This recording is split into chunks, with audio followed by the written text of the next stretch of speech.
There we go. Hello. And everybody should be audible now. Okay. I am running the stream tonight, guys, so...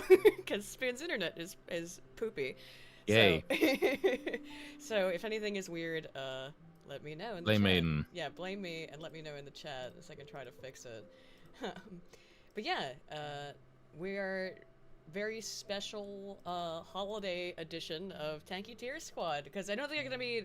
I guess we'll do one more Broken Crown. Actually, are we gonna do another one? It is on the 27th. Yeah, it's after Christmas, so so we could probably do one next week, but basically one of the last streams of the year. So I thought, yeah, we've been talking about doing it for months.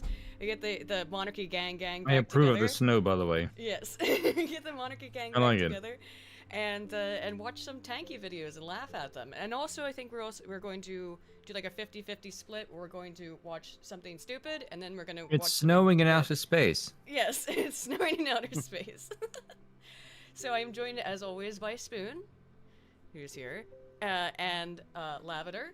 Actually, I have... Your and Wolfgang's channels are both in the description, but... I think so. Yeah, yep, they are. So, but if you... Just so people have forgotten, or if you want to do a brief introduction, you know, I think I'm gonna do a brief unbrief because it has been quite a while since the last Tankie Tier Squad. So, okay, so hello everyone. I'm Lavender. I'm a conservative monarchist YouTuber, just like Aristocratic Utensil. No, not the full name. Spoon and Aiden, and I do content on my channel regarding politics, history, all that crap. So. Blah, blah, blah. Subscribe, give me money on Patreon. Excellent. And we're also joined by Wolfgang, who I don't even know if I've heard you say anything yet, man. Are you here? Yeah, I'm here. I just have not been having time for anything. I think that's noticeable. Hang on. You're a little bit loud on my side, so I'm going to balance the audio, but I can do that in Discord. Okay. Want to talk about your channel a little bit? It's, again, also down in the description.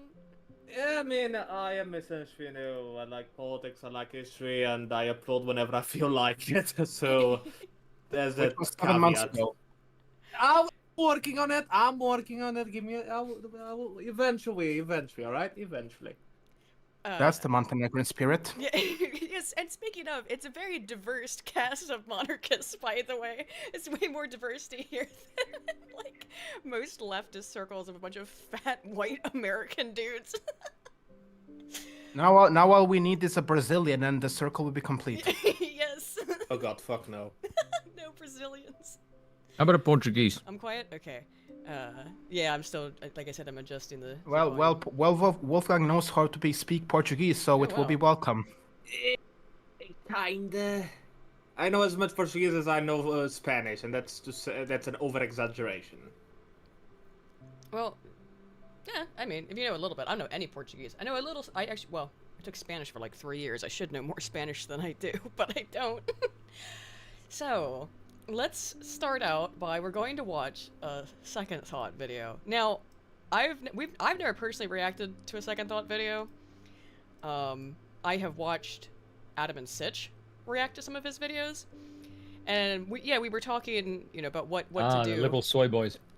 For the stream, and Lavender brought up several videos of his that he thought were interesting, and then in typical woman behavior, I didn't want to make a decision, so, but this was the one that I also thought sounded the most interesting. I've not seen it. Spoon taught me to be an alpha male yesterday. It was basically like, yeah, you asked me, like, which one do you want to do it? And I was like, I don't know. It's like, don't ask women to make decisions about stuff. We'll just go, Like, that's asking a woman where she wants to get dinner. Why would you ever subject yourself to such a horrible nightmare? Bad idea. I told them basically you need to tell women what to do.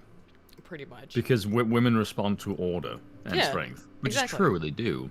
Yes, positively. It's not a bad thing. I don't know why some women get offended by that kind of stuff.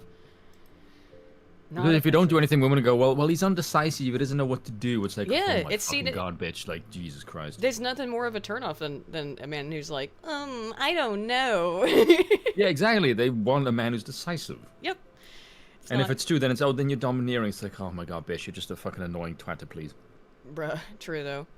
Hang on. Why is my mic a little I may be working through some personal things. Are you? Really? You think so? Let me see. Fuck you. No, I don't know. I honestly don't know what you're working through. Well, right now spaghetti. Oh, you're eating spaghetti while on There we go. stream? My heater's been on long enough. I'm not freezing right this second. Maybe Bill turned the heater on, which would be great. So I have to have my little space heater Weak. on. Anyway. Weak. Oh, I'm extremely weak in terms of the cold. I can't stand it. Like, I have to have a little space heater on. Listen, woman, I grew up in the Bosnian mountains. That shit is cold as fuck. I can literally survive sub-zero temperatures. I know, because I also have no room to complain, because it barely ever gets cold enough to even freeze, let alone snow here in Guernsey. So, I mean, to be fair, where I grew up in Baltimore, and in West Virginia, it would get really cold and we get lots of snow, but... I feel like in this day and age, anyone that says, oh, it gets cold, I think your ancestors would look at you and go, beat that fucking bitch. I have bad circulation, okay? Have you seen what my hands look like, man? And they're so thin. They look like ice cubes. Yeah, there's nothing on it. Anywho. Let's start. I've got the video up. Everybody's in the watch together. Let's start this video from a Tankie, which he apparently doesn't like that term, or commie, which is a little bit of this video I watched. That means we're gonna call him a Tankie even more. Right. Starting out with his sponsor, right?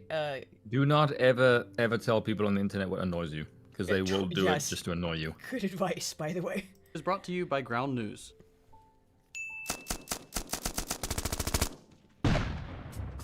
Authoritarianism. Calm down, son. You're not making a documentary. The practice of eating only people who have published books. Wait, that's not right. Okay. Authoritarianism. Truly. I don't like capitalism, but let me tell you about my sponsor for this video. Well, yeah, we're gonna get... well, that was the other video that you were showing us. Wow, he has that zoomy haircut. Yeah, he's got the side cut. It's cringe, by the way. Yes. One of the words of all time. A decadent 7 syllables long and wonderfully vague. If you've ever had a conversation about politics, and if you're watching this channel... It's really not vague. This is why I titled the stream what it is, which was the eternal struggle to define words. It's really not vague. It's only the left that seems to have such a hard time understanding basic words.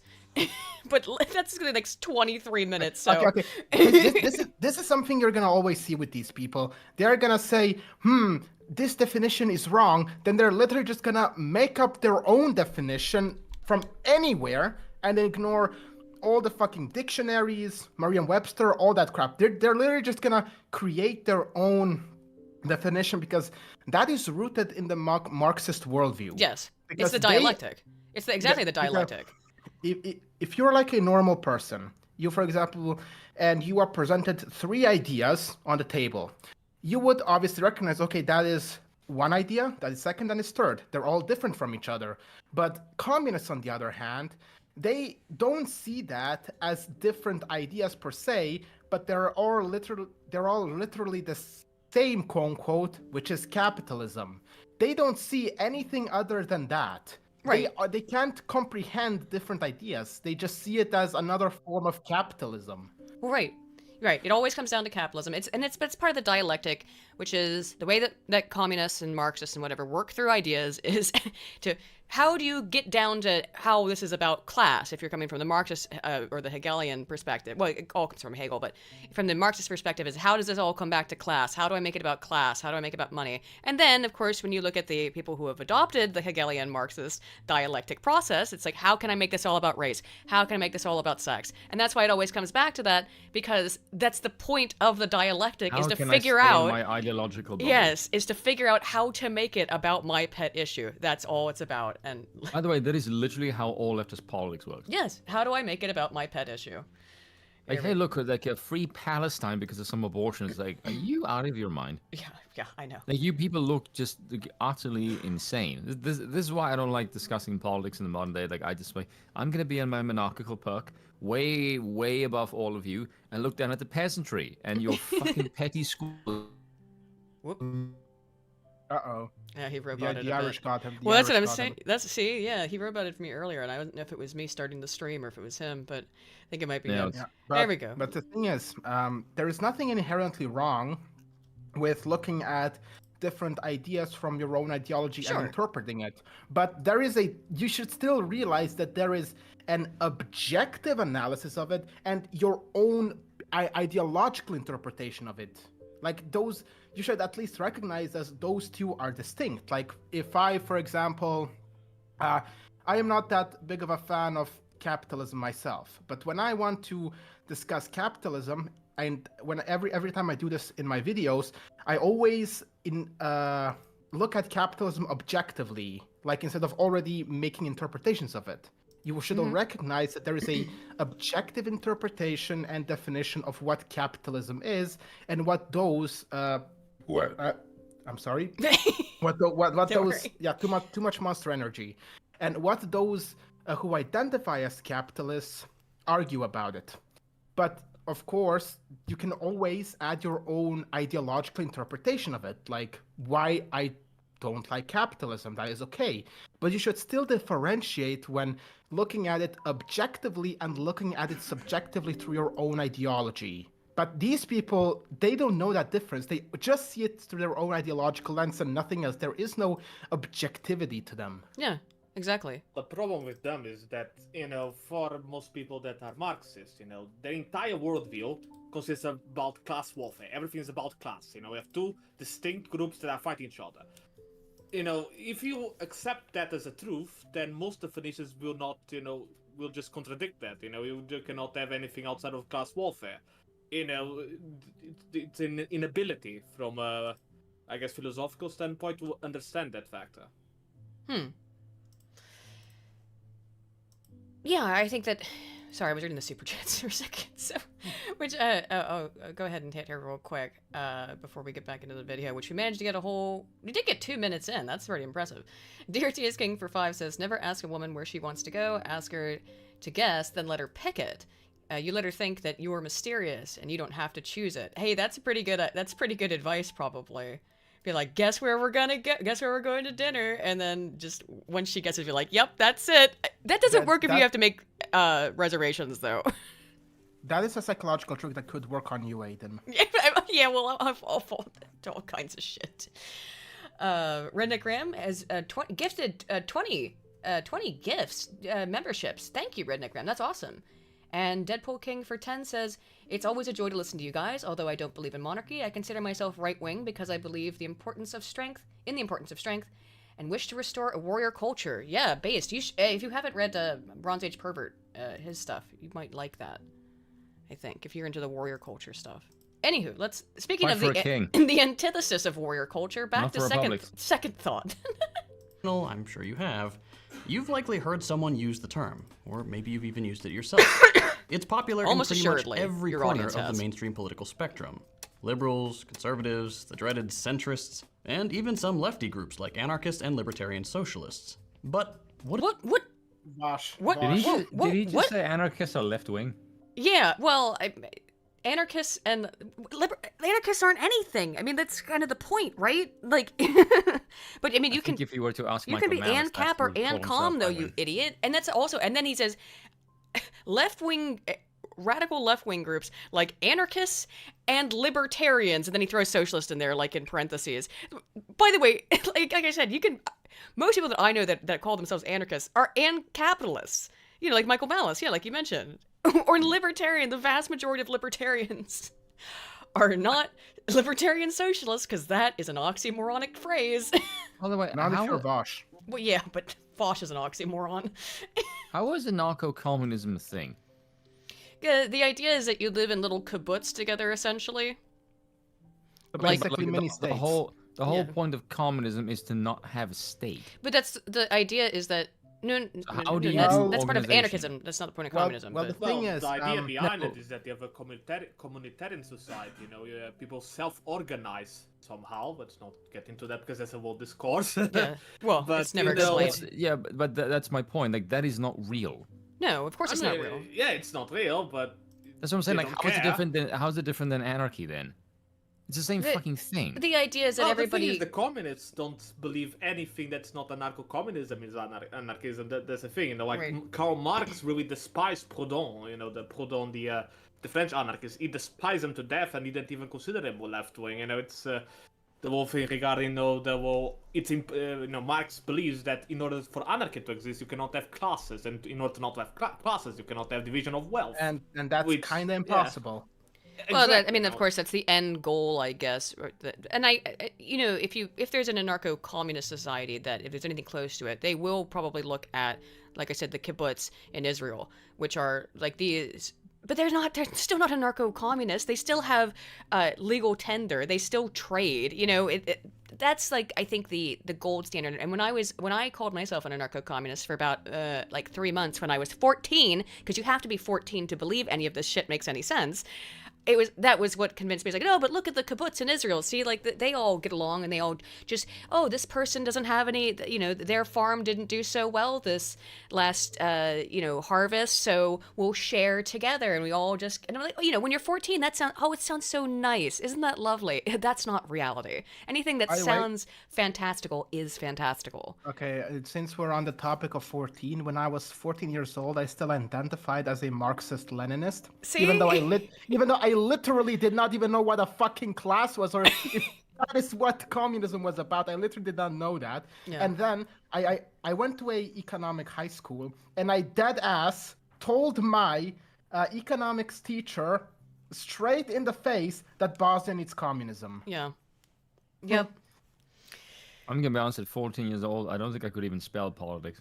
I was so busy playing GTA, I don't give a shit about politics. The Che Guevara shirt? No, I said it lasted 3 months. Not enough time to buy a shirt. Okay, so to be completely honest, people should not get into politics until they're like at least 17 or 18. I mean, yeah. Then. I mean, then, like, I have seen some real fucking children, 15-year-olds. I think Wolfgang, you do know who I'm talking about here, right? Give me a hint. 15-year-old is kinda obsessive and a retard. Oh, that's very it's not. I think I recognize it. It's astonishing you were able to figure it out from the most generic description of a 15-year-old imaginable. Let's just say there was a 15-year-old in my server when I still had it who was a little obsessive with me. A little bit too, and everyone called him a retard, and everyone is complaining about him always going into voice chat and annoying them, making sex sounds. So then I literally thought of a plan. I banned him from the normal voice chats, and then I created a mock voice chat only he could access, and then he could, and then he would just join there. Stay there for so long, why isn't no one joining? Why is no one in the voice chat? And just like that, problem was solved. We had a young guy in my server works, I suppose. who might be here right now, but he got a little. He was like, Aiden, I want to help run the server for the Broken Crown server, and I was like, sure, take initiative. That's fine. You can have a, and then don't give power to people ever. But he just got, let it go to his head and just got a little, like, ban and mute happy and stuff on people. So we'd bullied him with beans, which is why if you go to the Broken Crown server, you'll see so many bean emotes, because we just started spamming pictures of beans, and that irritated him enough to get him to kind of just chill out. And then, of course, I think we're going a bit too off topic. Yeah, too off topic. Let's get back into no more beans, no bean posting. Here we go. What does it mean? And what gives it so much weight in the political discourse? Sorry. Well, that's what this video is about. We've got a pretty poor understanding of what authority is here in the West, but I bet we can fix that. Let's start with the generally accepted definition. Authoritarianism, favoring or enforcing strict obedience to authority, especially that of the government, at the expense of personal freedom. Okay, this is a pretty bad definition if— Why? Because it describes what the kind of politics you prefer? That just describes the state. Yeah. I mean, I do think it's not a great one, but it's because it's very broad, but that's why he doesn't like it, because he knows that this definition could 100% be applied to his commie shit, right? Like that's why he doesn't like it. That's literally every government. Well, everyone that's generally existed. Well, technically, I guess you could say that, because I personally don't believe in things like universal human rights. I believe every nation is entitled to give out what they think are their own human rights. So, and you are getting these rights from the state. If you get what I mean. So like at the expense of, so like how he's implying here at the expense of personal freedom, as if personal freedom was a universal thing every person is, you know, quote unquote entitled to. I don't care what the UN says, fuck them. And well, I mean, you know, there's positive liberties and negative liberties. I think it was what we're talking about, positive versus negative liberties, and those are derived from the state. Whatever liberties you have are derived from the state via allowing you to have them. You know, as long as there is a state, and provided we're not talking about some anarchist utopic thing that doesn't exist, never has existed, never will exist. Not really, because the only way you can have those little, you know, anarcho-communist or anarcho-capitalist communities, maybe ANCAP maybe could work, but I don't think so, is only within another structure, like in Israel, where there's a greater state that allows it to exist at their leisure. I mean, regarding ANCAP, I'm pretty sure even Hoppe admitted that eventually a state would form. Yeah. Would emerge, but he just brushes it off like it still was a nice vacation, so to speak. Yeah, exactly. Anywho, so I think that's why he doesn't. First, that is a very broad definition, so I don't love it either. But I think that's why he doesn't like it. We'll see, though. Yeah. If we're being honest, I mean, it mentions the government that's just how in there, any human societies work. Is that you will eventually have people will recognize that there is greater strength in numbers, and if they wish to dominate, then they will form a collective. Well, okay, things I don't like about this that I don't think apply to every government. Obedience to authority at the expense of personal freedom. That's not inherent. That's not inherent to every government. Yes, it is. Well, some freedoms are going to have. I think some freedoms are going to have to be. What do you mean by that, Spoon? How is every government inherently?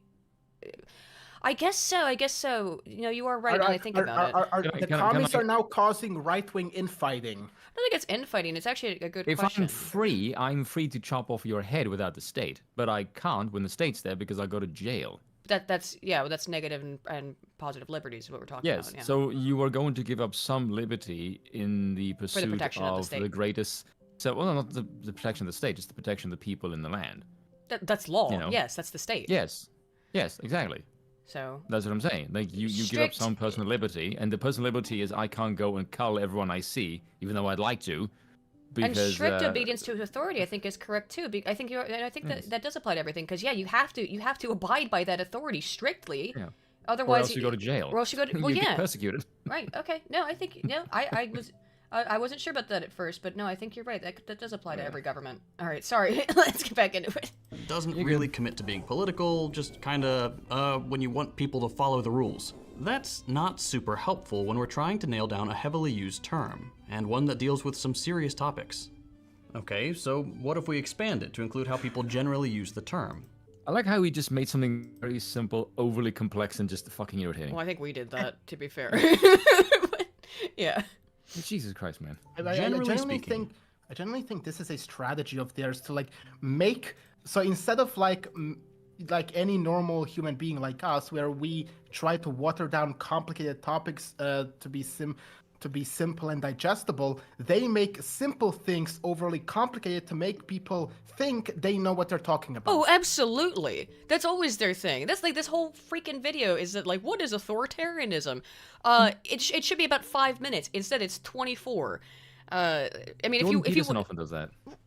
Yeah, but I mean, if you wanted to actually define what authoritarianism is, then you could, but this is also an interesting tactic by starting with like the dictionary definition and then saying, no, let's go with what people say colloquially. Okay? You really should emphasize that colloquialisms don't represent reality. And I agree, that's not a great definition. I think we're mostly in agreement that particular definition of authoritarianism isn't a very good one. You probably could have found a better one. I get the feeling you cherry-picked that one, but alas, anyway. When someone uses the word authoritarian, they are often, but not always, using it as a term to demonize a system that is different from their own. Okay, that's true. I will agree with that one. Okay, yeah, I agree. Facts. They're using it as a synonym for totalitarian, a word you don't really hear much anymore. It's sort of fallen by the wayside. That's also something I can give him. Like, I have seen so many people mixing up totalitarianism and authoritarianism a lot, especially when we're talking about lib-right Americans. Exactly. That's why I use the word totalitarian when I talk about this shit, not authoritarian, because they are different terms. There's a big freeze frame, by the way. I have seen this funny theory of theirs from these lib-right Americans, where they're like, an authoritarian state will inevitably become totalitarian. So that is utopian thinking to say a state will stay authoritarian instead of just becoming totalitarian. It just does, okay? I think that Aristotle predicted that, and I think he's right. It always degrades towards totalitarianism. And before the state falls into anarchy, and then back into monarchy, and then into democracy, and then into republics, and then into authoritarian, and then to be fair, states don't generally just be.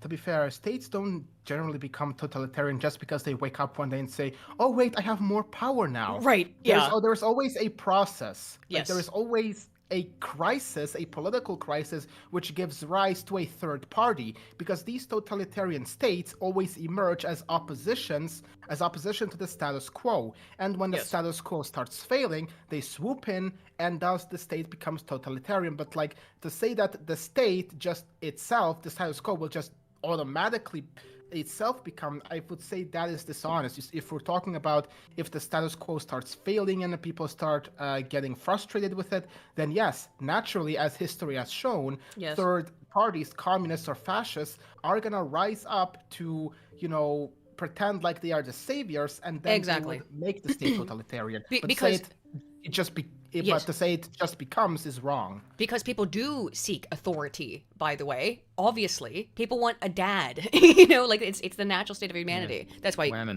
monarchy is the proper system of government that best suits suits human psychology. Is to father figure and consistency and persistency throughout time. But when the state, particularly a democratic state, or Republican state, starts to fail, they want a strong hand to lift them up out of it. Right, and that's how you get into the totalitarian systems of government, because it looks good comparatively. Anywho, let's get back into it. Of authoritarian. Kind of like using the word commie as a slur has been superseded by Tankie in the last few years. Not really. There it is. Yeah, but so we're gonna call it. Is he more offended by commie or Tankie then? I'm wondering. I'm pretty sure he's offended more by Tankie. All right, we'll call him a Tankie then, as that appears to be what he dislikes. But Tankie is a really specific. It's referring to a specific type of commie, though. Is it not like Stalin apologist? It was initially referred to the Communist Party of the UK because of Czechoslovakia in the 1960s. Yeah, and it also, even I think colloquially though, it refers to the commies who are like, yeah, we want to have guns and we want to do a violent revolution. Not the ones who, Twitter commies who are just like, oh, why don't we just all share stuff, man? I don't even think those people exist anymore, by the way. I don't even think those people exist anymore. I think they've been bred out. I mean, you still definitely have a certain type of communist that goes on like... Stalin did nothing wrong and all the fake news. Those people consider them definitely tankies. Yeah, Vosh is the modern Tankie, right? I'd consider Vosh more like the modern, banal communist. The type of people that becomes a communist because it's trending, rather than an ideological conviction. In reality, yeah. But if we were going to talk about the things that he says are tanky kind of things. He talks about violence a lot. I mean, doesn't he literally call commies or tankies red fascists? Does he? I feel like I heard him somewhere call them red fascists. I don't know. He says all kinds of crazy shit. When I was lurking on the Deprogram subreddit, who this guy Second Thought is part of, he's part of this commie podcast with Hakeem himself and Yugopnik. Yep. And they actually receive like 20,000 Patreon per month, by the way, somehow. And and on their subreddit, they absolutely despise Vosh. Like, I was in their Discord server, and they literally, if you don't censor the word Vosh, you get timed out for an entire day. They absolutely despise him. Why do they hate him? Is he not competition? That's the real reason. Like I'm wondering what their stated reason is, not the real reason. I will say something I do like about the lefty communist types is they all hate each other. No, not only that, but they are more capitalistic than the right when it comes to like competition between each other. Oh, they are brutal when it comes, they're like the Democratic Party. They will shiv the shit out of each other if it means advancing. Oh yeah, they will absolutely. The competitive drive between leftists is like phenomenal. Actually, like you guys would make great capitalists if you weren't such fucking cocks. Vosh's Coconut Island. Try Vosh's island of commie socialist leftist YouTubers who eats all each other first. Like, try that analogy next time, Vosh. Anywho, okay. Here's a challenge. We're gonna finish this video before the 1 hour mark. That's try. No. Same idea, different era. Both of these words, authoritarian and totalitarian, have been leveled at fascism and communism, often in a direct attempt to conflate the two. What? Well, it couldn't be that they have something in common, because of the type of government are both totalitarian. Great uniforms. It couldn't be that they're both totalitarian systems of government, and that's why they've been quote unquote conflated. No, you don't. You don't understand. My brand of totalitarianism is different. Right, of course. Right, all right. I mean, I don't know about all of you, but I would rather live under fascism than communism. Same. Yeah, I mean, at least you might be able to eat, I guess. And also, who was it? Who's that Polish guy? That's not helpful. Which one? There's a million of them. Janusz Korwin-Mikke. Oh yeah, Mikke. Yes. Is it Mikke He's or the Mikke? one, Whatever. Yeah, he's the one who said I like Janusz. fascism is better than communism because fascism doesn't hate the family. Okay, yeah, true. Which is true. I mean, to be fair, I would argue that if you look at the propaganda of the USSR from like the 20s, 30s, like, or even if, for example, the French communists, like early on, the commies were pretty pro-family. It's only when the anti-natalists thing and they started liberalizing, that's when they started hating the family. But that inevitably reactionary. Go ahead. Sorry, I didn't mean to cut you off. I mean, I just finished. I just said like they see family as reactionary. Oh, okay. Yeah. Well, that's all part of the dialectic, right? The Marxist dialectic has to constantly deconstruct. When things aren't perfect, when you haven't reached your utopia, because you'll never reach utopia because that's silly, then they have to keep analyzing the scholarly side of all this, so much as it exists. I call it scholarly in quotations. They have to be like, well, okay, we didn't reach the utopia yet, so what is it? Oh, maybe it's the family. This is the problem, is that, and they've done that for a long time too, is that the only reason why, when trying to explain why communism didn't work, it's like, oh, because the family wouldn't allow, because they instilled these familial values, these right-wing values. That's why every decade it's a new demon. Yeah, it's never ending because the dialectic never ends. It always every single thing. A villain. Everything needs to be deconstructed. It's funny, like, I almost called her Anna Kasparian, but what's her name? Anita Sarkeesian, like, has that famous quote, because it's so silly, where she says, everything is racist, everything is sexist, and you need to call it all out. Even though that quote got really popular just to laugh at, what she's describing there is the Marxist dialectic. Everything is racist, everything is sexist, and you need to call it all out all the time, forever, in perpetuity, forever. So yeah, that's why it sucks. Anywho. Due to the US's extreme anti-communism post-World War II, to the point that they'd lump in their former friends, the people without whom the Allies could not have won the war, with what most people believe to be the greatest evil in history. By the way, I just want to point out, without the Allies, the Soviets wouldn't have won the war either. Fucking hell, my English is bad today. Yeah, okay, yeah, that's all well and good. People use a political term vaguely to demonize their opponents. Big surprise. But we still need some specifics. What exactly makes a state authoritarian? I mean, what if Hitler actually took Russia and knocked out the communists? I mean, like, that's an impossibility. But so if we're playing, again, we're doing fantasy history.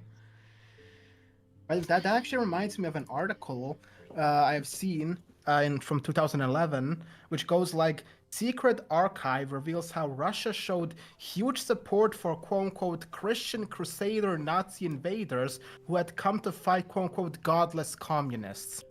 See, case in point, like that. But the Nazis were also not Christian, not really.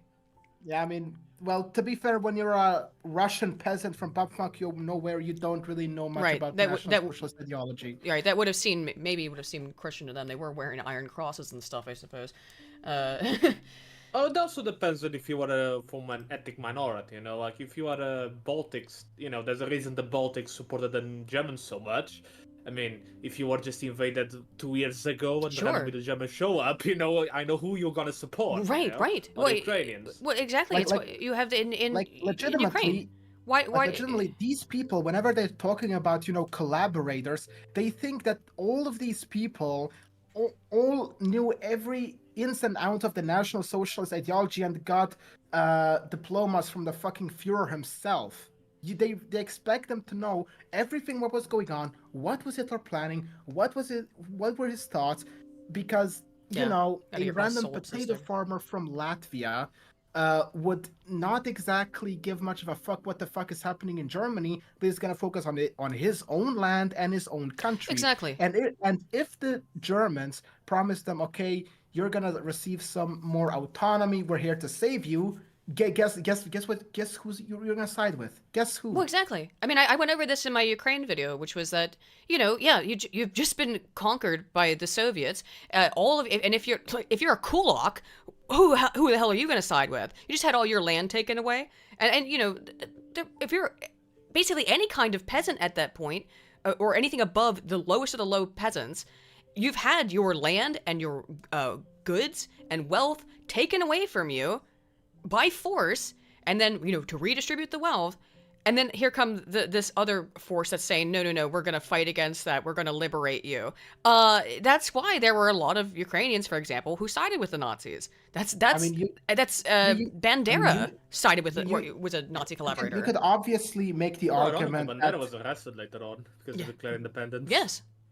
You could make the argument that the Germans never planned on giving them those things, but if you look at it from the people's perspectives, how are you gonna know? You're literally reacting and interacting based on what you currently know. None of them knew that Germany was gonna lose the war. No, it is difficult, I think, sometimes for people to even imagine a time before the internet. A lot of these terminally online people, of which I'm one, but it's like, hey, they didn't have any idea what was going on. They had maybe newspapers at best, and how accurate were those? And a lot of these peasant farmers, these regular people, couldn't read, so they didn't even have access to that. They had word of mouth essentially, and they had. By the way, that's with most people. By the way, yes, to compare to their actual living situation. No, that what you said before. Most people have a terrible hard time of understanding the concept of. You don't live in that time. Your morality and your circumstances are entirely different, and you are not going to think the way you do now, you as an individual in the 21st century, than you would in friggin' 1940s Russia. Exactly. The problem in that regard is that we are trying to apply moral standards to an historical period. Yes. Like that anti-communist. Yeah, but in the end of the day, it's trying to see history not from a factual point of view, but from a moral point of view. I mean, who we gonna make guilty? Are we gonna condemn the collaborators, or are we gonna praise them? Are we gonna condemn the partisans, or are we gonna praise them and never? Mm-hmm. That kind of more prevents any sort of nuanced view of the situation. If you just try to have it is like black and white understanding. Yes, exactly. Well, if you have a scroll through the comments of just about any political video that talks about socialism, you'll find people ready with their pre-written list of objections, usually bundled under the prime objection, that's authoritarian. Dude. Things on that list include the existence of large prisons or labor camps, a covert police force, state media, a strongman leader, censorship, that sort of thing. And to be fair, all those things do sound scary, and none of them are ideal.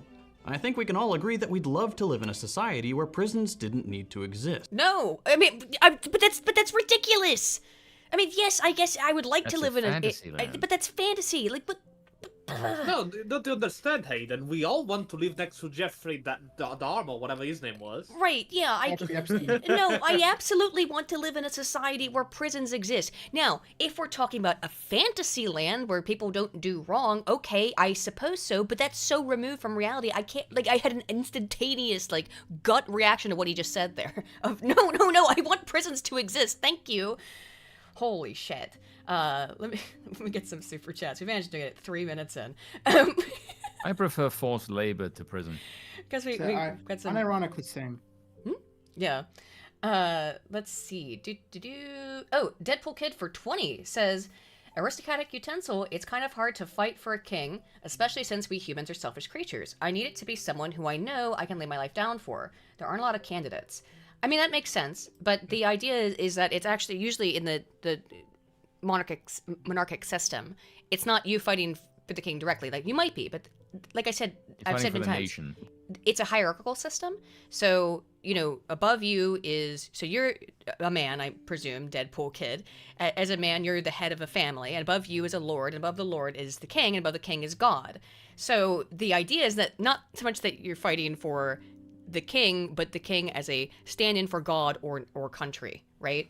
That's what you're fighting for. But I understand what you mean by that. Anyone else want to chime in on that? Because I think that is an interesting kind of question. No, brain fried. It's sin for 20 Aussie. Well, as in, why would you fight for the... Why would you fight for... You're essentially like, why would you fight for the king. state? Yeah, same reason why people join the military, I guess. Sin for 20 says, smash that like button, yes, smash the like button, it really does help us out. Kisser for 5 says, Merry Christmas all, your king has blessed the stream. I have a white pill present with Aiden's name on it. Oh, let me go check, because I'm sure I know what it is, Kizza. Oh my gosh, who is this baby? Who is this new baby? That's adorable. They're adorable though, thank you, Kizza.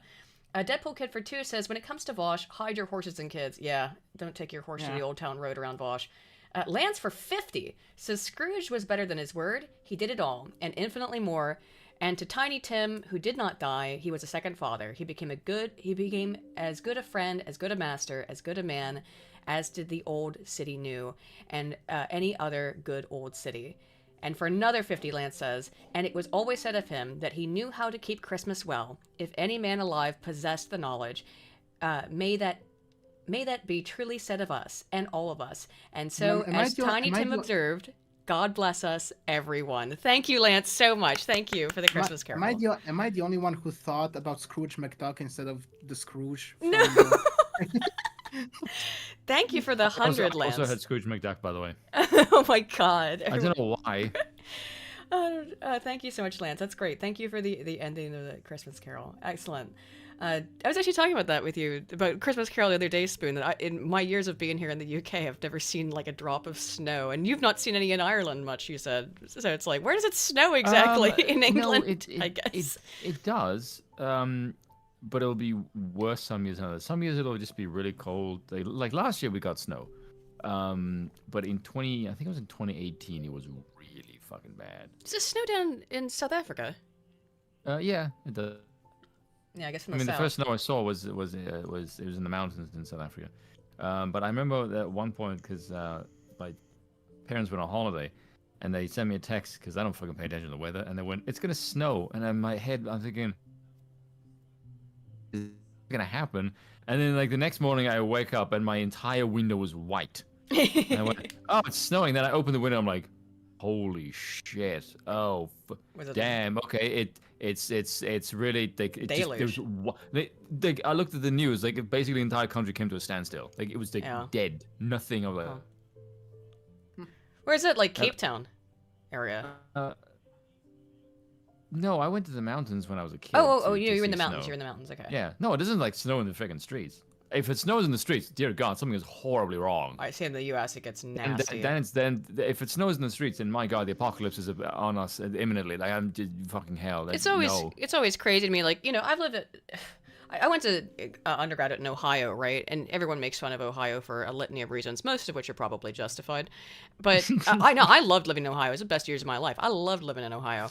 But it snows. It gets real bad there. And I mean, we're talking feet of snow overnight, and the roads are always terrible. We have these things called salt boxes. You'll see them in a lot of northern-ish American cities. Only in Ohio, bruh. Yeah, only in Ohio.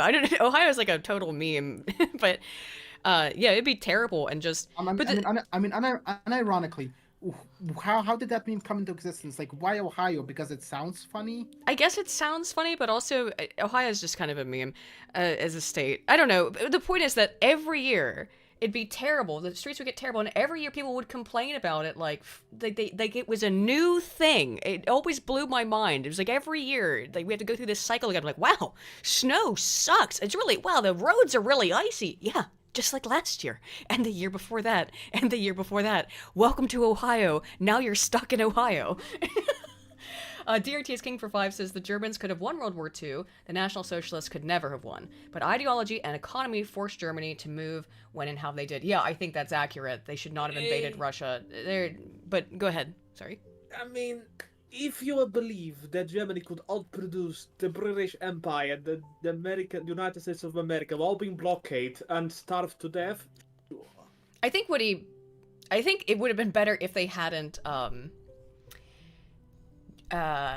They could have won if they basically hadn't started it. Do you know what I mean? Like, the Nazis could have just taken over. Definitely. It's like the same thing the Japanese could have won if they did not have attacked Pearl Harbor. Exactly. Yeah, Right, yeah. The Germans, the National Socialists, the Nazi Party could have stayed in power in Germany for a pretty long amount of time if they hadn't done really stupid things. And to be fair, they already... They could have stayed in power for a long time. I mean, really to be fucked fair... up the economy. I think it would have eventually failed. To be fair, they really went far. Like, they got Austria, Czechoslovakia... I mean, if Hitler stopped there Poland.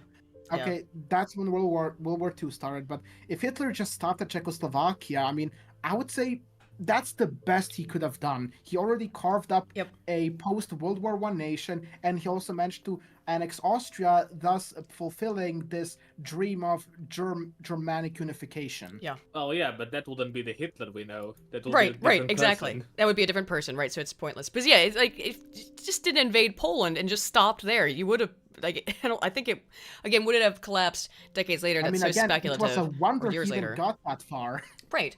But you should have invaded Poland. You're not unifying Germany anymore, now are you? I mean, I guess. Well, he's going for Lebensraum, which is is this the entire Lebensraum? point. What that was? Well, yeah, but that's not Germany. That's not unifying the German people. The Lebensraum is. This is for the German people to move into because there's these Polacks here. They don't really deserve that land. That's a different thing than unifying the Germanic people, the German people. That's where he screwed up real bad.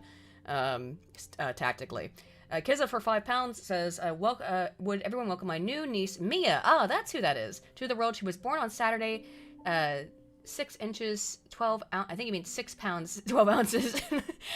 She was a great birthday present to yours truly. Well, happy birthday, Kizza, and happy birth to your niece, Mia. That's amazing. That's great. She's adorable. Lucifer the Doberman, who's been a member for 11 months, says, Merry Christmas to all the centrists that understand economics. Very few of those. And Deadpool Kid for 5 says, did you hear what the Pope... Wait, there's centrists who understand economics? I said very few. Hear what the Pope did for gay marriage? One.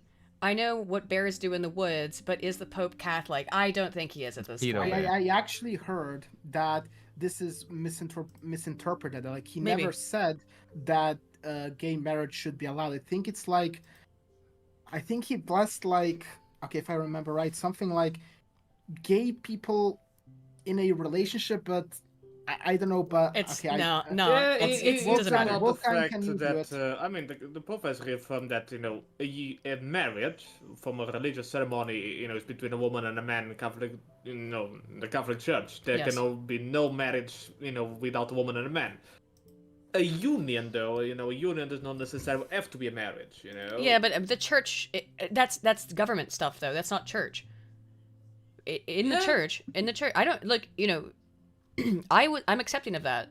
If you want to share, in getting fucked by the state over taxes or whatever, or benefiting from the state over taxes, depending on what the situation is, by being involved in a legal union, go ahead. But it's not marriage. Marriage is between, and there's one person you forgot. Isn't there someone you forgot to ask? Marriage is between man, woman, and God. That's the signature on that relationship. So yeah, I don't think that it's a different thing. Anywho, that's. I agree. Just that Pope Francis, basically said kind of the same thing to a degree. Union is one thing, but the marriage is another. Yeah. That's what he said. Okay, if that's what he said, then. I think I actually rare Pope W. Anywho, let's get back to this. Yeah, but let's not get ahead of ourselves. Before we go any further, I want to emphasize that I'm not trying to attack anyone here. The objection to authoritarianism is present in a lot of different camps. People may define it a little differently. And they're all gay. A libertarian might call seatbelt laws authoritarian, It is. while a liberal might consider the influence of the church on the government authoritarian. That's because they're morons. Meanwhile, my anarchist friends are yelling from the back of the room that the very existence of a state is authoritarian, Based. and we need to abolish bedtime. Again, teasing, no offense intended. Okay, we all on the same page? Ooh, like, this audience must be such a bunch of jokes are pussies offending me, though. that you have to like make an apology for your own fucking joke. Like that, Sorry, it's just in pussy shit. general, leftists don't exactly get the joke. You have to emphasize that it was a joke. Otherwise, they're just gonna pull out pitchforks on you because they just don't understand jokes that well as the right. Fucking lefty memes, dude. That's why you have to write a paragraph. Whoa, you. Hang on, your Irish internet's acting up, Spoon. The IRA got him. Rip. Black and towns. Authoritarianism is a red flag for a lot of people, and there are some specific objections he liked we his can own consider. joke. So, let's consider them. Here's what we're going to do for the rest of the video. First, we'll look at the list of objections as understood by liberals. And I mean that in the broadest sense. Liberals as in subjects of liberal states, not in the conservative versus liberal sense. Then we'll look at those same objections as understood by the left. Again, pretty broadly speaking. Basically everyone from social democrats and beyond. Then finally, we'll consider a better way to understand authority and authoritarianism. Sound good? How is it a better way? Alright, I'm curious. What makes it better? Oh, the shorts, lad. Alright, liberal friends. Why was this necessary? I've got a pretty good idea of the kinds of places... This is the ContraPoint started this. Of like, we have to make all of our videos like these heavily produced set things. And I mean, I like to think that my videos are pretty heavily produced, but I don't do anything on, I mean, I am now on camera for videos, and I hate it. And I have a really shitty webcam, I've been told, even though I spend a good amount of money. And just do your videos as you know. No, I spend a good amount of money on this webcam, but I'm gonna have to buy like a proper freaking Well, how do you say you hate it then?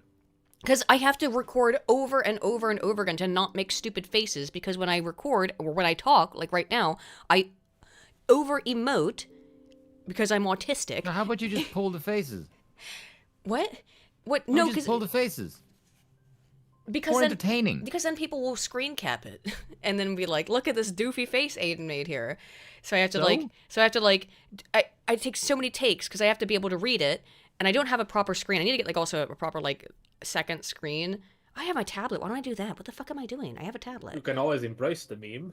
Yeah, I guess. I mean, I've kind of embraced the meme, sort of, but it's like, I don't know. It's a double-edged sword in that when I'm not on camera, I get all these comments where this is an AI, this is made by AI, this is made by AI, which is astonishing.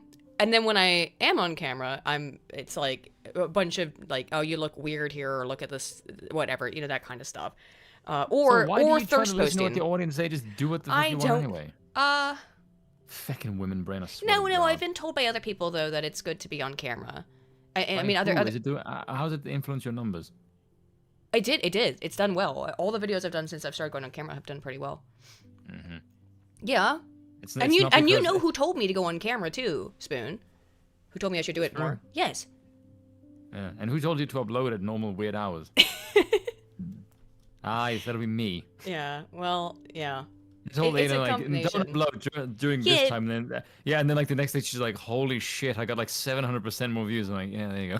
Yeah, but he also says that upload time doesn't. Let's not talk shop. A video. Places you feel are authoritarian. Top of the list, Soviet Union, the big one. Perhaps the target of the most intense smear campaign in history.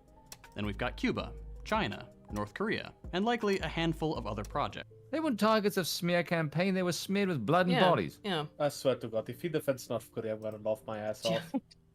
I mean, it's the scariest looking motherfucker I've ever seen. I mean, I would actually bet money that he's gonna do it because you know how it goes with these people. Yeah. Can I also say that this person in the background looks like they haven't been unlocked yet? Sorry. Oh, glorious Aiden racism, Joe. That is. I'm sorry. That is. True, like. Actually impressed. The IRA made him stop the joke. I know. They caught him. But I think it's safe to say that these are the big ones. When you look at any of these projects, it's not difficult to see the one thing they all have in common. They're all socialist. And when you see this, it's not entirely unreasonable to come to the conclusion that authoritarianism is a core feature of socialism. We'll address this a bit more thoroughly in a few minutes, but suffice...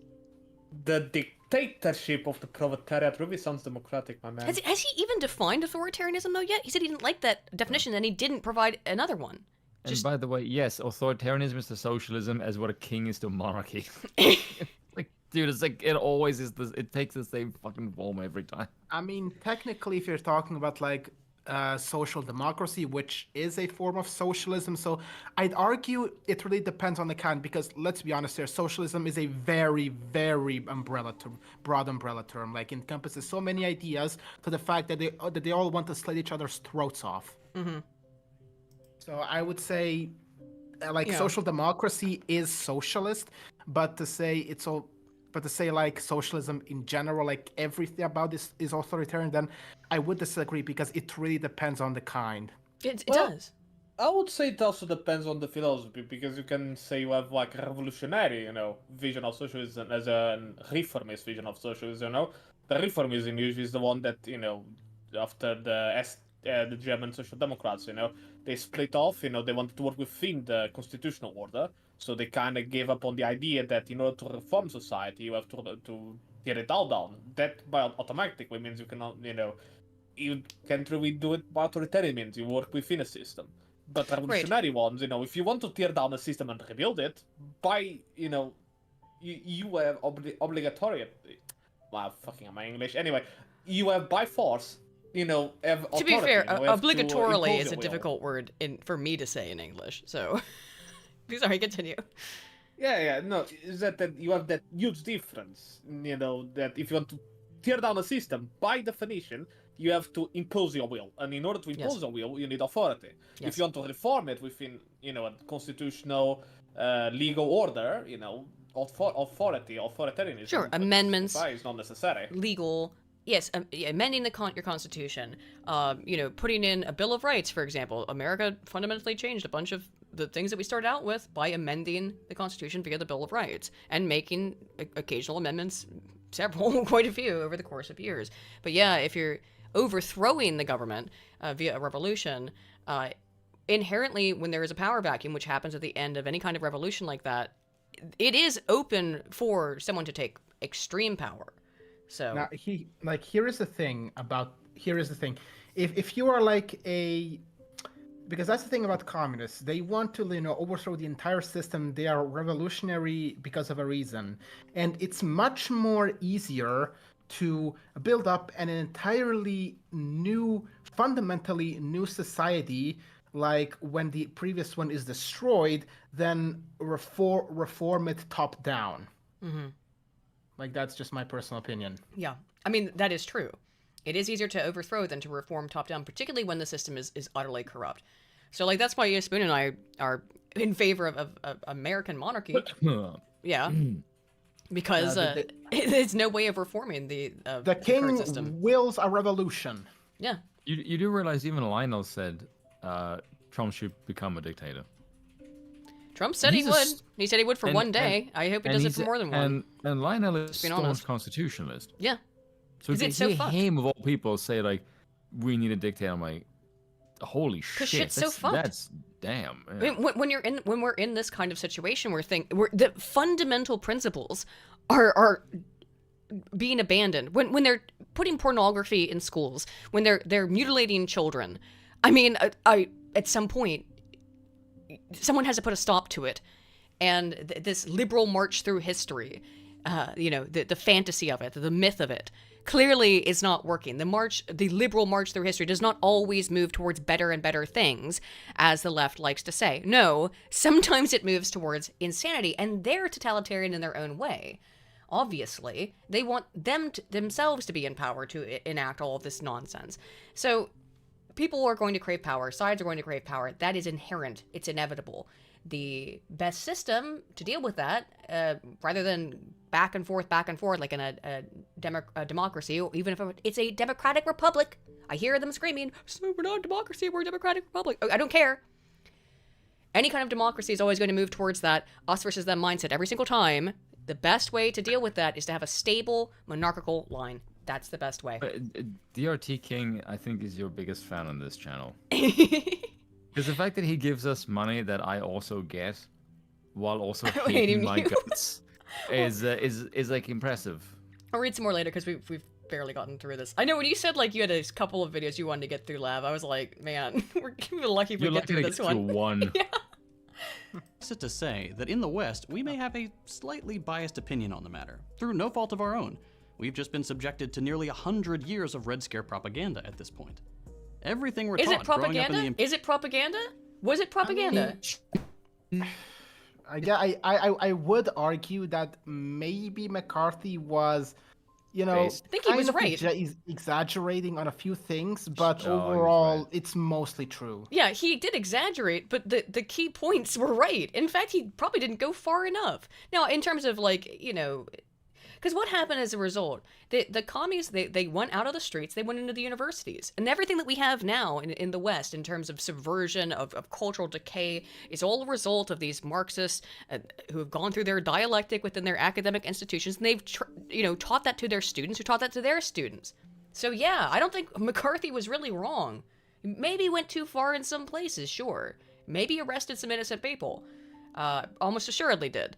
But I mean, to be fair, around that time, commie was basically the slander word, just like fascism. That's true. That is true. Commie was a slander word, just like fascism is now for anybody who's slightly conservative. Imperial core, especially in the U.S., points us towards the conclusion that communism is evil and capitalism is righteous. But here's the part where... No one says capitalism is righteous. Capitalism is a system of finance, is a system of trade. Okay? No one who in their right mind has ever said capitalism is righteous. Capitalism is indifferent. Business owner ever. What a weird thing to say. Capitalism is indifferent. It's just a state. It's a state of economy. I think objectivists would argue capitalism is the greatest thing ever invented. It's just trade. I don't understand. I've never heard anyone say that capitalism is righteous. That no one... Yes, lefties put a moral stance on socialism and communism. I've never heard. Is literally biblical. But I've never heard a moralistic stance be given to capitalism. I've certainly have heard it being given to socialism and communism. Yeah, Argon is right. CEOs. Maybe. I'm going to have to ask you to be willing to consider some unpleasant truths. Oh, really? And I don't say these things to engage in whataboutism or because I'm anti-American or something. Quite the contrary. I believe that in order for any country to live up to the standards it sets for others, it needs to soberly reflect on the facts. And the facts indicate that everything we're taught about these awful authoritarian socialist countries... Every time people like that start off with, you are about to, you need to accept this brutal truth, they are about to give the most dog shit take on the entire planet. Almost assuredly.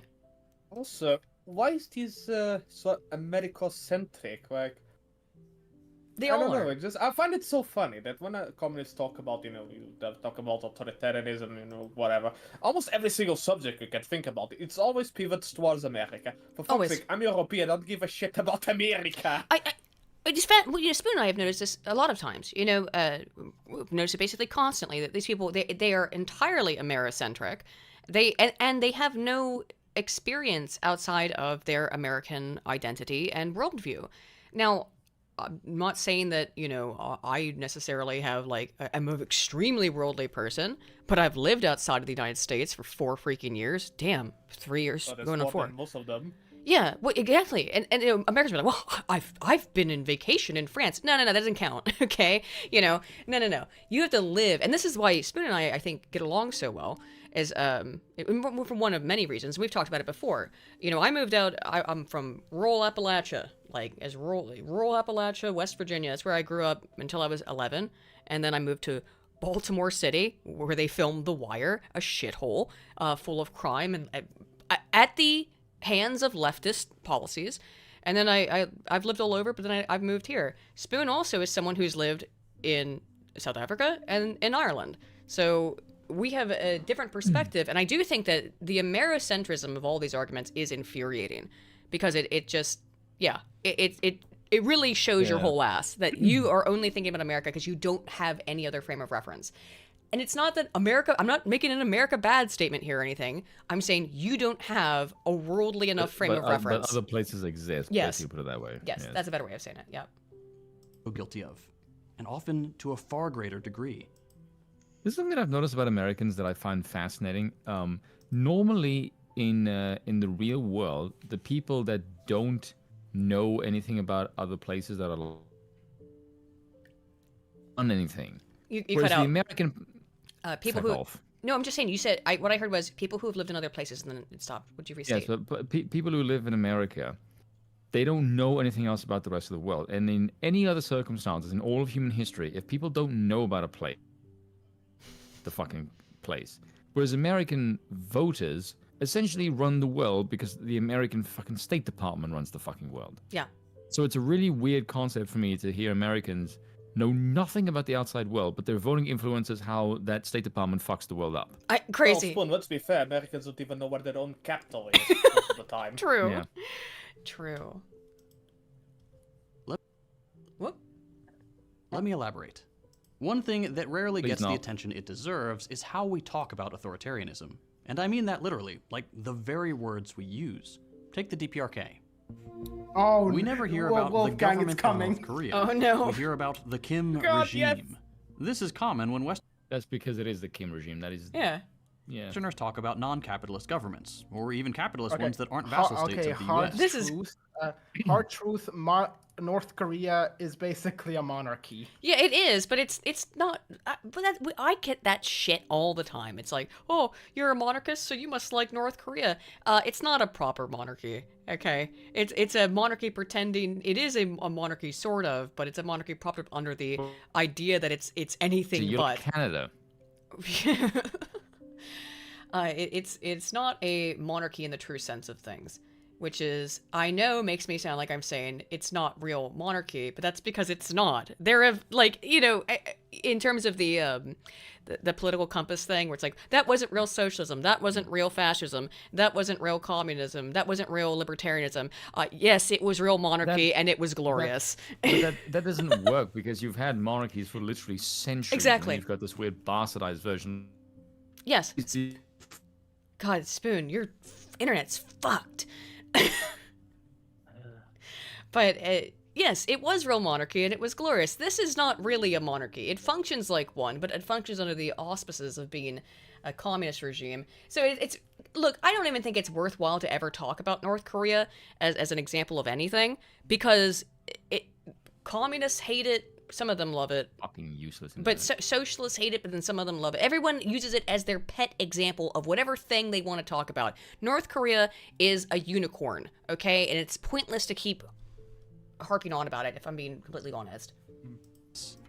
They have a regime, we and our allies have a government.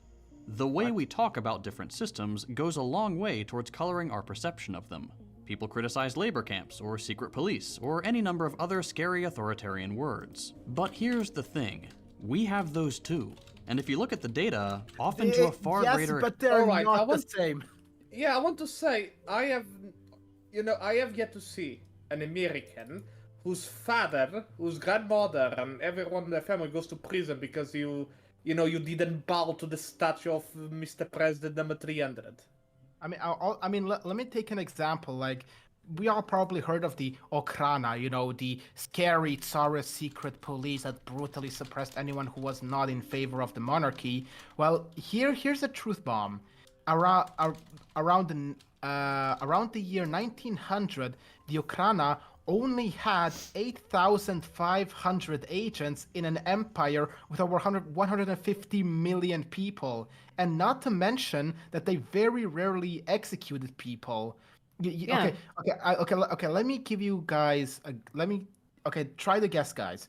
In the period between 1825 until 1917, how many people were executed by the Tsarist regime in general? How many? 75. Yeah, under 100, I'd say. Yeah. Around 6,500. Wow, really? That's which is absolutely insane. Meanwhile, the NKVD had hundreds of thousands of agents. Like, look, I am not against the idea of a secret police. I'm just, there's a point where you're about, okay, it's too much. Yeah, I had no idea it was like I would have assumed it was, again, Sue and I both guessed under 100, but 6,000. I mean, and that was over how many years that you said? And 1825 until 1917, so almost 100 years. So 100. Okay. 100 years. Okay. And Russia was anything. Russia was anything but a politically stable state. No, there were assassinations left and right. That's yeah. Now that you put it that way, right? And that was a lot of political upheaval, a lot of anti-monarchist sentiments, obviously during that time, a lot of revolutions going on. So yeah, I guess when you put it that way, yeah, that's not actually that insane.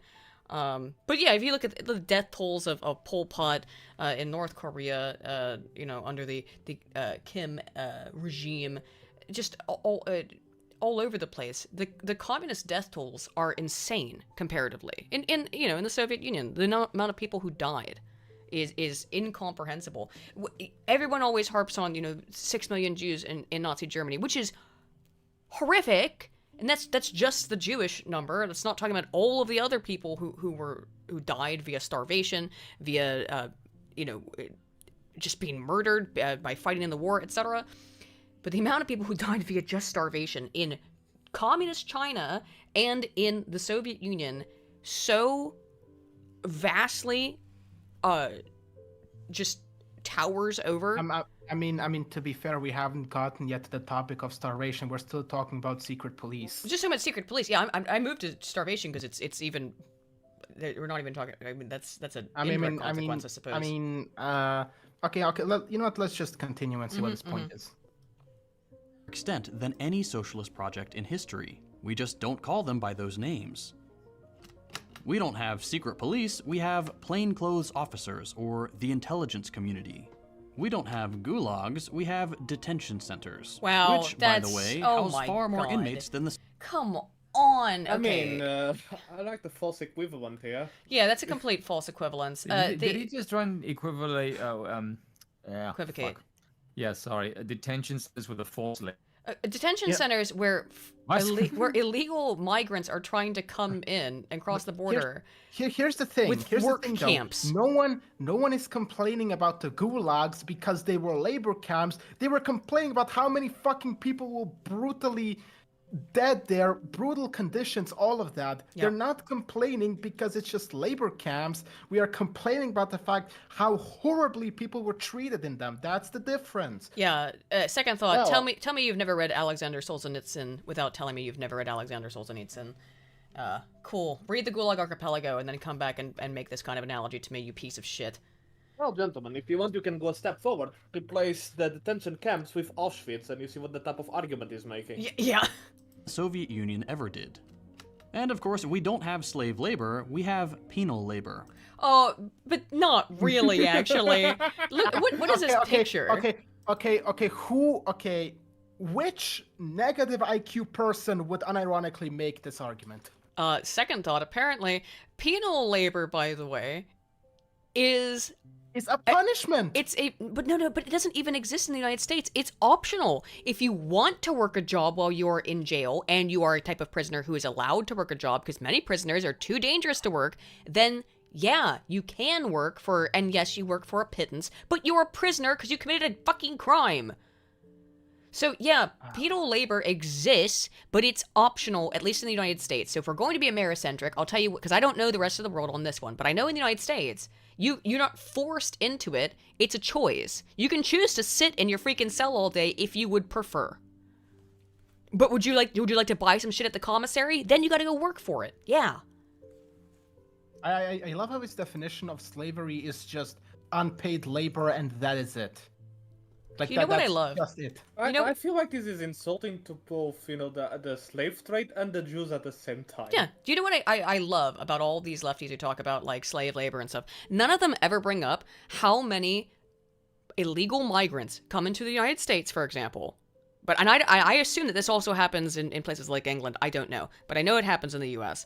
They come over to the U.S. via a coyote, a guy who like a person who helps get them across the border. And then they owe that person a huge amount of money. They end up they cannot work above the board. They cannot work legally because they're illegal migrants. So they work for slave wages. Why do they never talk about that? I find that to be abhorrent. So essentially, you've got all these people, and they're like, yeah, we need more and more of these migrants to come over, and then they come into the United States and they work as slaves, essentially.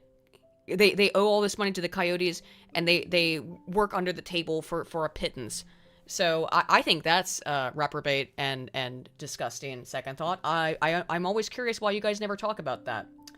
That's not penal labor, that's immigration stuff that you're all for. You want more migrants, you want more foreigners in the U.S., but you don't talk about that one. Weird.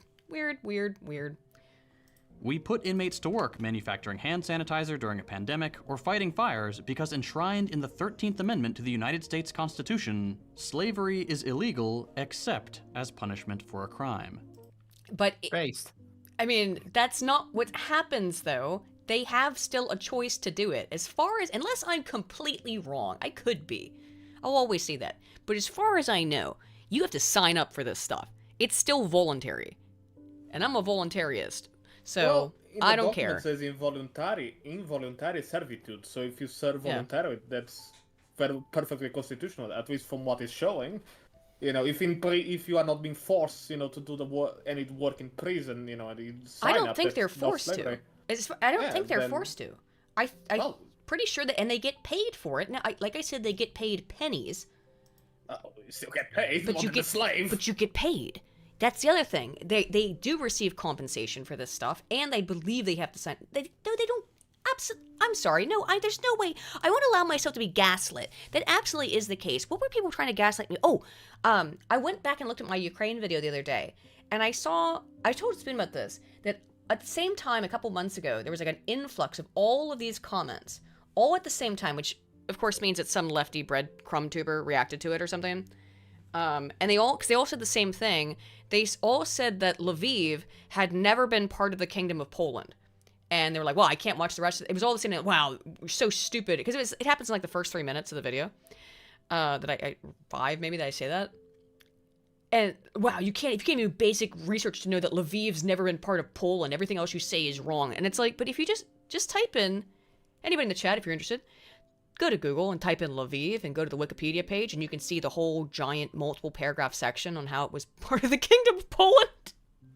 It's like, these people, this is the lefty thing. They will just say shit and then just throw it out there in the ether, and all their fucking brain dead followers will just repeat it.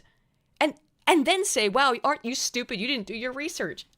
It will never cease to fascinate me. It is truly, it's just bewildering to behold. Anywho. And a lot of the time, that crime is just being poor. A parking ticket you couldn't pay. What?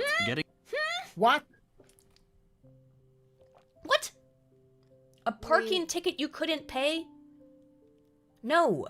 That's not what 99% of people are in jail for. Can you even go to jail for unpaid parking tickets? Well, you can make the case, and I'm gonna play the devil's advocate, that, people committing a crime, there is a socio-economical context that directly leads to it, but being poor by itself is not enough, to put you in jail. I had a whole bunch of unpaid parking tickets when I was an undergrad.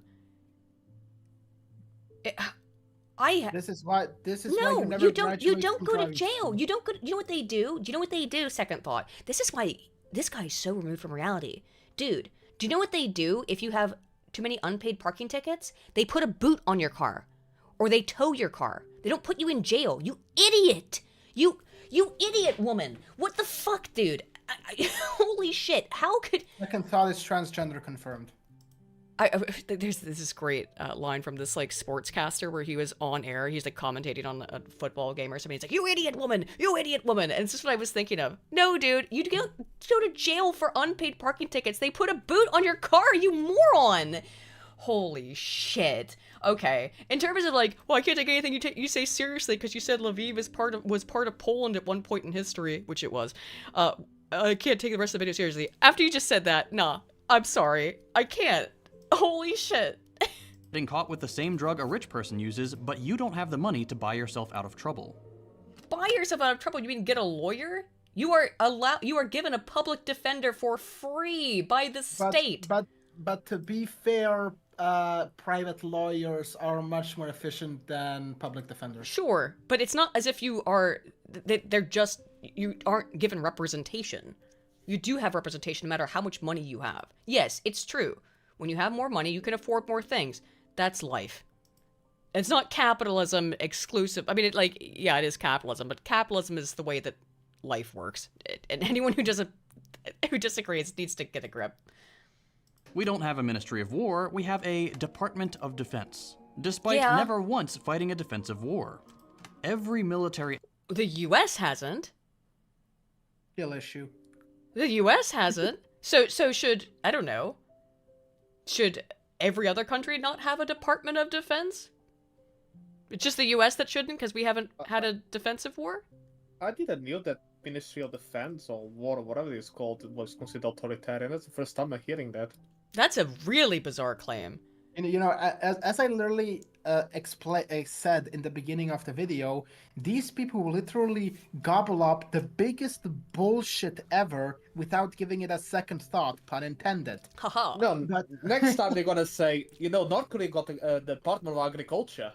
The US has a Department of Agriculture. Coincidence? That's a type of argument I'm seeing here. Yeah, it's so dumb. Action taken by the United States, from bombing hospitals to drone striking foreign citizens, is given the cover of defense. Yeah, I don't like that either. Okay, so we're agreed on that, but that doesn't mean we shouldn't have a military. Oh my god. Is this person's Look, it's not argument like North Vietnam ever commit any genocides. What were you saying, Spoon? Sorry. Does this person not realize you're basically saying these are the apparatus?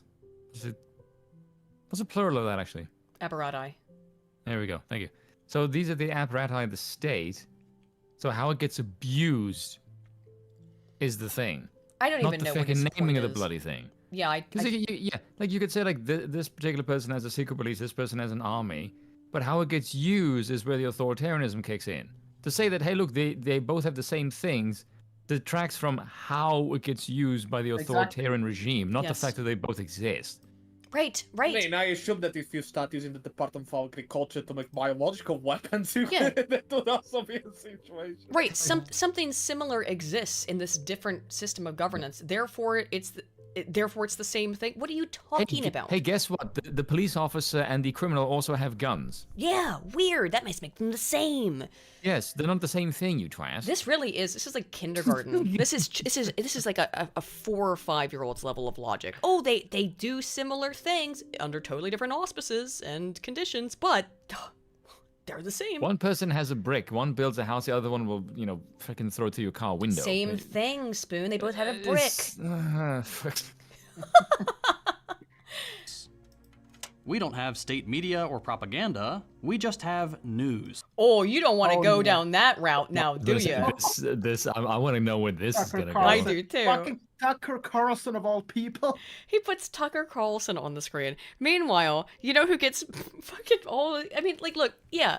How many mainstream media outlets in the United States, if we're being Americentric here, just the United States, align with the left and the Democrat Party versus those that align with the right? Because it's all of them versus Fox News. If we're talking about mainstream televised networks, it's all of them. MSN, CNBC, let me get this straight. Let me get this straight. Your example of regime propagandist is the regime fired the most washed fucking guy from the most popular network. Yeah. I don't know, would this video come out before Tucker got fired? I don't know how old this video is. I think it's pretty recent, so yeah, it's definitely after he got fired. Oh, well, that's particularly cute, isn't it? That makes even less sense now. That's He's no longer even... You twat. What the hell? Those news outlets are... Why would you show this? Why would you show... This is the video where they all say this is extremely dangerous to our democracy. Where they're talking about Trump. Never actually said. By the same corporate interests who funnel millions of dollars a year into government pockets to make sure their profits are secure. No, I know what this video is. This video that he has on the screen here is of all these different newscasters from all these different local channels saying this is extremely dangerous for our democracy in unison because they've all been given the same script and they're talking about Trump. So what a weird thing to put on the screen from his side. You know I mean, what I he's mean? a lefty, so let's. I also love that he forgets that local newspapers are a thing. Yeah, right. Right. Like if I want, I People can don't go read tomorrow and open a newspapers. There's newspaper. no scrolling option. Come on, You really? need to put it into a TikTok format, you know? Alright, you have fucking forums on the internet, at least you have that. Yeah, it need to be... Like, we technically could be considered a sort of media, I suppose. Sure. You have the internet. You can, if I want, I can go to the internet and write, I don't know, fucking neo-Nazi channel and look at neo-Nazi. I can look at comments. I can look at liberal or conservative. Okay, in China or Korea, I can look at the fucking regime. Just for the record, Trump is a danger to our democracy. Based. I mean, it's him based.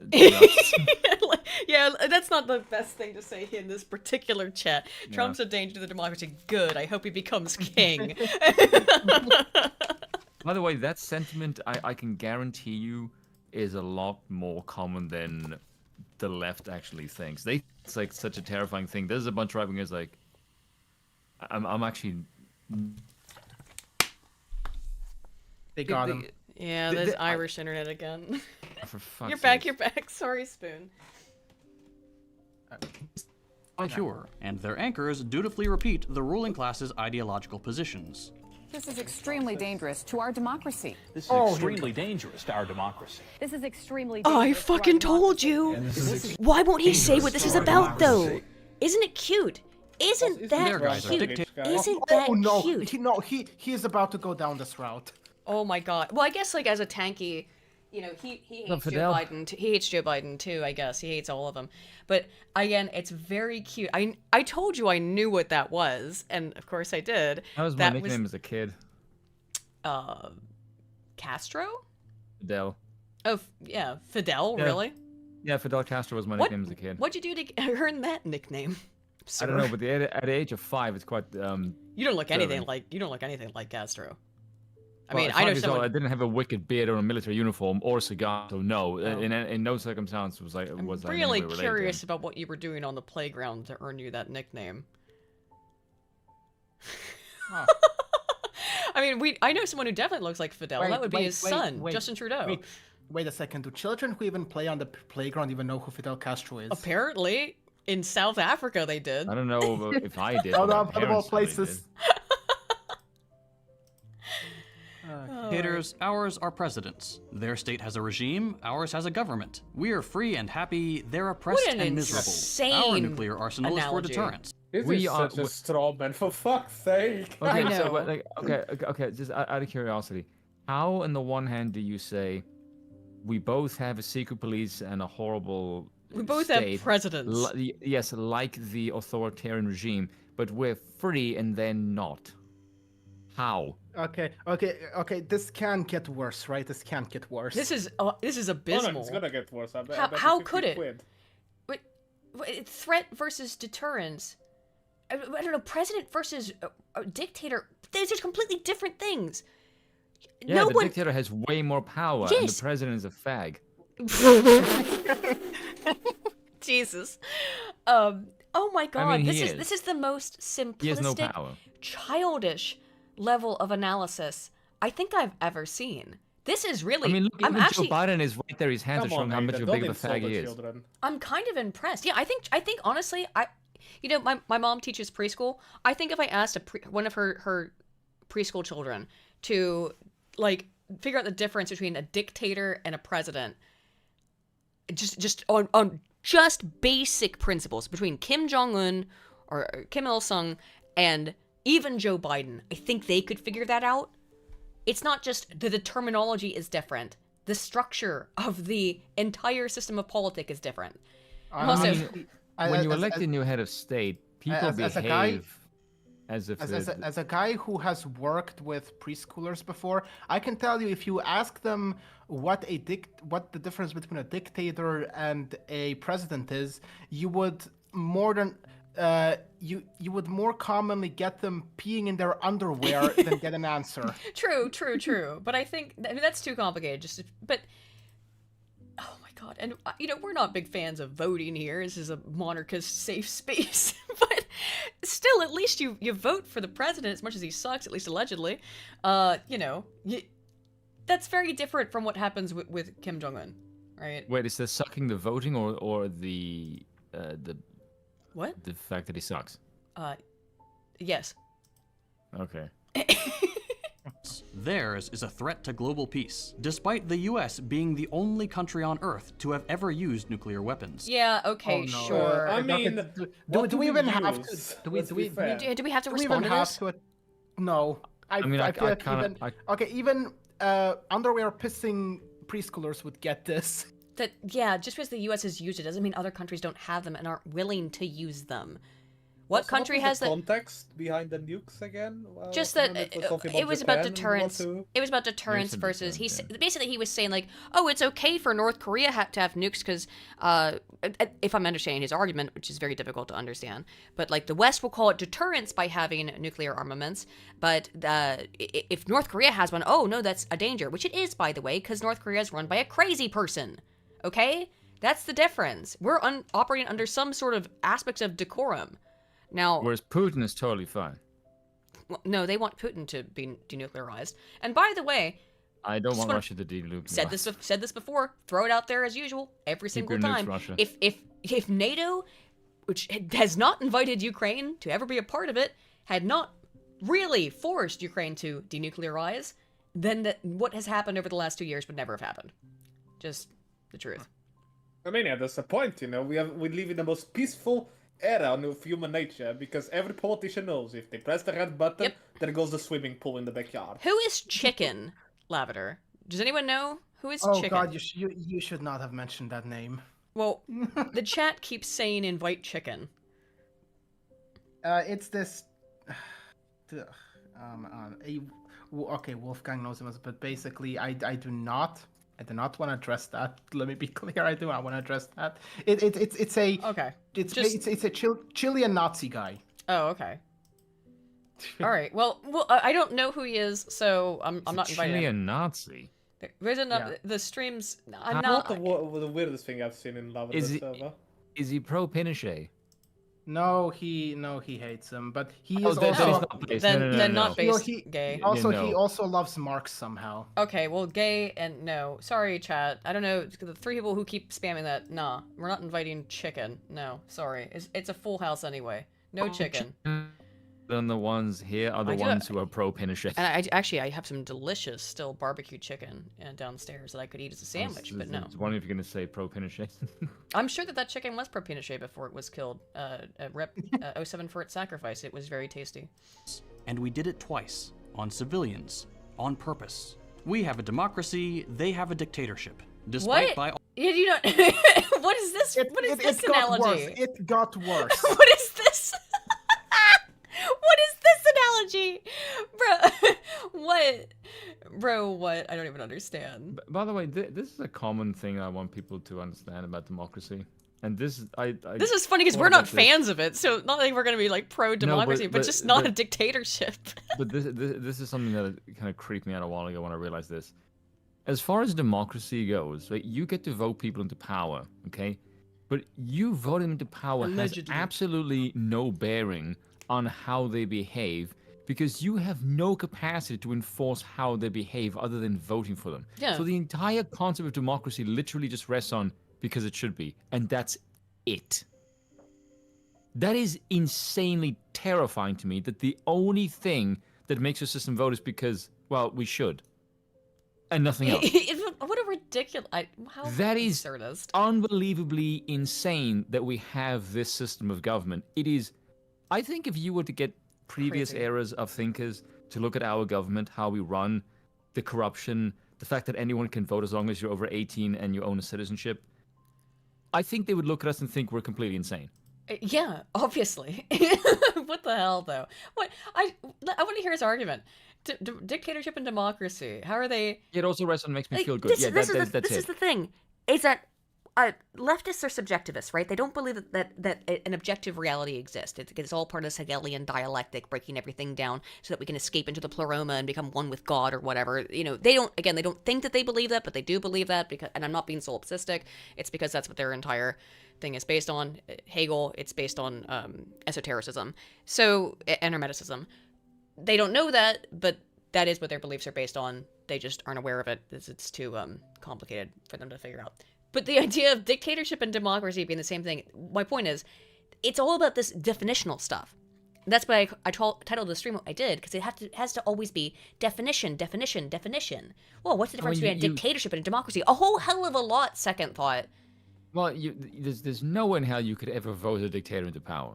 Never. That's never happened. That's never happened. No, never, ever happened. No. Well, the Austrian man? No, he doesn't count. No, of course not. You have Napoleon. No, it doesn't count. Oh, he does count, actually. Napoleon was based, though. All accounts, places like Cuba and China having far more representation and opportunity for... Oh, no. Oh, no. Go Representation. Yeah, go. I need to go back for a second. Hang on. Yeah, hang on. We gotta back for it. On civilians, on purpose. We have a democracy, they have a dictatorship. Despite, by all accounts, places like Cuba and China having far more representation and opportunity for democratic involvement than... Wow. I mean, yeah, the Republic of China definitely has more, I agree, along with Chiang Kai-shek. Oh, yeah, just don't count those freaking Uyghurs, put them in a camp. Well, how could you say that? Under what auspices could you say that shit seriously? Jesus H. Christ. Oh my god. Jesuke Taizago for 5,000 Norwegian krona. Norwegian krona says happy holidays and Merry Christmas. Stating this while I got the chance, alt for Norge, as once our king said, as any king should. Thank you. Holy shit, man. Thank you so much. I will read the rest of the super chats when we come to a break, but thank you. It's a huge donation. Than places like the US. So the way we talk about government structures, characteristics, and actions matters. Without even knowing it, we can end up falling prey to some very subtle, very sophisticated propaganda that primes us to hate people we've never met, whose economic and government structures we know nothing about, and with whom we share far more in common than we do with our own leaders. I would love this guy to apply this term, but for World War II. Oh, yeah, he wouldn't do that. Apply that for the German Reich. I would love him to do that. I would love it too, but he couldn't. I mean, it'd be funny as fuck, but nah. Fine, but those are just words. Who cares what we call our stuff? Alright, let's talk specifics. In a striking 2012 article by... I mean, you haven't done that so far, so this is gonna be weird. I also just love how even him showing like what his research process is just Googling shit in regular Google. Not even Scholar. What are you doing, dude? Not even Scholar. What are you doing? Adam Gopnik called The Caging of America. The author notes Who that, cares? quote, What some overall, journalist says. there are now more people under correctional supervision in America, more than 6 million, than were in the Gulag under Stalin at its height. Okay, pure numbers doesn't matter because the number of people has exploded exponentially, so that doesn't really count. Do you see any numbers there? No, there's no numbers provided because it's a fucking journalist, not a fucking scholar. So I'm getting upset. Not upset, I'm getting worked up is what it is. Same thing. No, I mean, you have a point, you know, you have basically some random guy that goes in, oh yeah, this is what happened, and the historians and the people actually have to do the fucking work, you know, screw those people, because we don't need fucking historians. No. Anyone can be an historian, apparently. Apparently, yeah, of course. Now, I agree with the sentiment, by the way. There certainly are more people under correctional supervision, because it's every American. Every single person in the world is under correctional supervision. Also maybe, just maybe, it's the fact that in the gulags you kind of, you know, work to death and get shot instead of, you know, actually getting corrected. Yeah. Rather than because let's be honest here, in a society that firms correction over, you know, actually punishing people, you are gonna have more people in correctional supervision because guess what? Guess why? More people. That's a basic reason why. Because if you have two criminals who basically hide all their money under a tree or something, they get arrested, they literally live in luxury for 2 years, then wait until their police doesn't find any evidence, then just get released and then just get the money. Yeah. In the Soviet Russia, you would instantly get shot. I mean, there is absolute evidence that punitive justice works more than correctional justice in preventing crime. Yes, we have seen that. I want to be a fan of correctional justice, but it is just not the amount of recidivism is so insane that it doesn't seem to be any good data to show that it actually works. I would like corrective justice so while to work, but doesn't. while second thought is right on this matter, it's not for the reason he thinks. Exactly. Yeah.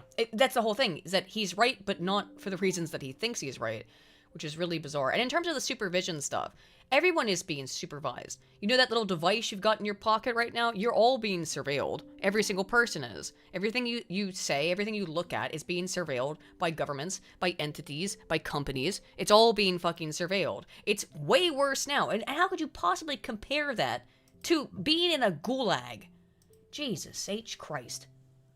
And this is coming from an American writer with a thoroughly liberal worldview. Of course. It's a poignant comparison because, as we all know, Stalin, gulags, and the Soviet Union are the trifecta of what the average person sees as authoritarianism. The fact that we're doing worse... I just want to mention something. I find it incredibly interesting that he's omitting Nazi Germany. Yeah, weird, because normally they love to jump to that. Honestly, Wolfgang, I gotta be the devil's advocate here, but you used that argument, replace it with Nazi Germany a little bit too much. Well, no, the thing is, when you say authoritarianism, at least in the social circles I spend time on, usually people immediately think about Nazism, you know, fascism. Yeah, let's ask the chat. Now, the chat has been primed, unfortunately, so this is not going to be a very scientific poll. But when you say, what do you think of when you hear authoritarian? I think of seatbelts. Yeah, me too. Fuck seatbelts. And also, fuck the IRS and fuck the Fed. All those things are unconstitutional. But what do you think of when you hear the word? The word Nazi, because it's just too much authoritarian parlance. I think that almost everyone would say Nazi before they think communism. I mean, to be fair, Aiden, let's be completely honest. We all know people in the chat are gonna overwhelmingly vote more communist. Yeah, I know. That's why I said it's not right. But I'm still gonna put the poll out anyway. Anyway, let's get back to it. Than that, even if you buy the inflated numbers of widely debunked books like the Black Book of Communism, should tell you something. And fun fact, the CIA. By the way, the Black Book of Communism. Yeah. Here's the thing about the Black Book of Communism. I actually used it as a source in one of my videos, and there have been so many communists going, "Oh, it's been debunked, blah blah blah." But because their main argument is that the book cites Nazi deaths as, victims of communism, and okay, you know what? Okay, fair enough. But here's the thing. The Black Book of Communism isn't written by one author. Right. It's written by several, and they all wrote their own respective parts. Yeah. Like, the author for, the Russian Civil War is going to be different than the author for, World War II.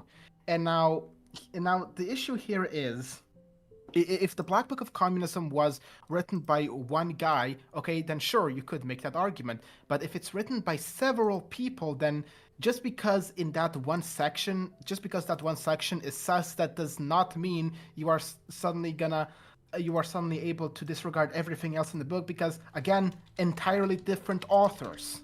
Yeah. So that's absurdist.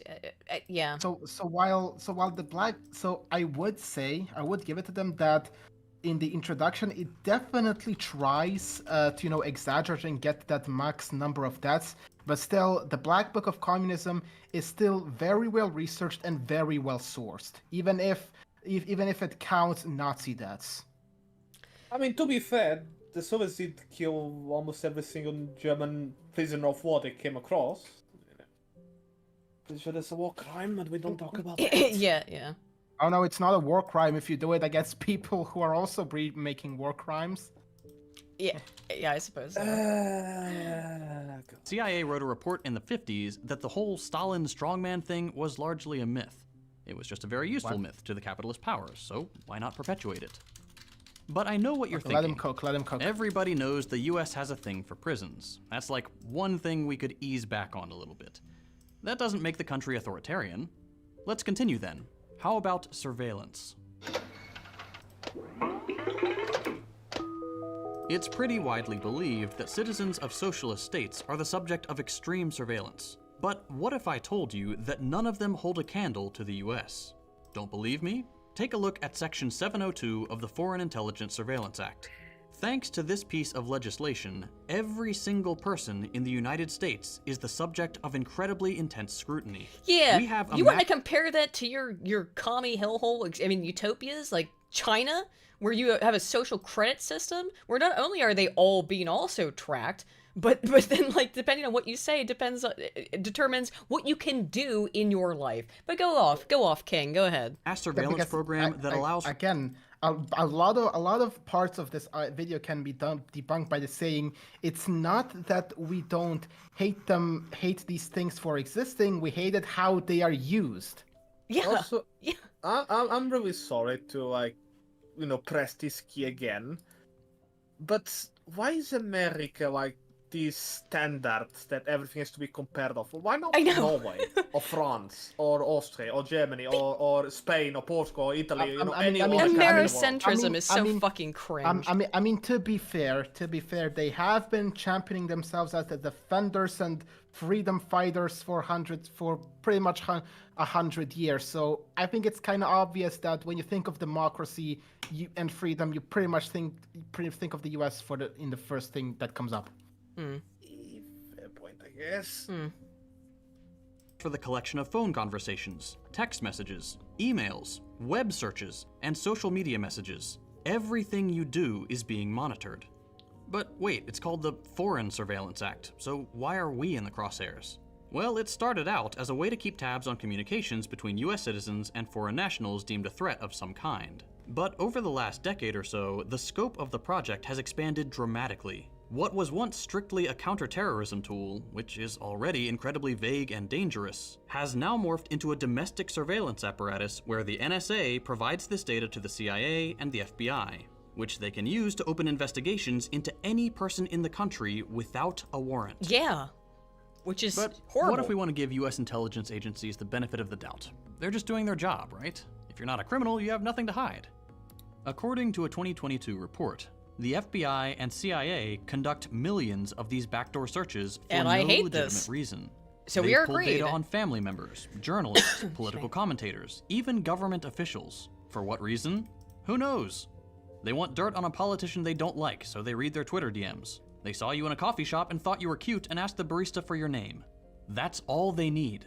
Some random intelligence creep can plug in your name, phone number, or email address and have access. Yeah, and second thought, libertarians despise this stuff, myself included, obviously. But I don't know why you think this is better in a communist country. So I'm not understanding this. The fact that there are elements of the United States that are totalitarian or authoritarian, which of course there are, does not therefore... What's the point? Does not therefore make the entire the entirety of the United States government authoritarian because there are authoritarian elements. It doesn't make the United States government from its inception authoritarian. Doesn't make the Democratic Republic inherently authoritarian. No, there's creeping in. Now I would like to rescind all of this stuff, but you're not making a libertarian argument. You are not making a socialist or communist argument, because under communism, guess what? All your shit's getting fucking observed as well. Look at why is he bringing up America? Because again, I don't like this stuff. But why is he doing this, bringing up this stuff, which I agree is a problem, and I hate, and I despise, and I find to be anti-constitutional, and not China? Okay, to quote Alex Jones on this, I've got a meme right here. Okay, I can't find it right now, but I've seen it a lot on Twitter, which basically goes like this. A guy says, I don't like that thing. And then another guy says, heh, what about that thing? Yeah. And the guy says again, I don't like that thing either. And that guy goes, huh? But it's impossible. How can he also like the other thing? How my argument has failed. Yeah.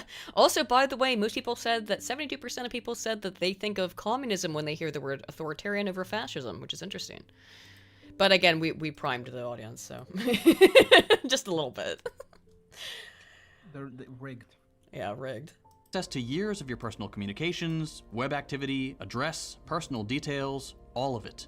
Oh no, is this how he's gonna... No, I know what this is. He's about to segue into his ad. That's what this whole segment's about. I guarantee it. Oh my god, I guarantee it. I just caught it. Wait, no. if it was for a VPN company... No, it's for Ground News, which is like, oh, it's an unbiased news source. If that's what it is, I'm gonna laugh my ass off. Because we haven't seen this, guys. If that's what it... has ever wielded that kind of surveillance power. Okay, dystopian prison population. Won't bring up... Maybe not. He didn't. So you're not going to bring up China, then? You're just not going to bring up China's surveillance system, then? Wow, that's Marx is that's turning on his own grave. That's His followers. fascinating. Oh my god. Largest surveillance apparatus in history. That all sounds America has the pretty largest bad. surveillance apparatus in history, not China? How could you make such an ignorant statement? Jesus H. Christ. At least we have the freedom to criticize the government, right? The secret police aren't going to come drag us away. Yeah, you don't have that in China. Well, I've got some bad news for you there, too. What the fuck? U.S. police are the most vicious and unaccountable in the world by What far. does that have to do with being dragged away, though? The U.S. police are the most vicious and unaccountable in the world by far? You don't want to talk about the United States police are the worst and most vicious in the world by far. This is beyond Americentrism. This is that this man doesn't even know that anything exists outside of America. Jesus. Notice the fact that he starts on one point. The point is that the police is not going to drag you outside of your home for criticizing the government. And then he switches to a completely different point, which is police brutality, whatever the fuck he wants to talk about. Second thought, they'll drag you out of your home for disagreeing with the government in the United Kingdom, you dipshit. Holy fuck. And that's based. Have you heard of Count Dankula? You got a license for that knife? You got a license for that joke?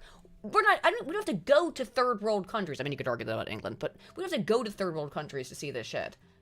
In the United Kingdom, they will drag you out of your home for disagreeing with someone. They arrested a woman, her name's escaping me, but something Pharaoh, for criticizing a tranny in England. They arrested her, put her in jail. Or at least held her in prison, or held her in a jail cell. And again, the whole counter argument boils down to, I don't like that thing either. Yes, the RCMP. Sure, yeah. Canada's not much better, but I can't, you don't have to go to third world countries. You don't have to go, you can just stick within the Anglosphere and find that, to make the claim that the American police are the worst, you don't even have to go outside the Anglosphere to see how much of an insane, inaccurate statement that is. Wow, I'm honestly shocked. You've actually shocked me. You've surprised me, second thought, at the absolute temerity of your bullshit. Plenty of videos online of police arresting journalists, brutalizing peaceful protesters, even laughing about killing innocent people. I'm sure they were fiery at peaceful protesters. Yeah. Let me tell, the BLM riots, huh? Yeah, fiery at peaceful ones. I'm sure that's what he thinks, right? I have a whole video on the subject, actually. But here's the gist of it. According to ongoing reporting, U.S. police kill over 1,000 American citizens per year. Yeah, and how many of them are criminals doing crimes? How many of them are criminals about to try to stab the cop, or stab another person, or shoot another person? How many of them are active dangers to themselves or others? Look, I don't like those numbers, okay? And I am very skeptical and critical of the police. But this is a crazy fucking argument. Aiden is ACAB?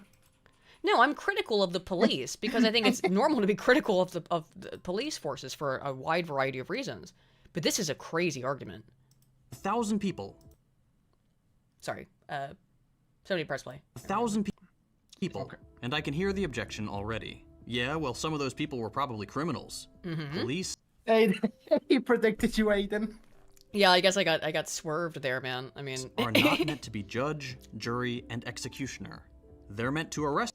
I mean, how can you be how can you decide on whether you're a judge, jury, executioner if the guy literally pulls a gun on you? Right, exactly. I'm sorry, you have to defend yourself and you have to defend civilians, innocents. Yes, it's a tough call. I can't even fathom how difficult it must be to be a police officer. Now, as I've said, people who are drawn towards police work tend to be high in dark triad traits. That's disturbing, but there's a reason why. People who are drawn toward police work, yeah, a lot of them are high mock or high Machiavellianism, and then it's psychopathy. They tend to be highest in psychopathy and also elevated Machiavellianism. That makes sense. I mean, but you're not gonna be you can't untrain that. The people who are going to be drawn to becoming cops, yeah, they're gonna have some maybe some power-driven stuff in their brains. Okay, that's probably true. That's why I don't trust cops. Inherent. Not that I hate them. I just have a little I know too much about it to be very trusting. That doesn't mean they're all evil. And also, if you're in a life and death situation, yeah, they have to sometimes take a life, and it's regrettable and it's sad. But we don't live in a fantasy world. And maybe the world would appreciate that death. Yeah, maybe. Depends on who it is. If they have to, and then hand them over to the judge, jury, and we really should talk about the executioner part. Open social media on any day of the week, and you'll see a story of an officer-involved shooting. And do you want to talk about why was the officer involved in a shooting? Let's look at just what's on the screen. Domestic-related officer-involved fatal shooting under investigation at Split Oak Trail in Antioch. A man was reportedly holding an adult at knife point, was fatally shot. Gee. Wow, so innocent. How could you put... Second thought, you absolute rube. How could you make this statement and then go to Twitter and have that on the screen while you're saying this shit? Had a hostage at knife point. So did that police officer save an innocent person's life? Sounds like it. By shooting a criminal? Sounds like it. I don't know that situation. But dear God. Where the media tries really hard to twist the reporting to make the cops sound less like a murderer. Twist the reporting? In the one that's... Maiden, I think you should save your breath. We all know how bullshit that is. Sorry, let's With just body go. cameras often required these days, it's getting harder for them to hide their crimes, though they still try. Anyway, the bottom line is this. If we look at any other country on Earth, let's say China, the hot-button supposed authoritarian hellhole of the day, and compare police violence stats, the U.S. is far worse. Gee, I wonder why. That sweet Chinese money that he's probably getting from some CCP. He must be getting paid. Definitely, and I want that money. Please pay me. I will say even worse shit. Hey, second thought. Hey, second thought. Do you know why the reporting is out of China shows that there's no problems with police violence? Hey, do you guys know? Do you guys know? Maybe because maybe because Xi Jinping is actively funding that. Oh wait, there's a knock on my door. It could be that. It could also because the Chinese don't report on their crime statistics because they're an authoritarian hellhole state. Did you have what goes through the mind of someone to say something like that? Like, oh, China's way better. Yeah, China's not authoritarian.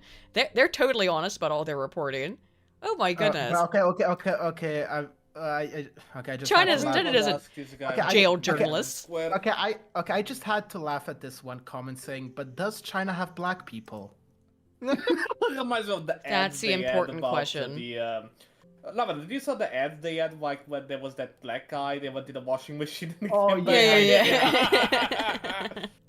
I'm be honest. If there were black people in China, that they would be shot on sight. Yeah, what a crazy thing to believe.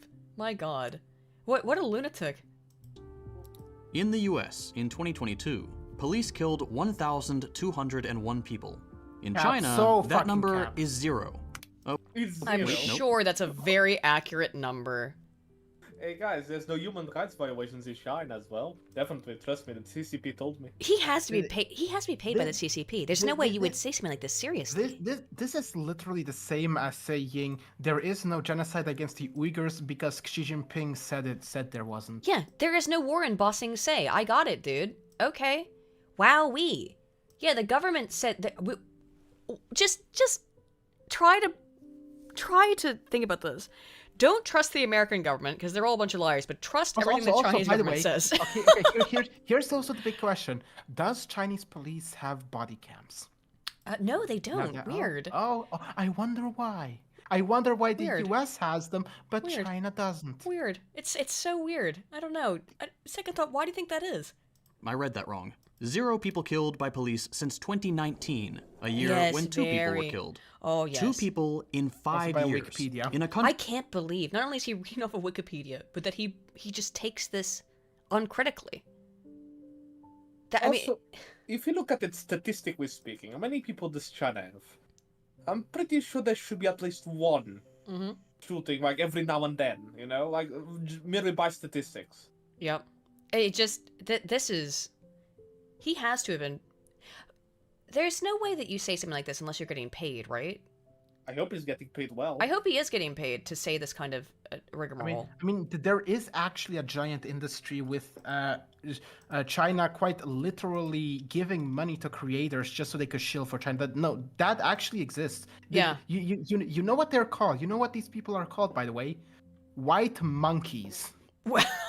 Oh yeah, something. It's like guilo something, or no, guilo is just like white face. But yeah, white monkeys. I've heard that term. Guilo? Is that it, Bill? Bill. Oh, it means stupid ghost face. But no. Thank you, Bill. Bill has he knows all the slurs. Bill's the master of slurs. Country with a population 4 times greater than the United States. Since 2019. Yeah, so he just said it there. The population's 4 times larger, and you believe this shit uncritically. You believe this shit uncritically. Okay. This argument is Bill certified. Yeah, this is insane though, that he believes this without, curiously, a second thought. He believes it. Damn. U.S. police have killed nearly 5,000 American citizens. So, we have a more dystopian prison situation, we're the most spied on people on Earth, and our police murder 3 people on average every single day. So the first 2 things you said are lies. And the third thing you said, yes, is a truth. It's also very dubious. But without any context, and to which you just compared a actual totalitarian society's propaganda. No wonder he's so stupid. He just believes propaganda. Jeez. If that's not authoritarian, I don't know what is. This is the excess China. Wait. In fact, hold on a second. So, police killing people is authoritarian. Apparently. By default. Yeah. I thought for any reason, even if it's to stop someone from getting stabbed, which is one of the things he put on the screen. Yeah. No, but what I associate with authoritarianism is like the way the state functions, not like some fucking police. Not what a single police. Exactly. That's institutional power. We're talking about structural power. That's authoritarianism, which he never bothered to redefine. He never, 14 minutes in, has still not defined it. He gave a definition and said that definition's wrong, and then he just starts going off. Okay, where's your definition, dude? He's never defined it. Because he can't define it. Because that would ruin his argument, which is that he has no argument. So, excuse me, a single police officer, so like that woman who said she was, I forget her name, the police officer who thought she was pulling a taser, allegedly, and then shot a guy. That her individual fuck-up, that's a representation. The woman in Florida? Yeah. That's a representation of authoritarianism because she was an idiot and pulled out her gun instead of her taser. I don't even know if I don't know if I believe her or not, but I mean, she got put in jail for it, so the jury found her guilty. Look, that's not what authoritarianism is, and it shows that he doesn't understand what authoritarianism is. If he says a cop shooting someone who's trying to stab a hostage in the neck is authoritarianism, he's an idiot. That reminds me, I think you guys, I mean, honestly, this has gone completely virally. You guys know about the James Somerton situation that happened? It sounds really familiar, but could you refresh my memory? It's basically what H. Bomber Guy talked in his,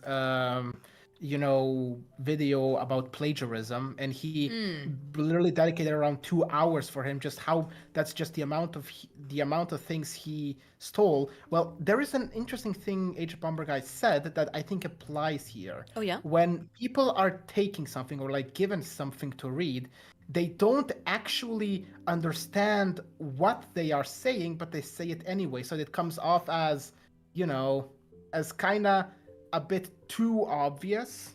Like what I'm saying here is that he clearly does not know what he's talking about. Yeah, right. I really feel like the things he wrote, I'm pretty sure he has like a team of writers and he never wrote this himself, and he's like, okay, I'm gonna just read the script and that is it. No bother even understanding.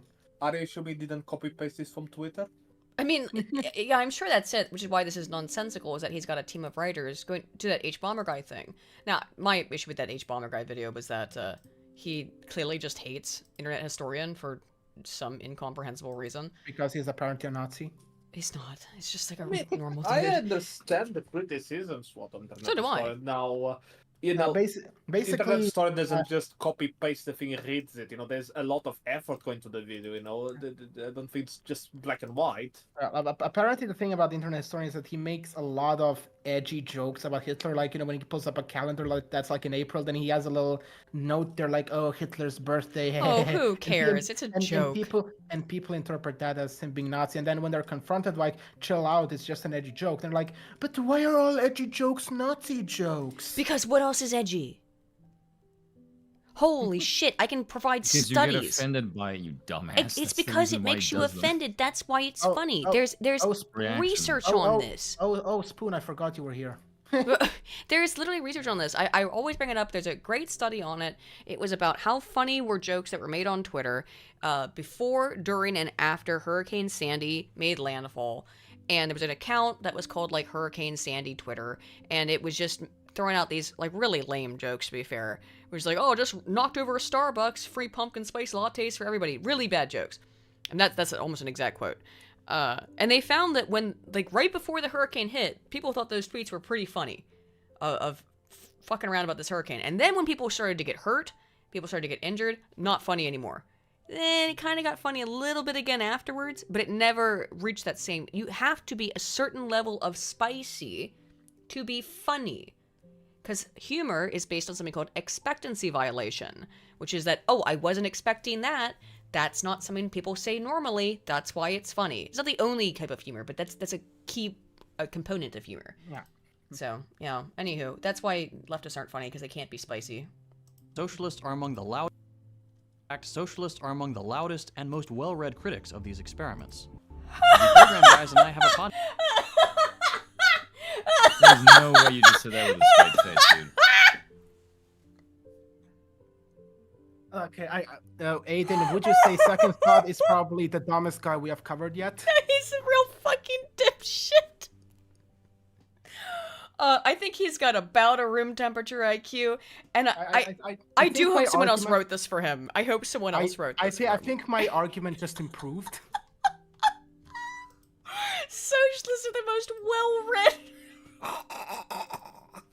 Okay, homie. That's a nice scope. Oh, that made my day. That legitimately made my day. That was hilarious. Second thought. I don't know what your name is. Podcast episode specifically dedicated to the topic, and we plan to do more in the future. Oh, sure. The point of all this is that if we're going to rightly level criticism at some states, we need to make sure to apply that standard universally. And that means starting at home rather than simply passing judgment on countries halfway around the world or that have long since passed. Okay, that's the liberal part taken care of. Now it's time to have a little chat with my friends on the Western left. The right does a very good job at presenting a unified front. The capitalist... What are you talking about? ...reaction are incredibly powerful in the imperial... Pause. What the hell are you talking about? The right, the whole reason why the right hasn't been able to gain any kind of power in recent years is because we're completely disassociated. Because people on the right have very differing opinions on things. We have very nuanced opinions on things comparatively to the left. That the right can't get along because you've got neocons, you've got war hawks, you've got the more like the traditional Republican conservatives, that side. Then you've got libertarians. Then you have a lot more economically left-leaning right people like Pat Cons. Yes, you have libertarians, you have ANCAPs, and then you've got people like ourselves who would all be considered conservative, right-leaning people, but we're fucking monarchists. I prefer the label reactionary. Sure, reactionaries.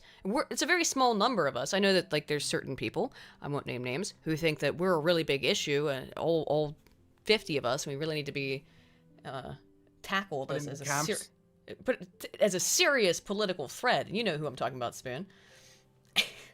Spoon, you there? He just leave. Who? People who there's a couple of people who think that the real threat to society are us neo-reactionaries. And we're very dangerous. I don't be considered a threat. Well, you know, you know. I honestly wish we were that big of a threat as they portray us to be. It's crazy because again, there's dozens of us, dozens. I'm trying to think like who did you mean? Oh, you really don't know? There's like 3 names I can think of. Yeah, and you can say them because you know who they are. Well, Adam, Sitch, and Dev. Yeah. I mean, look. We're a big threat. Apparently, I shouldn't have a go with them because apparently, because I make fun of Adam because he blocked me and because his opinions are shit.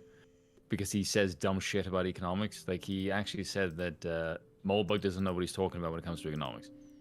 Well, I just to point it coming out from a guy who believes in MMT, that's like saying you don't believe with the you don't believe a dentist, but you believe in the tooth fairy.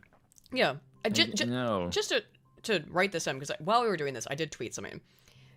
Sargon tweeted, "Far right is a non-ideological political position, which is why liberal or communist ideologies have such trouble defining or interacting with it." Related to this discussion, right?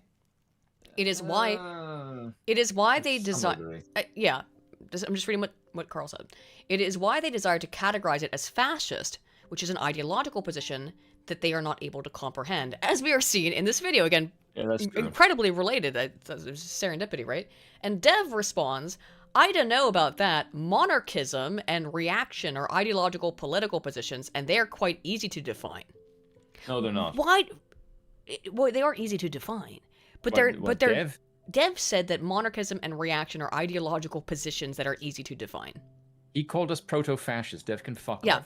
Carl then responded by saying monarchism isn't real, and I responded back with that political compass. That was yes, it was real monarchism, and it was glorious meme. I don't know what Carl meant by monarchism isn't real. I have no idea what he actually meant by that.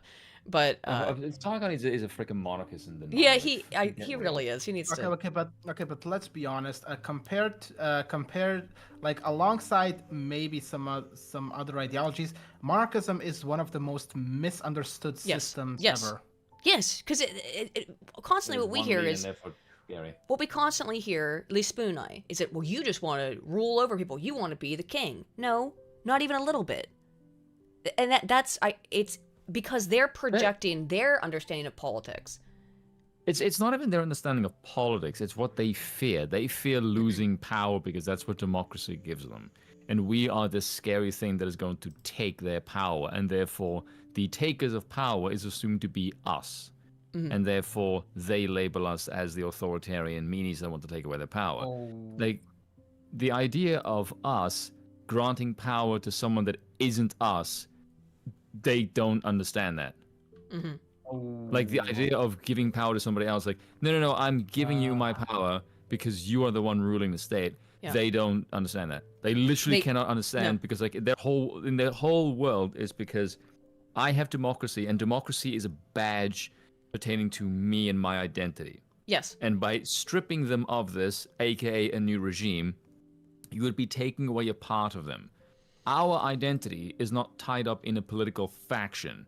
We wish to disassociate with politics because we think the vast majority of people are too fucking stupid to know what the hell they're doing when they come to That's voting. why we wish to divest ourselves of it and let a king make the decisions.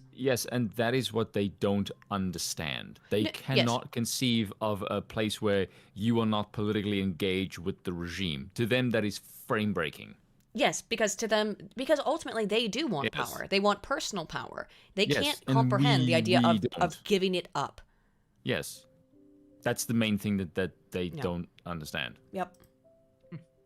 Real core. The left is already on the back foot, and we have been in what sense? Many years. In what sense? In what definable sense? In what demonstrable? Quantitative sense?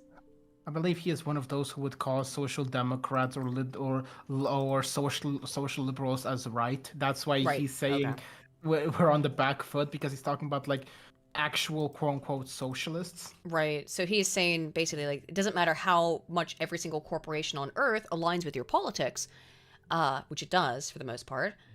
Every major company espouses your ridiculous beliefs. It doesn't matter that you managed to totally not elect Trump a second time, etc., for being Americentric. Now, I would say it does seem that some things are changing with some new elections, but I'm not entirely impressed with Milei so far, just for example. How are you on the back foot? You control every single cultural institution. You control all of academia. You control almost all of politics, but it's never enough until they complete the goal of utter, total communist world government. Revolution. World government. That's why he sees them on the back foot, because there's no world government yet. And unless it's just global revolution, we're on the back foot. Ridiculous. Insane. This is why it's frankly absurd how much infighting goes on among the left. Good. Social Democrats sniping at tankies for being authoritarian doesn't do the movement any good. Funnily enough, the label authoritarian is only ever applied to successful socialist projects. The ones that failed were somehow more pure. But the moment a new system takes steps to ensure the security of their people and their new project, they're labeled authoritarian. I think part of this is that there's a lack... Have you considered that it's because they are? Why is that? Why did that not enter into your equation? The fact that they... Assuming he has the brain capacity to understand that, Aiden. I guess so, right? By the way, understanding among Western self-professed leftists regarding on Twitter. what it Yeah, sorry. Go ahead, Spin. Yeah, he wrote, "It's a fiction that nostalgic right-wingers use to advocate for anti-liberalism." Sargon, you're an Englishman who just said that. Like, that's the cringiest and gayest thing you've ever said. As a matter of fact, I literally said that to him. I just said, Harry, I said that to... please come and help. I literally said to him, "It's a fiction. You've never sounded more cringe and gay." Harry, come here and An Englishman who just said monarchy is a fictional, nostalgic like entity. Like, dude, what the fuck are you smoking? You're the one who constantly bashes liberalism, and yet you don't want the most effective thing to counter it. Sargon, what the hell is wrong with you? That doesn't even make any sense. Harry, go, give him a... Oh, shit. Beat your boss over the head. Get beat your boss over the head. To be fair, I never really liked Sargon that much. Sargon is frustrating because it's like, you can tell that he like almost gets it, or that you can feel that he gets it, sort of. But then he goes completely off track. Right? Yes. Yeah. He's like someone that gets to the very, very edge and then just face plants. I like Carl. I do. Like, interpersonally, I swear to like God, woman, if you keep saying that, I will beat you and I will get freaking Bill to join in. Don't give These him a people claws. have thicker skin than you. You don't need to freaking kiss their ass before you I'm not kick it. kissing his Just ass. fucking I'm kick just it. saying, because I don't know. I always have to like put that He's as not a gonna watch the caveat. screen. Fuck it. You don't know that. Dev probably will now that I talked a little shit. I'll freaking say it. Sargon, that's a stupid thing to say, and that's a dumb position to take. Sargon, that was a stupid thing to say. Okay. There you go. It was. And Dev's a moron. Actually takes to change the status quo across an entire country.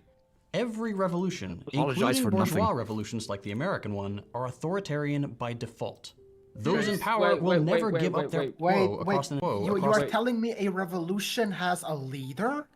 Hold on a second. I want to hear that again. Entire country. Every revolution, including bourgeois revolutions like the American one, are authoritarian by default. What?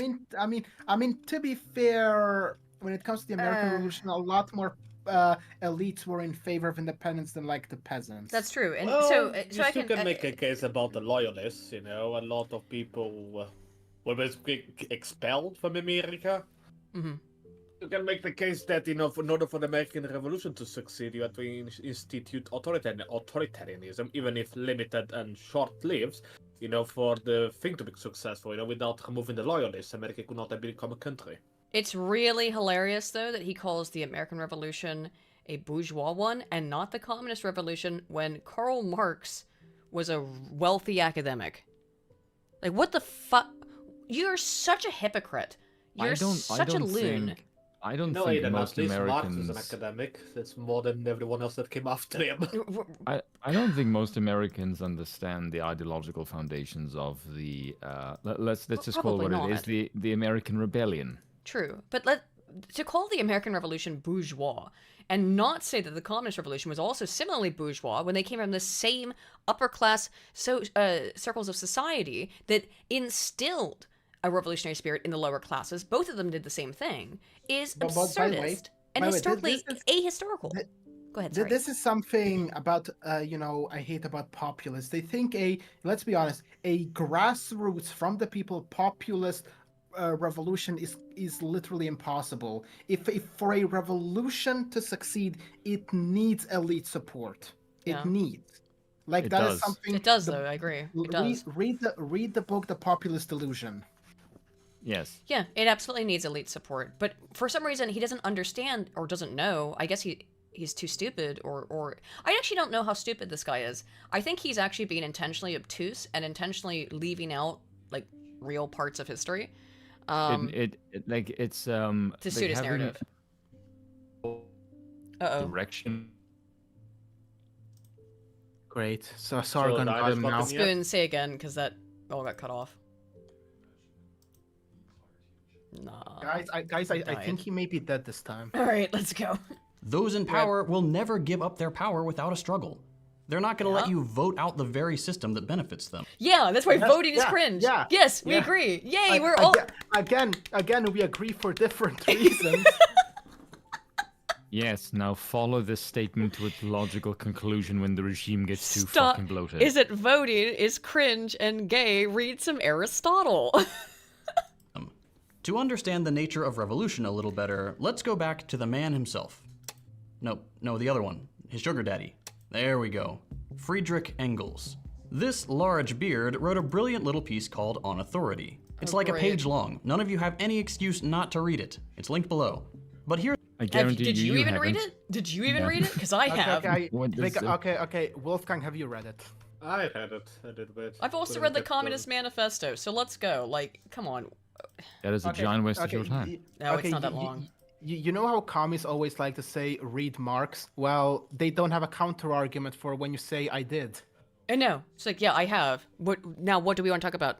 In the Communist Manifesto, what specifically do you want to debate about what's in the Communist Manifesto or On Authority by Engels? I feel like if they say that, you should be able to counter it with your own book. Also, Communist Manifesto. Like, if you read Human Action by Mises. By Engels. Yeah. Have you? Yes, exactly. Have you read anything by Mises? Have you read Marxism Unmasked by Mises? Have you read Erich von Kuehnelt-Lenin? Absolutely not. Of course not. I don't even know who that is. Well, they don't know what any. To be fair, most people don't know who he is. That's true. And More people should.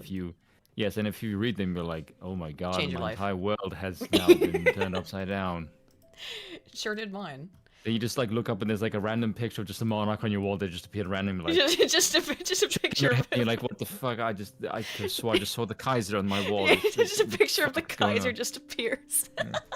And then you turn around and there's King Louis XIV on the wall, the Sun King, and like, what the fuck is going on? Here's the part that I think is most applicable to this video. Charles II? Have these gentlemen ever seen a revolution? A revolution is certainly the most authoritarian thing there is. It is the act whereby one part of the population imposes its will upon the other part by means of rifles, bayonets, and cannon.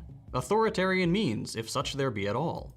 And if the victorious party does not want to have fought in vain, it must maintain this rule by means of the terror which its arms inspire in the reactionists. Would the Paris... I mean, if that is the authoritarian... Sorry. What, is it fucking gone again? Yeah, let's try one more time. Oh, Jesus fucking Christ. But if that's how you define a revolution and authoritarianism, the Americans didn't actually do that. No. Well, it did to the loyalists. I suppose Not really. They were expelled from the America.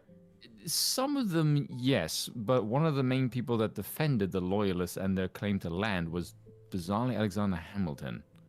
That's how he made his money. He was a defender of loyalists to private property, and the reason he did it is because he said, if you want, no, it's not that. It's because if you want the regime to be stable, you don't go after political opposition.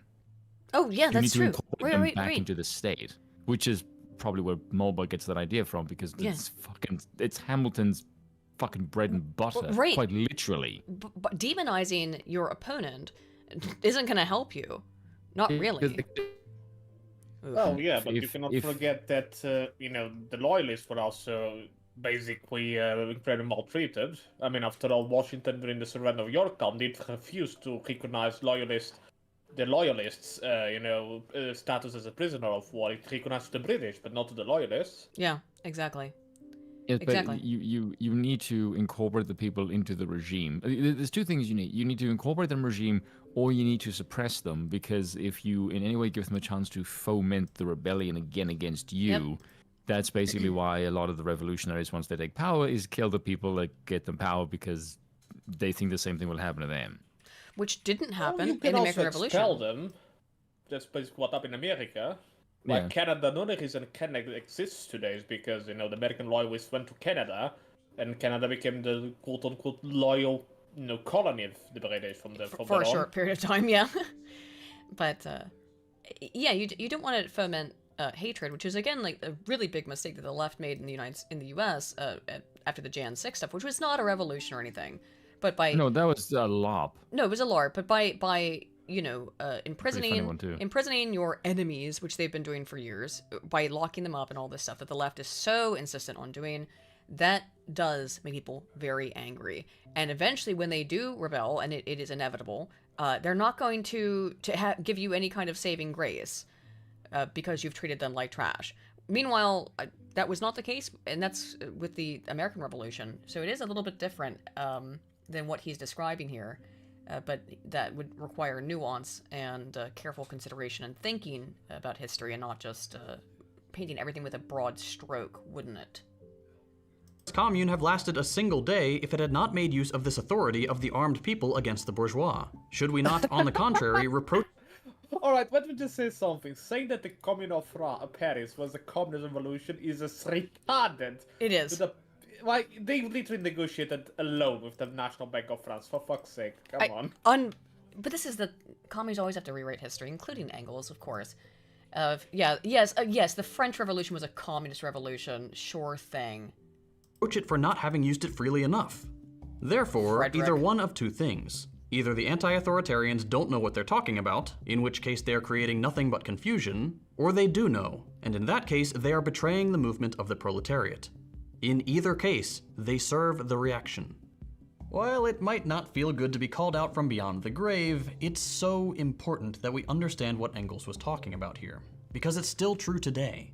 If a mass of people decide they're done with the current oppressive system, rise up, build something new, and then fail to protect the gains they've made, their project will be destroyed. Which is inevitable for your types, dude. Because you all hate each other, and the way that you are rising up is by canceling people, trying to hurt other people. That's I've read the research on this. People who identify themselves as on the left would rather get a penny than $1, as long as they made sure that someone else didn't get $1. That's how that's why all this shit fails? How jealous and spiteful they are. It is their psychological profile. Go ahead, Spoon. But it's not even just that. Is that the reason why these revolutions fail is the same reason why independent revolutions fail after post-colonial powers leave. Yeah. In the sense that they are power-hungry morons and they don't have any administrative capacities. They just want to create a vacuum and then think that whatever fills it, as long as it's a local boy, one of their own, they're going to be treated the same way that the elite of the previous regime treated them. Yeah. It's always... The inner circle. Yes, they think they're going to be the inner circle, and it's like, that is not how power works at fucking all. Look at all over the world. This is something that people need to be made aware of, and it's Read DiGiovanni on Power. Yeah, that, but it's also the case of, does it ever occur to you that people who don't look like you can hold power better than your own ilk? Well, yeah. Yeah. To us, that's not really that surprising because white people are the best at holding power.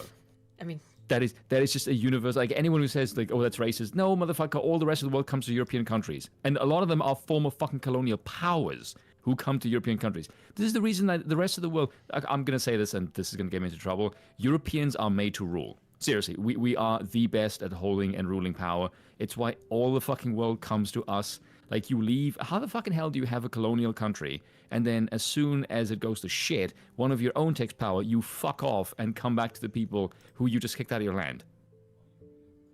I mean, good point. Yeah, it's because you value European rule. We are better than your people at ruling. It's just fucking factual. We're better at running a country. Infrastructure. We are better at building civilization than the rest of the fucking world. This is just an objective fucking truth. You can see it through migration patterns, for God's sakes. Yeah. Welcome to the reality. The European is the best at ruling civilization. That is the fucking fact.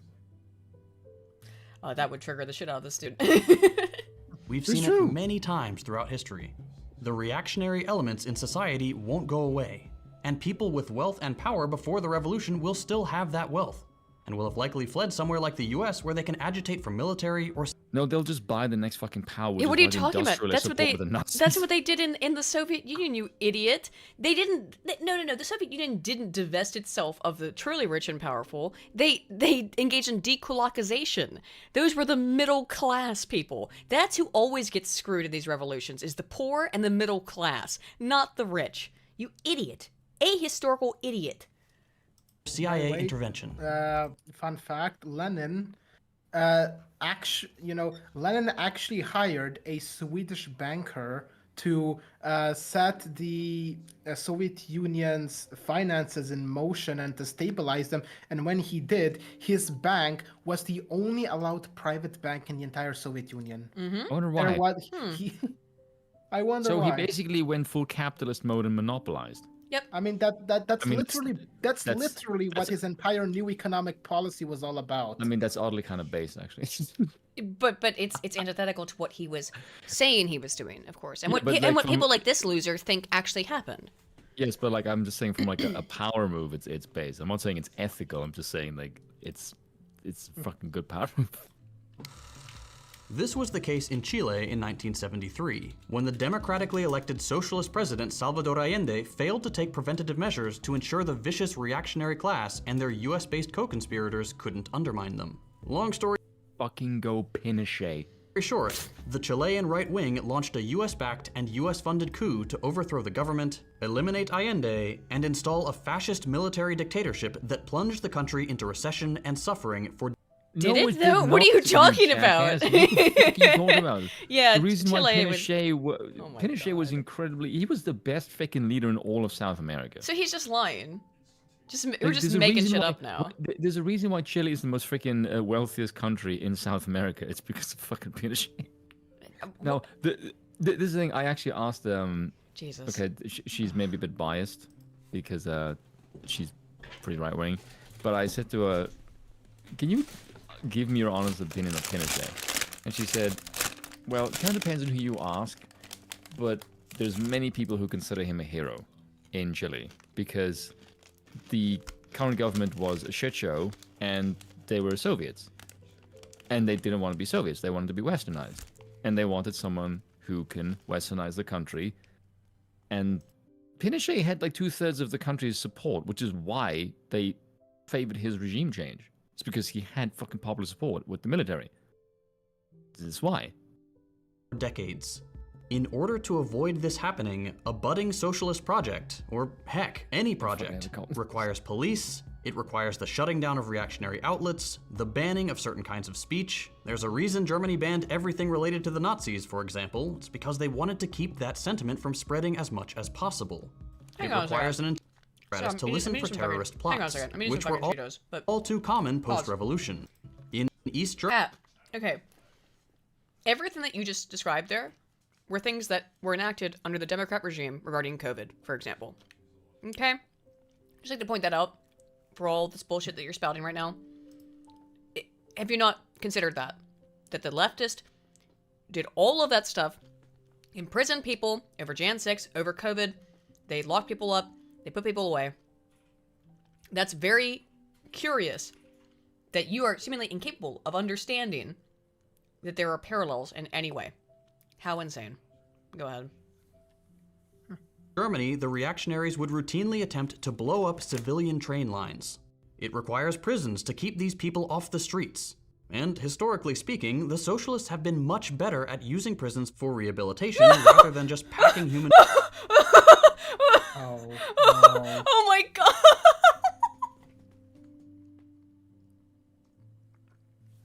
Oh my god. My brain hurts. How? In what universe could you possibly say that with a straight face? I mean, sure, the current rehabilitation program is shit, but that doesn't mean that socialists were better.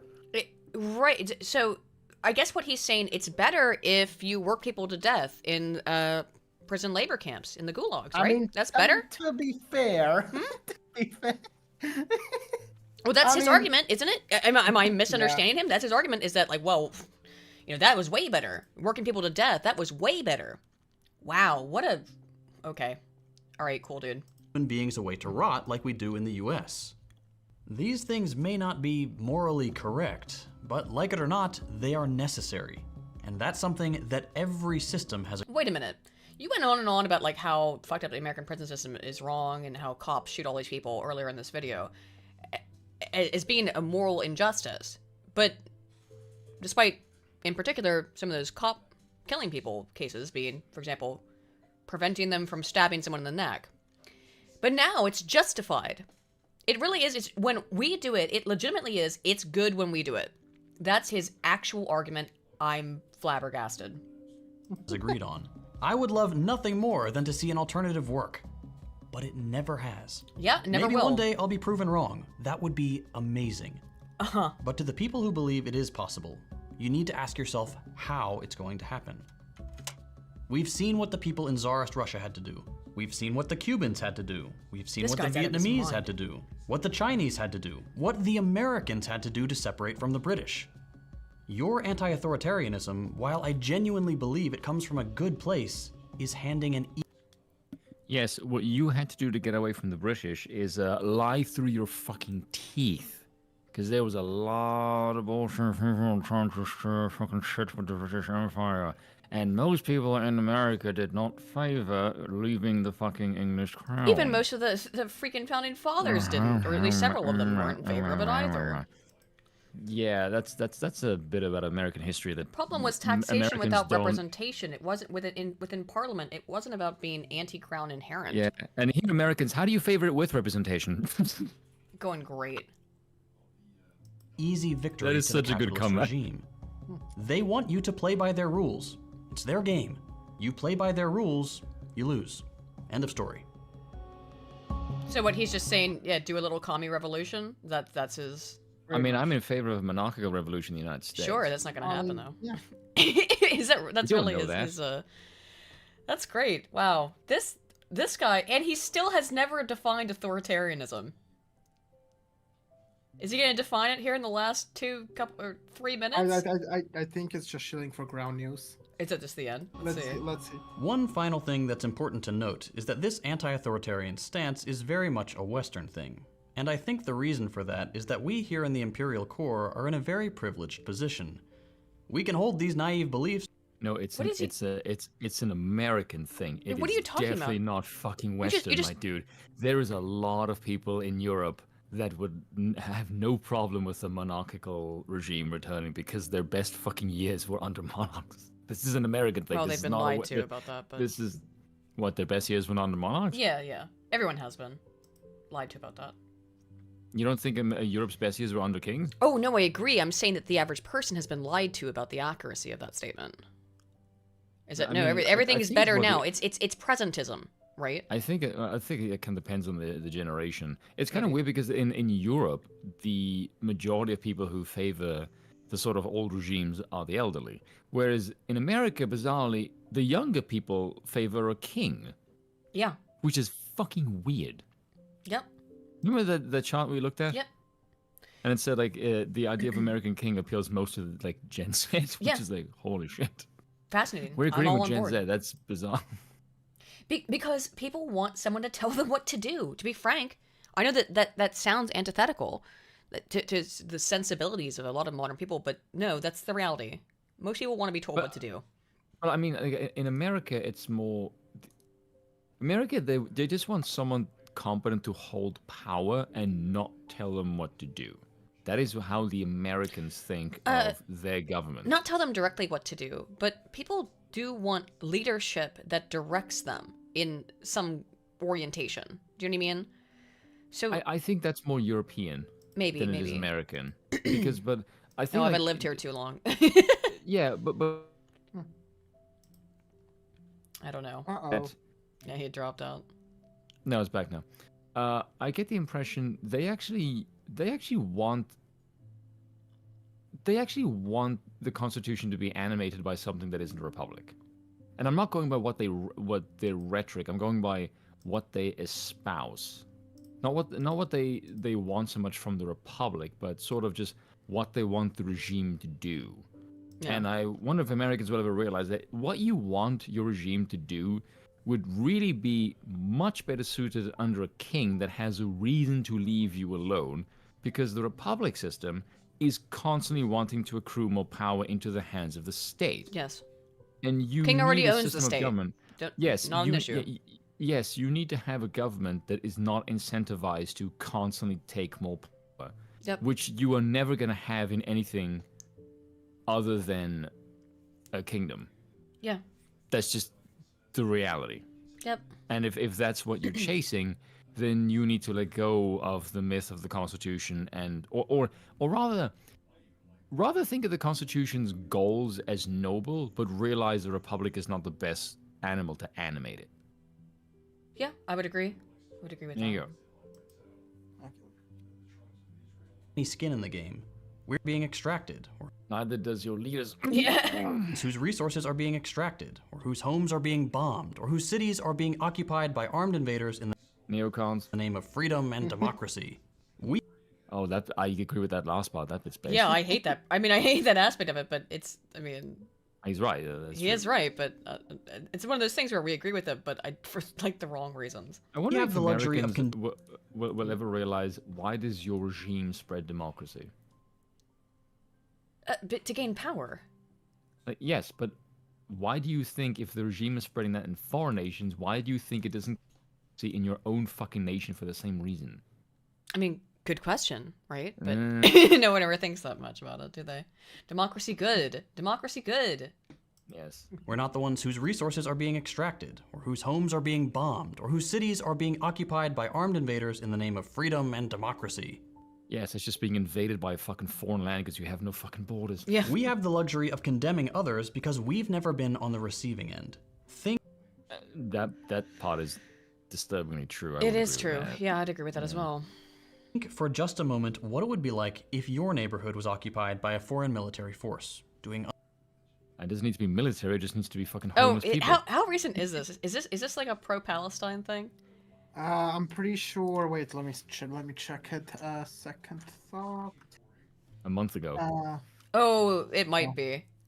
Who knows when he wrote? This might have been a Palestine thing. This little bit of the speech here, which yeah, actually I would put money on it. This is probably a Palestine thing. This element. It's about a 25%. There's a 20% downvote on this.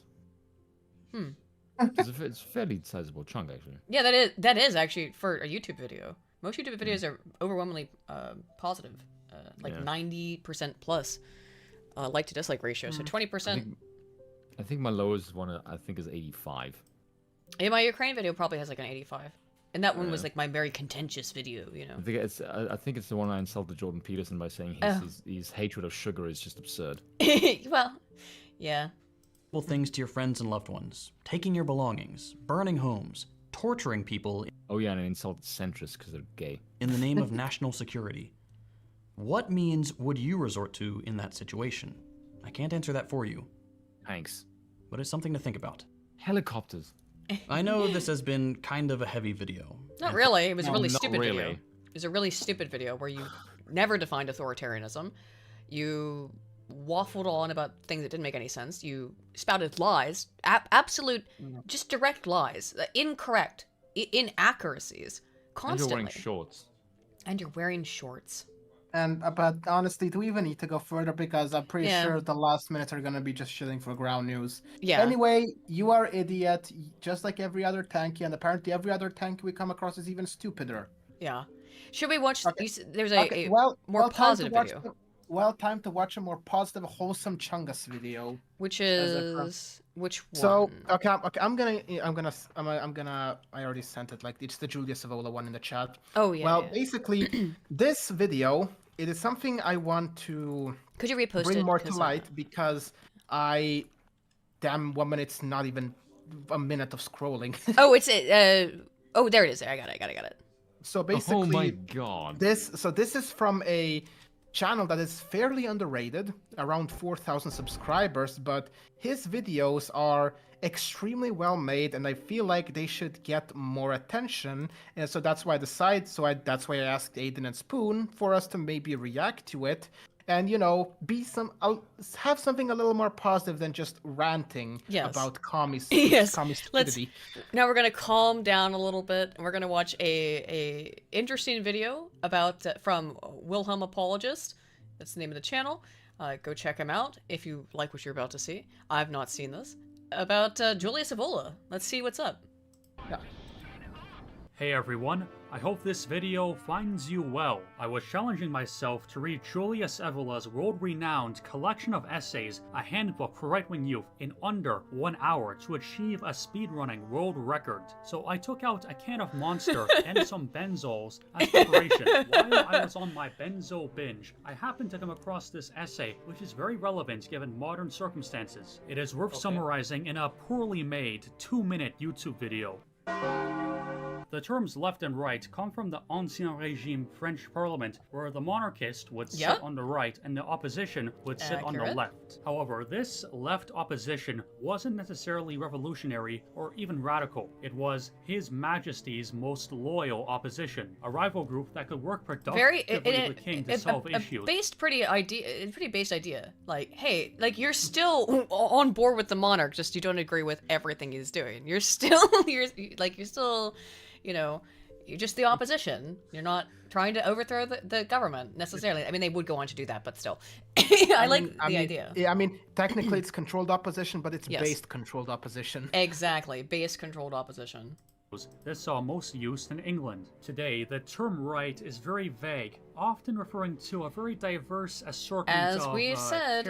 Unlike what Second Thought just said, is that all the conservatives are all identical. We're all a big hive mind. No, this is the truth. It's very eclectic. Characters broadly opposed to the left. There is a lot of confusion regarding what this word means, both in a broad and more exact sense. This complication mostly has to do with flavor of the month political commentary made by the 24/7 news cycle talking about issues which that's us. forget in about 2 weeks. So it's necessary to put all contemporary discussion aside to get a more eternal definition of right. That is, a right wing that is hierarchical in nature, affirming ancient traditions and society from What's up, Kaiser? Let's go! Considering this, the right wing only acquires its full meaning when rejecting both democracy and socialism and advocating for monarchy. Based.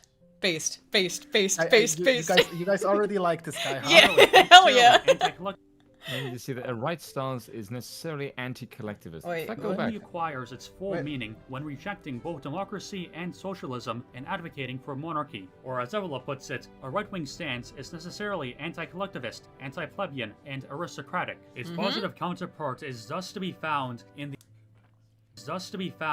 the affirmation organic and hierarchical state governed by a principle of authority. What is I have an erection.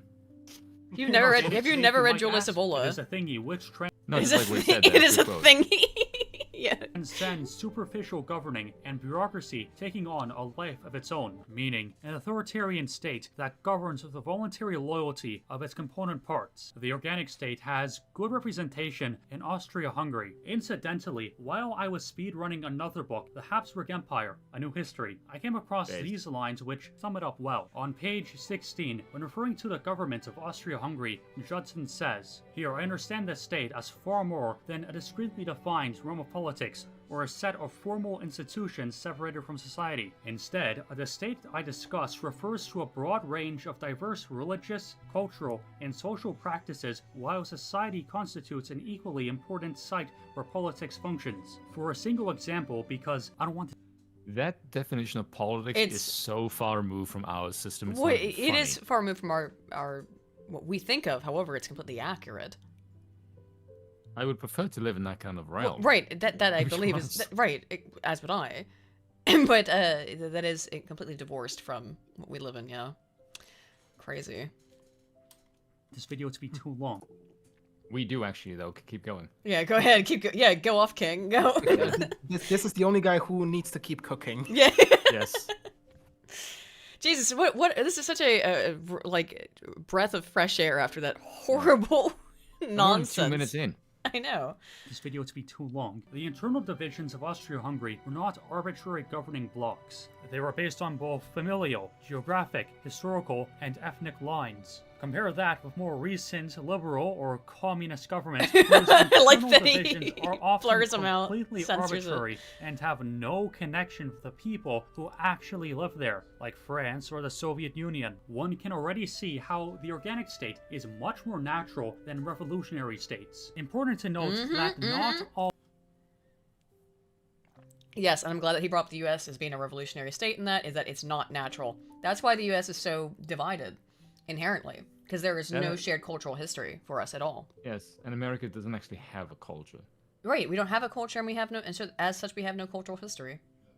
All monarchies are organic states, and not all organic states are monarchies. Getting back to the main subject at hand, the foundation of conservatism is affirming and continuing to propagate ancient traditions. These traditions, be they military or religious, are in place to form a good society. However, modern Canada really leaves us with nothing in the way of traditions to uphold or defend. A country which was founded on both English and French culture has been mutilated by liberals and socialists. As much as we mourn the passing of our customs, it's also necessary to look to the future. These traditions originated from very solid principles which lay at the foundation of all traditions from all cultures. So by continuing to adhere to these principles, we can not only recover but expand on what has been lost. And explaining what these principles are is simply outside of the scope of this video. I'm just focusing on their implementation. The monarchist right always had a bedrock of traditional principles to their worldview, but how— Yeah,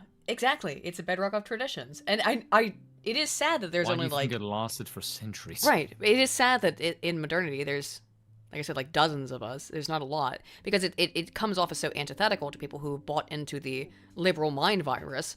But it is people really need to start waking up to this stuff, and I think they are. Like you said with that graph that we saw that shows that Zoomers are like in the United Kingdom in particular saying, yeah, we'd be down with a return to absolute monarchy. Oh, that was the U.S., right? It wasn't even in the U.K. Yeah.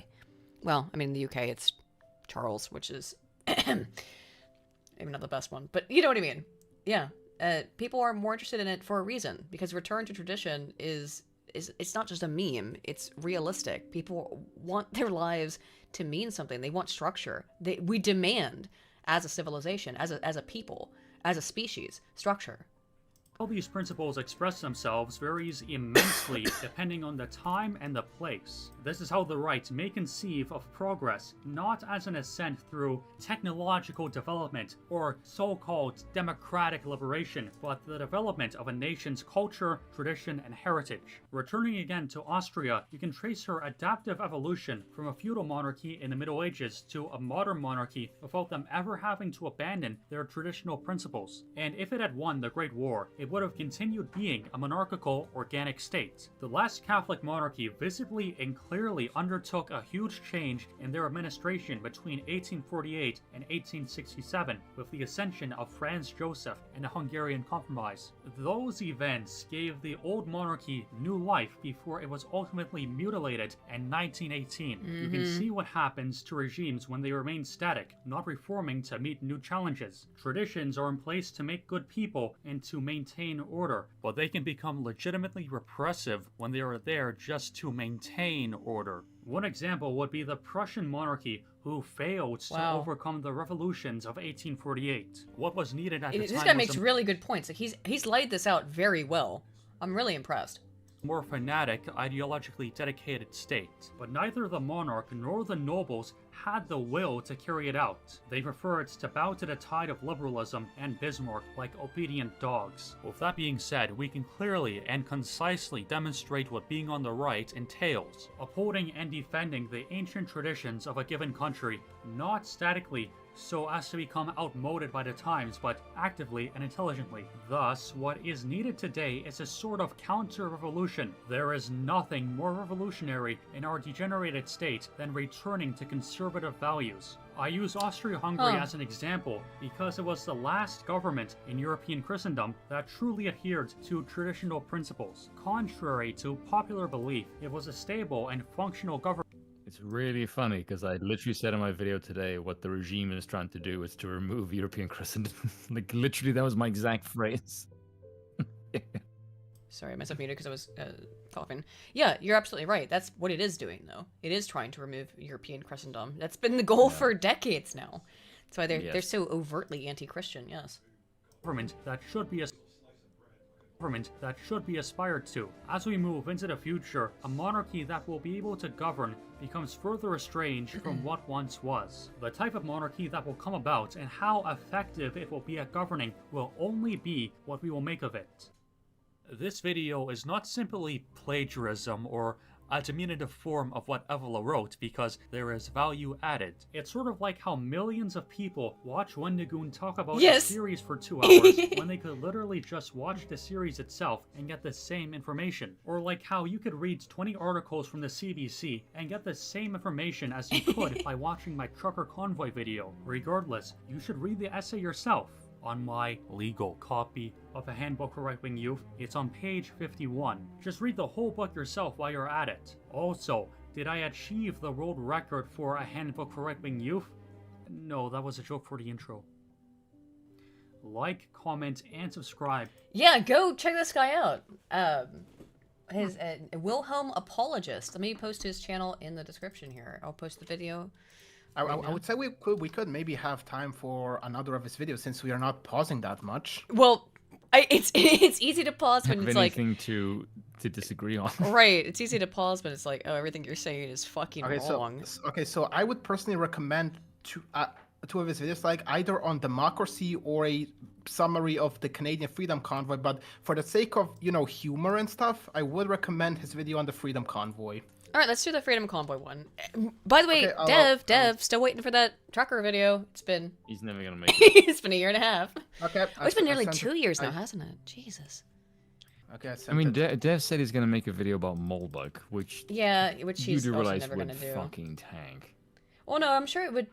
I don't know. A lot of his videos don't do well with his own audience when he does stuff like that. But well, yeah, that's because he doesn't know what he's talking about when it comes to anything that isn't like there was V did a video not about him, but he said yeah, I remember this. He said something like Americans and Canadians don't understand state corruption. Yeah. And I joked with him because I said in the chat, I just said, V is from Romania, I'm from South Africa, and we are more familiar with state corruption. Of course. It is true. It is true. We are. So when the Americans go like, oh, it'll just sort itself out, I was like, that's a fucking pipe dream. Yeah, dude. that is a pipe dream. By what? Like the state has been growing bigger for over 150 fucking years. Like you have American anarchists, like Senator Spooner said, whatever the Constitution is, it's either responsible for the government we have now, or it's been powerless to prevent it. Otherwise, it's unfit to exist. Yep. And you had Robert Abney, who said that Northern conservatism doesn't conserve anything. It will incorporate universal suffrage into its doctrine, and it only exists to keep progressivism from growing fat and lazy by allowing itself to get whipped. Like, you see this shit, like, over 150 fucking years, and when I hear people like, oh, look, we're on a turning point in USA, like, they kind of, like, you aren't even fucking remotely close to winning. You are just acquiescing to liberal demands for over 150 fucking years. The only way you're gonna get the leftists out is if you fucking purge them with a regime change. You are not gonna get rid of them with democracy and the Constitution. No, it's never going to happen. Yep, it's pointless. Ever. I'm gonna use the restroom. Go ahead and start, lads. I'll be back in a minute. No, okay, yeah, you do it fast. Okay, so, okay, let's go. The Freedom Convoy was an event without historical precedence in Canadian history. It was a stunning act of heroism in the face of tyranny. Strap in, because we're covering everything from beginning to end. Trudeau is the gayest looking dictator I've ever seen in my entire life, by the way. Like, I'm soy boy hippie I'm bitch. pretty sure his father was like actually a good politician or something. Yeah, his father was a decent politician. No, we don't mean Castro.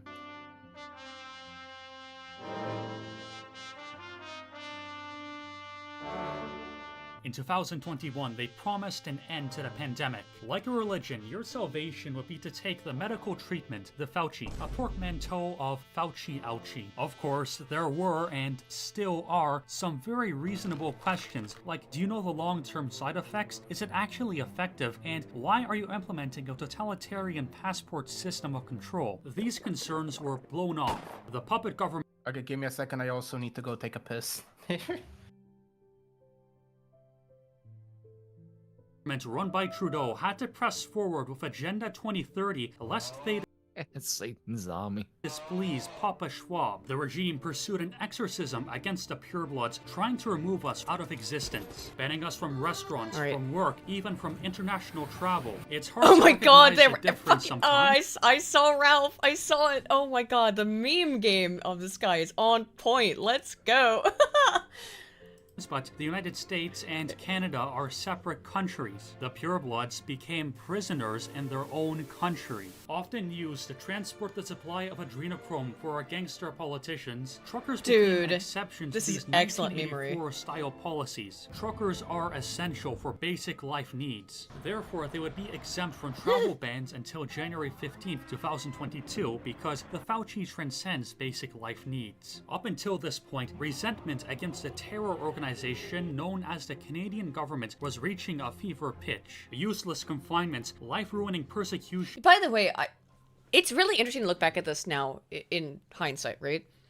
At how ridiculous all the COVID shit was, and that I'm really waiting for someone to apologize. You know, I was listening to Zuby, who was on, excuse me, on the Lotus Eaters, and he went on Piers Morgan. Yeah, I'm back. Oh, hello. Zuby was on with Piers Morgan, and they had him on the Lotus Eaters the other day. And, you know, Piers Morgan has never apologized for all of the insane shit he said about the COVID lockdowns, when he was all on board with that. None of these people have. Because he's not sorry. No, they're not. That's the thing. It's not just Piers Morgan. It's not, of course, limited to him in any way. He's just one of many, many, many public figures who were completely on board with utter totalitarian measures of controlling people that were utterly pointless, that we know in retrospect were not only utterly pointless, if anything, and we also know this they were deleterious. Unironically, how does implementing this passport system to get into shops help anyone? It doesn't. It's just to make you for a reason. Here in Germany, you don't even have. For example, before I even got my booster, there was this passport system through this app, but it didn't even confirm whether you had the shot or not. It just basically tells you, okay, this guy is in here for this amount of time until this time. Like, utterly pointless. Yeah, geez. I mean, of course it's pointless, because the only point was, and there was a point to it, the point was about testing how easily they could control people. How easily they could get you to acquiesce to any and every requirement of the government. Which is absurdist. I mean, I didn't acquiesce, so... But not everyone was in a position to do that. I was in a lucky position to be able to not acquiesce. But many, many people were not. And fucking Scott Adams on Twitter just said, "Don't make me calculate reparations, you won't like it." Yeah. Oh my god, it's fucking bad. Citizens, all this test, but the truckers gave the initiative and the location to properly piss on the elites. There was national mobilization, and their target was Ottawa, the home of cowards and traitors. One of the largest convoys in history was descending on the capital. Thousands of truckers were on their way to block off the city until the federal government dropped all mandates or resigned. Let's see what Trudeau had to say about this on Twitter. Stupid brats, not supporting the government. Correction is required. Yeah, very accurate tweet from Trudeau. However, yeah, I mean, obviously it's fake, but that's basically what they did, isn't it? I mean, in terms of the, there are some people who are in jail over this, who have no capacity to get out. It's been 3 years now since this happened, isn't it? At least 2. It feels forever ago. When was the trucker convoy? When was the Canadian trucker convoy? Definitely, maybe like early 2022 or now. I think it's. I think it's been convoy protest. It's been 2 years, I think. Early 2022. Okay, so I was right. It'll be 2 years in January, right? Or in January? Mm-hmm. Yeah, on January 29th, it will have been 2 years since this shit happened. And I think there are still people who are in jail over that. There's people who are in jail over Jan 6, same year. So that was 2020. Yeah. These people have been in jail for 3 years, for now 4 years over Jan 6, and there's people in jail still over the trucker convoy for 2 years. Now, these are the liberal democratic societies, run by democratic leaders. Aren't they fantastic? Jeez, it's so great. I love democracy.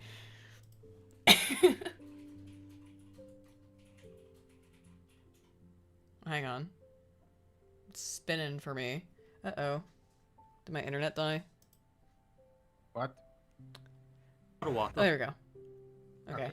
Now it's working. Final parts were coming out of Manitoba. That's 928 kilometers. A reasonable and not a fictitious number at all. The convoy made its debut on the 29th. The sheer number of big rigs on the streets clogged the arteries of Ottawa. The immense plaque that had just slammed into the city's heart gave the government the largest panic attack in history. In a desperate attempt to stop the ass hurt, they pulled up the bridge connecting Ottawa to Gatineau. In the chaos, Trudeau got a phone call. Emergency meeting with Klaus Schwab. Go to your mansion immediately. Hold on, I haven't even put on my blackface yet. For real, no cap. Trudeau's retreat to his Führer bunker was a brilliant act of inspired heroism. Nobody likes Pierre Trudeau, but at least he sat there taking the tomatoes like a man. It makes sense that Trudeau wouldn't take after his father. Pierre's not the father. Trudeau's Wokistan was done. This guy is based as fuck.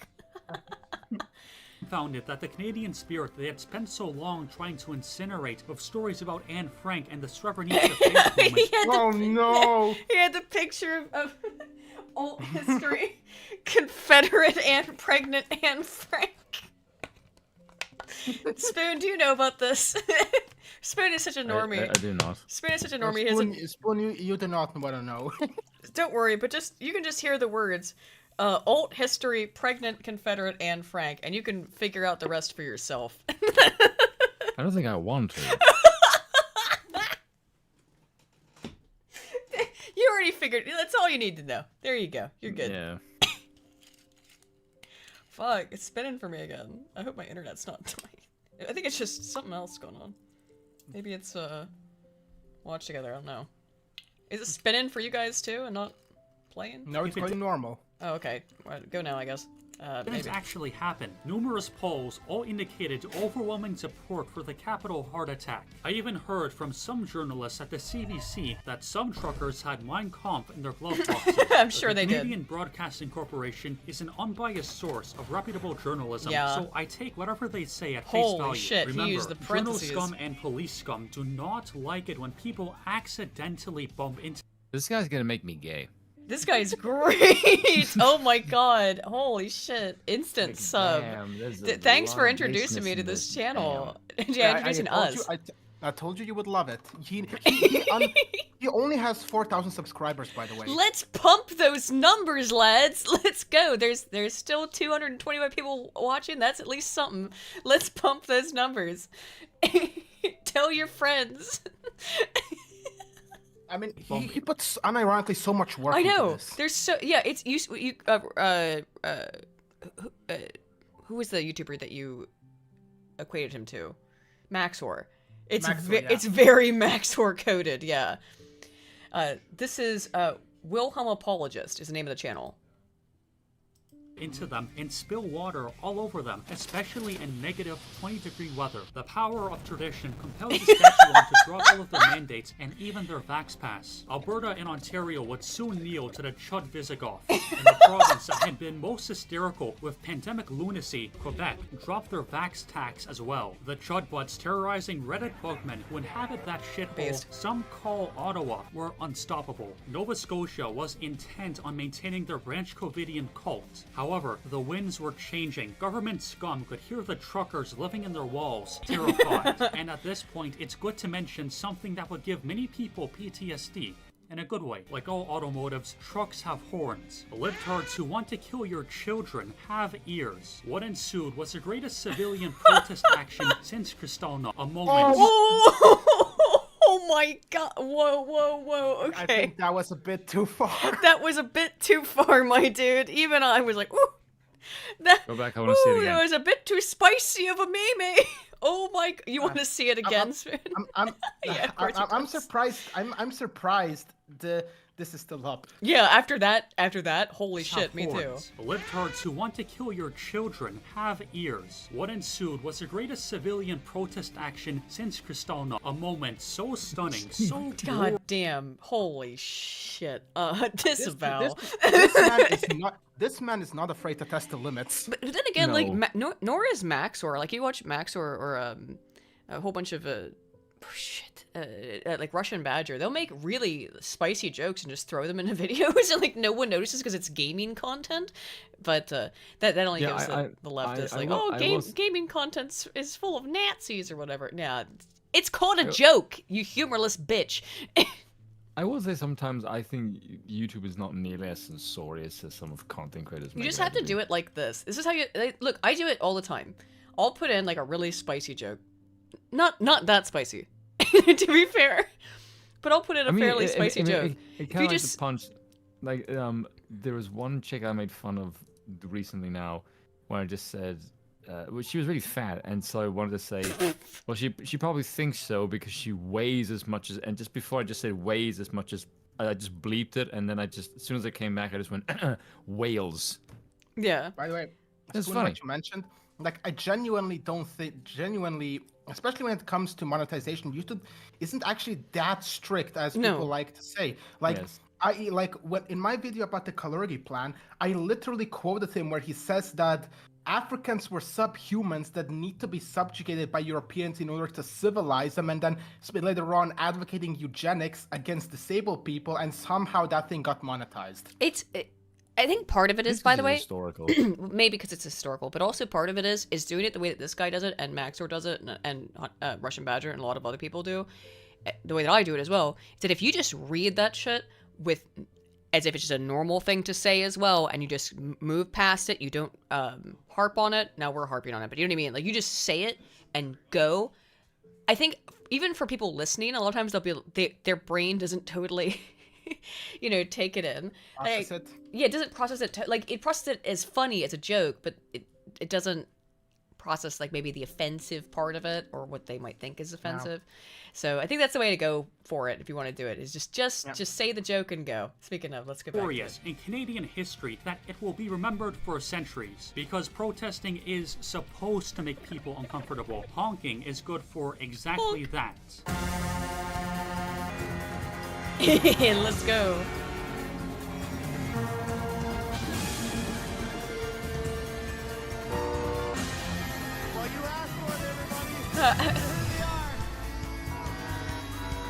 The honking will commence until morale The honking will continue until morale improves. And yeah, Troll with a Purpose, very similar to ER as well, yeah.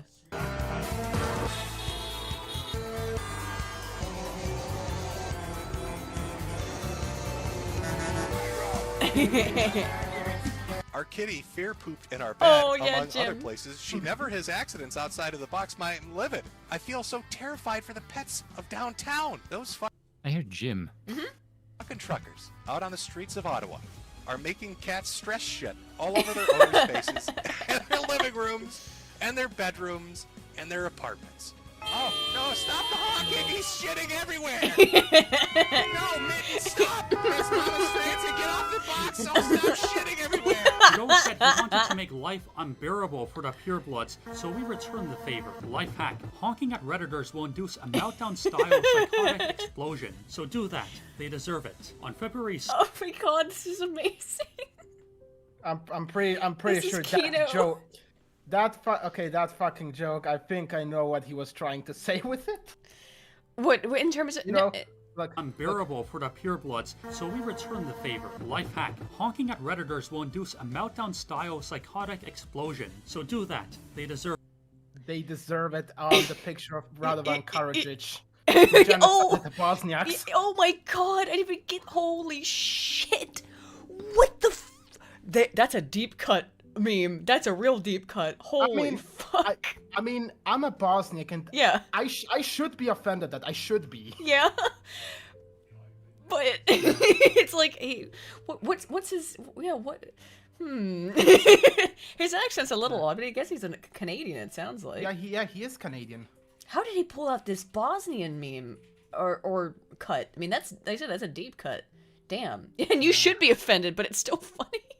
It. On February 7th, an impotent eunuch judge ordered the chuds to stop honking. However, it sounded so good that nobody in Ottawa could get enough of it. It was so loud that on quiet nights, people in Quebec City could hear the shelling. Trudeau, a veteran Redditor himself, had to make a remark. He took so long to make an appearance because he was afraid he would finally give in to his urges and start servicing truckers 6 at a time. He made one of the worst speeches a leader could make. In summary, tell you what, chuds, eat the bugs, live in the pod, get all your jobs, and maybe just maybe, you'll get some freedom. Also, you have no concerns, so just shut up and fuck off before we kill you. I love that he keeps having the dude who killed himself.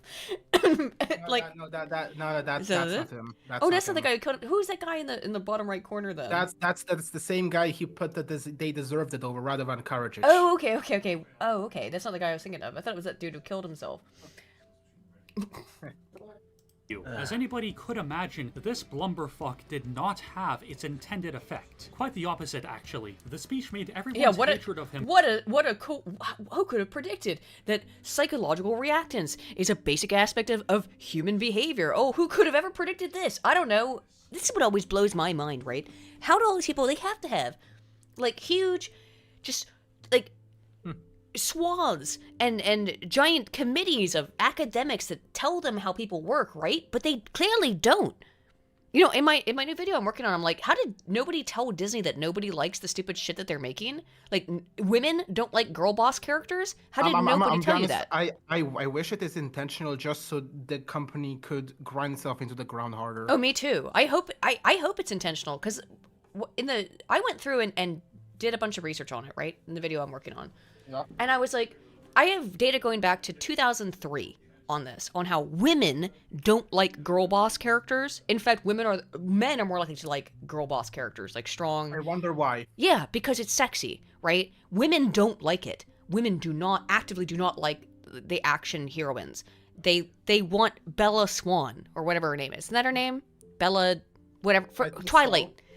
The Twilight bitch. That's who women, generally speaking, like to see. A completely blank slate vessel for them to insert themselves into in a romance plot. They don't like action girl boss bitches. So the exact target audience that you're appealing to doesn't like this, and there's data going back to 2003 that show this consistently, including neurological data, that, like, when you put women into brain scans, they don't like it. On every level, they don't like it. And yet Disney's still sitting there like, well, we just gotta make another one. And it's the same way with the politics. Like, how is there nobody with any kind of background in social science to tell you don't do that? That's the opposite of what you should do, you idiot. Whatever. Oh, I love it, though. And break the 64-bit integer limit, which is that number. At this point, the truckers had well over 100 parking fines that they could decorate their walls with. May as well continue. The nameless and faceless wet sock leading the Conservative Party was removed from his post for quote being a fucking cock of the highest order. The blue tards really couldn't support the protest publicly. The useless party confirms Slovenian male status against, I regret to inform you, the what's up with all the Serbian references? I have no idea. What is he's speaking to you directly, Laugh? I think so. He's reaching out through the ether. If he wasn't so funny, I would be offended. Bro. Are at it again. Chad Leader Supreme Kaiser Maxime von Bernier gave full support to the convoy on day one. He's a real Canadian hero. Unlike real Canadian traitor Pierre, be gentle with my wife please, who only gave tacit support until way after the fact. Members of Parliament, including Jag... Just want to reiterate, how long ago was this video put out? Let me look it up. When did this video come out? A year ago. Dev still hasn't made his trucker video, and this art, art is a year old. This fucking work of art. Oh, fuck. Putting nails on the group therapy session in Parliament to soothe the butthurt. The people running this country are legitimately stupid. That is not a joke. That is a correct observation. When you watch hours fuck off now. He's just trying to fuck with you, Laugh. Ashy goys. You get the impression that they really have no idea what they're doing. And trust me, I suffered through hours of it. The Blue Cucks had a shameful display in Parliament, but what was even more shameful was their unwillingness to support the border blockades. Saul Alinsky Goodman once said, a tactic, the good, like the do people it. Honking was mental terrorism. I can already see you absolutely love this guy, Aiden. Yes, my new favorite channel. you guys should unironically invite him to the I will. podcast. I will invite him on. Holy shit, this is fucking Kino. Socialism, which was a good thing, but we could go further. City slickers have a strange belief that food magically What was there in the corner? Excuse me. Sorry, we had to go all the way back to the Soul. a tactic, the good, like the tactic. Good tech is the one that your people enjoy. Yeah, I know, Jesus. Soul, let's be such a piece of shit. people it. Honking was mental terrorism, which was a good thing, but we could go further. City Double Heat? Is that the book he was posting? What is that book? Well, Double Threat. No. Continue. What? Okay, I was. He points to this book in the background, and then. No, it's to the Israeli flag. Never mind. Whoops. That was what it was about. Okay. Slickers have a I thought it was in the belief book. that food magically appears in the supermarket. Yep. Like the deity of Walmart rewards them with food for their abortions. In reality, chuds run the supply chain, cutting off roads connecting Amerifat land to Canada. It is true, though. I really do wonder how many people, if you ask them in America and in Canada, probably to a lesser degree, like if you ask them where does food come from, they're like, the grocery store. Where does electricity come from? The wall. I really do think that a lot of people believe that. They're so stupid. Think about how as the saying goes, think about how stupid the average person is, and then realize that half of them are double than that, or dumber than that. To starve libtards is a perfectly moral and proportional response to them giving a Fauci to your kids. Blockades by chuds are valiant actions, thus I will be referring to them as valiant acts. The first valiant act was at Kutz. On January 29th, farmer chuds and trucker butts blockaded that crossing between Alberta and Montana. Another valiant act was established in Emerson, Manitoba on February 10th, and another one in Chilliwack, British Columbia on February 12th. Collectively, those valiant actions made merchants kvetch over $500 million lost dollars. However, one action stands above the rest. Canadian patriots made a stand in Windsor to cut off the Ambassador Bridge, proving that the majority of Ontario deserves nuclear Armageddon. That valiant act of inspired brilliance made merchants bleed exactly $6 billion. The protest... This guy. It's excellent memory. Holy shit. It's literally Max Orbit based politics. Yes, it's Max Orbit based politics, precisely. 100% accurate description. In accordance with protectionism, Canada under protectionism was a far better country. Don't feel sorry for the merchants either, they deserve gulags. These border bazingas were good and necessary, like Austria-Hungary's invasion of Serbia. What is this? What is this Serbian thing? I don't... I'm so confused by it. It's very... At this point, it's clearly deliberate. I don't think I dislike it, but what? How bizarre. Would have simply don't understand that we must cause massive famines to, quote-unquote, own the libs, so that they'll be on their knees, begging. Anyone who thinks that the border blockades were bad doesn't have your best interests in mind. Pierre Poilievre does not have your best interests in mind.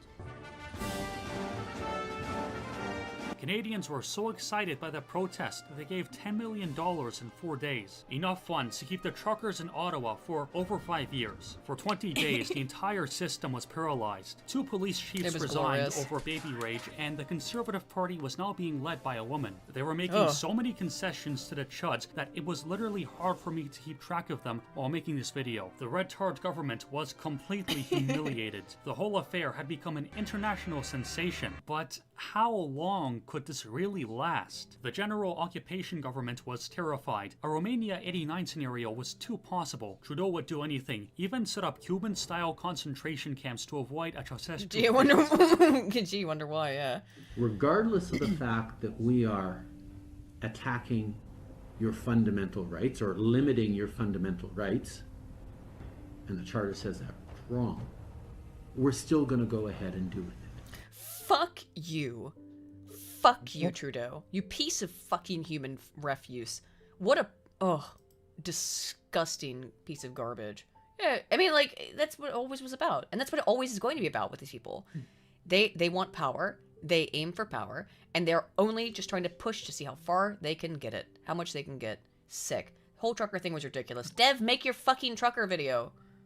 Oh, you can't, because then you'd have to denounce leftist authoritarianism. Okay, explain to me who is he and why is everyone anticipating the trucker video? Oh, you don't know? Okay, so at Short Fat Otaku has we used to be friends. I guarantee he would not use that term now.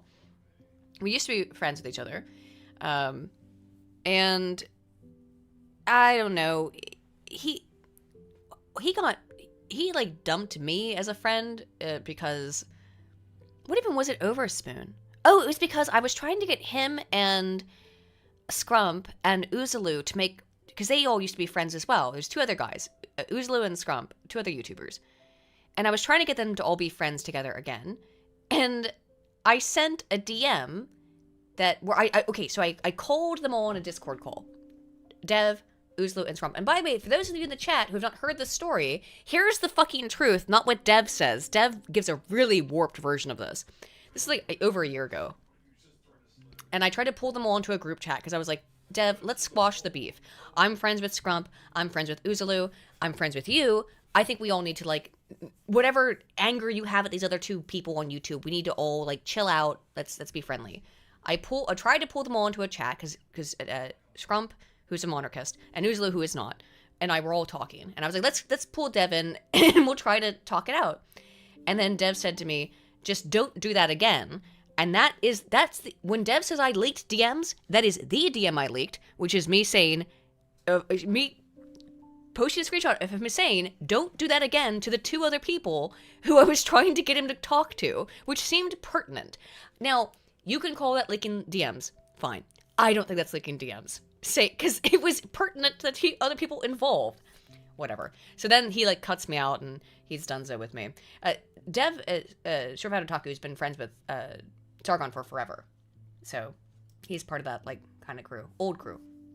Envy, but Dev has been claiming he's a Canadian, and he's been claiming he's very anti-monarchy. That's what we were talking about actually earlier when I was reading Sargon's tweet. He's been saying he's gonna make a video about this trucker convoy now for 2 years. And yeah. No trucker video. And no video about Moldbug. He's been saying he's gonna make a giant refutation to Moldbug for over a year now, and that's not come out either, so that's all. No hate towards Dev, just do the things that you promised to do, Dev. I don't know. It's basically a loophole that allows a majority to override fundamental rights of a minority. Yep. Holy shit! He just said that openly. Yeah, because that's what. Why lie about it? It's what he wants to do. It's what he did. On February 4th, the tribal money laundering syndicate Give Send Go seized over $10 million. Yep. Apparently, humanitarian aid only counts when you're giving it to black people. But that didn't stop some glowies from hacking Give Send Go and doxing all the donors. On a serious note, I have such a great level of contempt for the people at Anonymous that my original script broke TOS severely. Trudeau's balls were thoroughly busted and leaking all over Parliament. One fellow Chud Visigoff, Maxime Bernier, held a press conference notifying Trudeau. I can 100% believe the TOS bit. Oh, I'm sure. Oh, yeah, I'm sure it took a couple runs through to get this video up. Yeah. That the truckers had just broken him, he coped by enacting the Emergency Powers Act. Yep. February 14th will be a day that lives on in infamy. For the second time, the Cope and Save Act was passed since some Quebecois freedom fighters decided to do a little trolling. The system gathered its pigs to crush the protesters. Sickening. They forcefully Absolutely disbanded sick. the valiant actions on... Yeah. That guy we watched, second thought, you want to talk about fucking authoritarianism? That was authoritarianism. That was totalitarianism. What happened in Quebec, what happened in Canada over the trucker protest. But you would never want to bring that up, would you? Because a leftist did it. Who you probably like. I'm sure he's not left enough for you to really like him. But goddamn, how curious. How curious. On the border, and on February 15th, the Quds heroes left voluntarily after Trudeau seized bank accounts and threatened to take away their pets and their children. Ottawa police make sure they move out, call up child service that could take away truckers' children. Yeah. Canadian PM Justin Trudeau orders people to take away truckers' pets. You didn't know that? Yeah. They literally were taking their pets and their kids. They were going to their homes where they lived, not when they were going to their homes, wherever they were from, and putting their children into foster care, essentially. It was insane. It was one of the most insane acts of authoritarianism that I've ever seen, and the fact that it somehow is being like lost to history is ridiculous. This was the fact that Justin Trudeau is still in power after this is one of the most ludicrous things, and proof that democracy is a fucking sham. And they're gonna vote him in again. I guarantee it. After he did this. Actually, since he's pretty, we could even watch his democracy video after this one. I think it would be down. a lot more relevant. Well, I mean, like, I don't know if you guys feel like we're stealing this guy's content. I don't think we are. I think we're hyping him up. But this stuff's great. Yeah, I agree. It depends on how you feel about stealing content. Like, I don't know if it's stealing content. I feel like we're reacting to it, but we have far less to say about this than we do about Second Thought, obviously. Yeah. Actually happened. Trudeau is a sick, evil man. Yeah. All eyes then turned to Ottawa. The system had been honked at enough. In preparation, they decapitated the leadership, arresting 2 lead organizers on February 17th. Here was the plan for dealing with the convoy. Seizing bank accounts and money, that's on the list. Demonizing protesters, yes. Making sure they don't get severely and brutally beaten by our Stasi. Sorry, that's not on the list. Wait, you said this guy has 4,000 subs? Yeah. That's unbelievable. Even I somehow with my shapey editing got like 15K. That's crazy. Yo, let's pump those numbers, guys. Crazy. This is amazing. This is excellent content. The heroes faced a tyranny for Canada's sons and our daughters. They stood against the rage of the empire of lies, standing on the graves of hundreds of thousands, potentially millions of people who were killed by their policy regarding what treatments you are forced to take. The mongrelized mutant police minions of the state brutalized the heroes. The scum even trampled on an old lady with a horse. In Trudeau's Canada, you can't leave if you don't get the Fauci, and if you complain, say goodbye to your life. Yeah. By the way, guys, if you want to support this dude, not only go and subscribe, which I heavily suggest you do, which I'm going to do. Watch all of his videos. But also, just put even if we're watching the videos, just replay it. Just put it on in the background, re-enjoy it, or whatever. Even if you're not watching it, just replay these videos so that he gets another view on these videos. Because I don't like to steal from people. Just put it on the background while you're doing something else.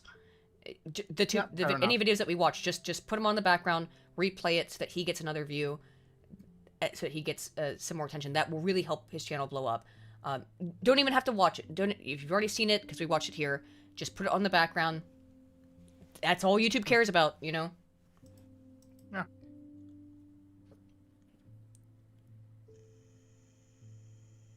Could have sent the Asian country yet. On February 21st, country yet. On February 21st, the convoy ended. It was a glorious display of the Canadian spirit. For the first time in my life, I was proud to be a Canadian. I know a lot of people feel the same way. The boomer conception of change is around for 2 hours and the government will prostrate itself before our might. The reason Sorry, I totally forgot about that time that Joe Biden just stood there with his fists out like that. It was so funny. I totally forgot about that moment. There's so much. Yeah, everyone called him Cornholio because he literally looks like I am Cornholio. Yeah, he looked like Cornholio. He literally does look like fucking Beavis. I totally forgot about that. And no one looked at him and went like, "What the fuck are you doing? Oh you my insane god, old man?" we're so fucked. Do you know we're what? so fucked. No, he's not gonna get reelected again. You want to put money down on that? Because I might. Yes. He's not even going to be alive. I have so little. He's going to be in a wheelchair. I mean, I have so basically little respect for the American state, and it's so captured. But like, because voting doesn't matter, because they don't care. And then, and to be fair, I think we all know that even Biden knows he's not winning the re-election. No shit. Trump is, I think, I just saw the polling today. It's like 70% for the primaries. Nobody, and that's being polite, and that's from the mainstream media analysis, which is all BS. So if even the mainstream media is saying that Trump is 70% approval, yeah. I don't freaking think so. Biden's got no chance, but they'll fortify. Do you think they'll fortify? That is the question, right? Are they going to fortify again? I guess we'll see. We will have to see. The reason the civil rights movement was extremely successful is because the elites were already on their side. They just needed false flag events to carry through their pre-planned legislation. The convoy for liberty was annihilated because our rulers collectively shit their pants in fear. Their response was directly proportional to how much they hate white people, which is a lot. Damn. Excellent. Needs elite backing, academic. I mean, they hate white people because they're envious. My dude's about to cite academic agent's book. Holy shit. Because he's right. Asian Reagan is even more in most love. change is top-down. So-called grassroots, bottom-up movements never happen. Grassroots is a lie fed to you by democracy. These mandates were important for the time. The issue looks like it has run its course. The enemy we're facing is much larger than the mandates. By Ukraine, Your absolutely. enemy is not really Trudeau. He is one man. The enemy is the entire apparatus of democracy. I'm a monarchist. I don't believe in democracy. It is neither feasible nor desirable. Let's go! There's dozens of us! I didn't actually know he was a monarch, I do now. He said in the last video he was. Monarchy is a better system. The proof of the pudding is in the eating. 40 years under monarchy, Germany became a world power. 70 years under liberal democracy, and we've contracted a terminal case of civilizational AIDS. America, the most democratic country in the world, isn't coming to save you. That country directly to herself is the most repugnant, most evil country on earth. For factors we didn't yet realize at the time, the American conquest of Canada was peaceful. Some people have...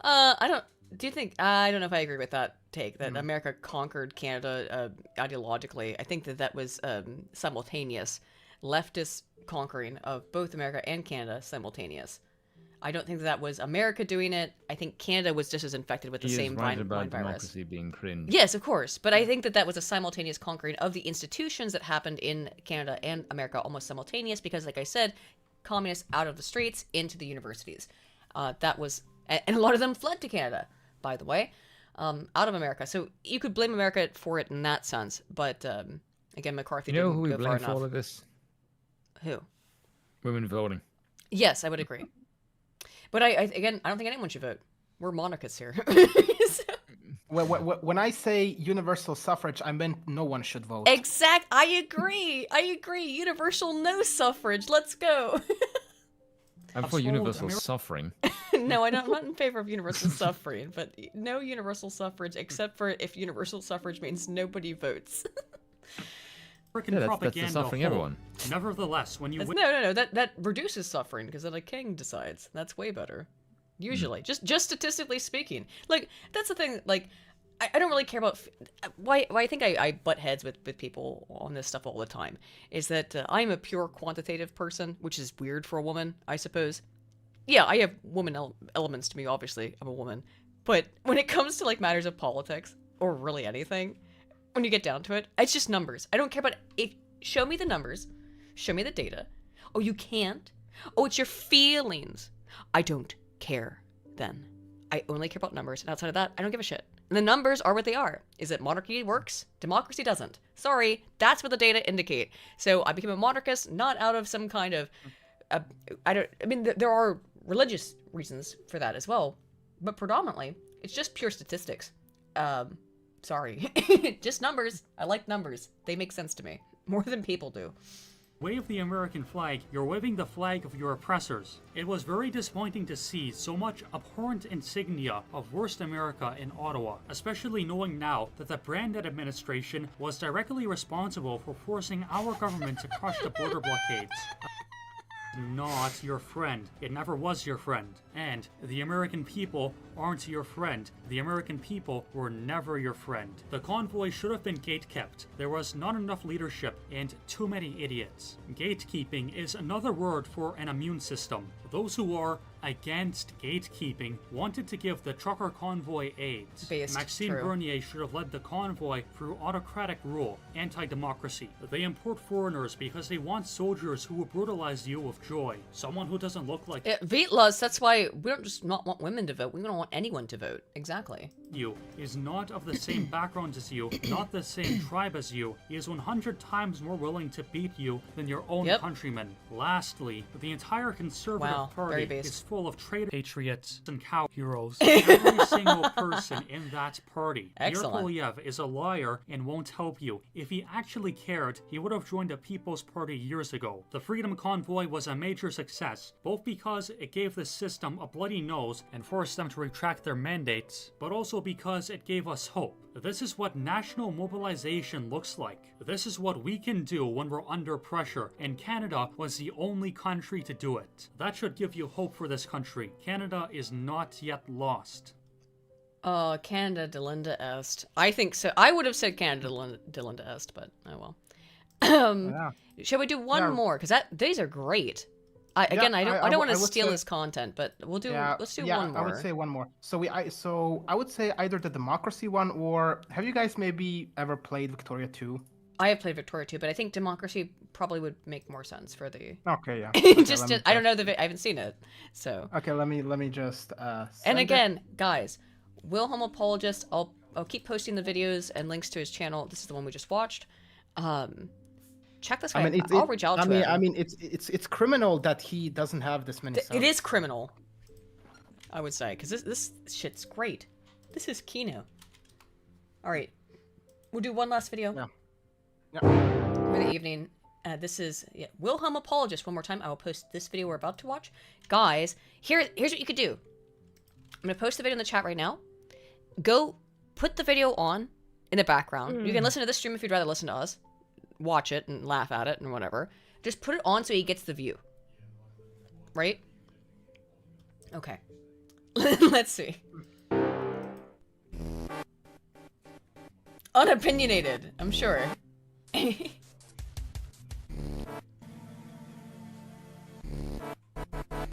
Liberalism is a disease. Liberal democracy is a revolutionary dysfunctional ideology that wants to destroy your culture. Democratic values are values which are causing the suffering of millions of people for the utopian, unachievable system known as democracy. Children in the Middle East experience this better than anyone. Fervent democratic crusade. Oh, that's more true right now than ever, isn't it? Holy shit. Oh. How old is this video? About 14 minutes. Oh no, how old is it? 2 years ago, okay. Because, like, ooh, the Middle East thing, that's particularly pertinent right now, isn't that? Wars in the Middle East. Sorry, go ahead. Wars in the Middle East, and literally everywhere else, which the democratic institution, known as the CIA, takes advantage of by selling copious amounts of drugs everywhere. Liberals and neocons have a paranoid schizophrenic persecution complex, where they believe that every country which does not buy into democracy wants to destroy them, even the countries that they destroy themselves. Yes, Wow. democracy cucks actually believe Iraq is a serious threat to U.S. democracy. Yeah, and unbelievably. Do you think, do they actually believe that? I mean, I guess they must have. To have gone along with this shit. I would say it. I would say the excuse that they are a threat to our democracy was more of a scapegoat. But I would say there are definitely retards who definitely think that. Yeah, I think there were who were like, yeah, like if we just install a democracy in Syria or in Afghanistan or Iraq, then we install. And by the way, a Western democracy, of course, meaning the You know U.S. what that actually means? meaning U.S. control. Yeah, it basically just means U.S. puppet state. You will become a vassal state of the Americas. Yup. That's the only way that countries can be good is if you're a puppet state to America. How absolutely goddamn sickening. I just find that America and these same fucking retards will scream about imperialism and the colonialism. Like, what the fuck do you think? Well, engaging in actual imperialism. As the only American on the panel, it makes me sick. Thank you. I don't like it at all. And go fuck off. When the monarchical empires did it, they were based because they actually spread civilization. Yeah. The Americans don't have any intention of fucking doing that. Mm-hmm. If this crazy, deranged ideology interests you, keep listening. Oh my god, he actually does kind of sound like Jordan Peterson. I actually think it's a cult. He does sound a little bit like Jordan. He doesn't have enough of a Muppet voice to sound like Dr. Peterson. You have to constantly sound like you're on the verge of tears and actually be on the verge of tears. It's the Leviathan. It's the monster versus the man. The proponents of democracy have a habit of saying democracy is the worst system except for all the others. So true. A statement which can only be taken seriously. Except for it's not. I mean, like, nice try. Like, I get where he was coming from. Yeah, Churchill. Churchill, yeah. I get where he's coming from because at that point he's talking about fascism, right? He's talking about communism. He's not talking about monarchy. Or it could just be, or this could be because the fucking previous prime minister was Neville Chamberlain, who was a fucking twat. That's true. Neville Chamberlain was a twat, but yeah. Saying democracy is the worst system except for all the others. A statement which can only be taken seriously if you are buying the drugs peddled by the CIA, which is not unlikely. It's like if a communist said, communism is the worst system except for all the others. The reason a communist would say that is because their tiny hamster brains can't physically comprehend the idea that there would be another system better than communism. Yeah, weird. We would hope that liberals are a bit smarter, because they run everything, but they are the same as communists. The vast majority believe in that intellectual schlock. I expect the majority of people Jesus Christ, this guy's so based. Holy fuck. I'm so impressed. Thank you, Lav, for exposing us to this dude. Look, as I said, I know what tingles your mingles. Yeah, exactly. It's like, god damn, let's go. Exactly, dude. This is great. It's how does monarchist Maxor exist? I mean, it's a miracle in of itself. Yeah, it's amazing. Watching this live in some kind of democracy, so this video must be hyper relevant to you. Keep watching, because I will give you the truth and only the truth. And just a quick note before the video starts, I am using the term liberal to only refer to supporters of democracy. So if you consider yourself conservative and support democracy, I am also referring to you when I say liberal. I would use the term liberal. What if I support limited democracy? Well, I don't. But there's a great scene from it's a Badger who's like Russian Badger. He's just like, what's the most offensive thing you could say? He goes like, liberal. Pretty much. But that's already taken by a certain anti-democratic party. In theory, it's illegal to buy votes. In practice, big money has found a way to bypass our laws through the legalized corruption known as lobbying. If we wanted to build a democracy which most accurately represents today's okay, whoever keeps yelling at me all stream to put the chicken on the stream. Look, there it is. There it is. Chicken's on the stream now, okay? You're fine. Look, goal fulfilled. You to vote for their party. That would actually be infinitely better, because instead of politicians getting undeserved money when they already have millions, people would get the money they need. It's a win-win. We don't actually need communism to redistribute wealth. Delusional liberals will say that isn't how real democracy is supposed to work. Of course, just like how the Soviet Union wasn't real communism. If I watch anime expecting not to be disgusted, but every time I watch it I want to vomit, then anime has a tendency to make me sick. And if democracy is not supposed to be corrupt, but every time it is tried it turns into a dysfunctional mess, then democracy has a tendency to be corrupt. Okay, so then why don't we elect someone who isn't corrupt? And to that I say, good fucking luck. Exactly, good fucking luck. I mean, like, Trump was the best chance we had, because he was outside of the system. He was the best chance that anybody had, and look what they did. look what they did to my boy. Look at how they murdered my boy. And even he wasn't outside of corruption, because the corruption is so deep, it's got so many tentacles that you can't escape it, you know? That's why democracy is cringe and gay. To whoever wants to run against the democratic establishment, the establishment is so frightened of people actually getting representation that they will slander the outsiders so hard that its public reputation will turn from reliable man who only wants the best into far-right, neo-Nazi, conspiracist, racist. After that, people will still vote for him. But what does it matter if everyone in the establishment believes that crap and won't work with him because of it? It's not possible to get anything done if nobody works with you. Liberals cope, seethe, and dilate with this fact. And that's true about Trump too, is that's why he was a lame duck in his first administration. Because he was trying to work with the system. He was trying to work with them, to work within it. You can't. You cannot. Because it's antithetical to you. If Trump gets elected again, which I think he will, he needs to not be dictator for a day. He needs to be dictator for 4 years. And forward. And I mean that sincerely. The only way that we'll get any positive change in the United States is if Trump just becomes a dictator. And I'm actually on board with that. And by that I mean, by dictator, I don't mean crushing freedoms and stuff. I mean destroying and actually tearing down the swamp. That's what he said he was going to do, and if that's what he should do, and he's so mad now, they've got him so riled up. I really hope he does. I've been hopeless in many ways, a little black-pilled for a while, but if he gets back in, which he will inherently, but depends on if they allow him to, whatever, you know. If the court thing doesn't escalate. Yeah, well, that's going to be their attempt, is trying to put him in jail. But I think he'd be president from jail. Honestly. Also, Aiden Spoon, how do you respond to the accusation that in your Broken Crown Discord server there is a lot of degenerates, porn, gays, and Satanists? I don't. Okay. In terms of that, I think that we made. I didn't really, like I said, I had Arthur make a lot of the Broken Crown Discord. I think there is like a porn channel and stuff. There's like 1 billion channels. I don't really care what people do. I'm a libertarian.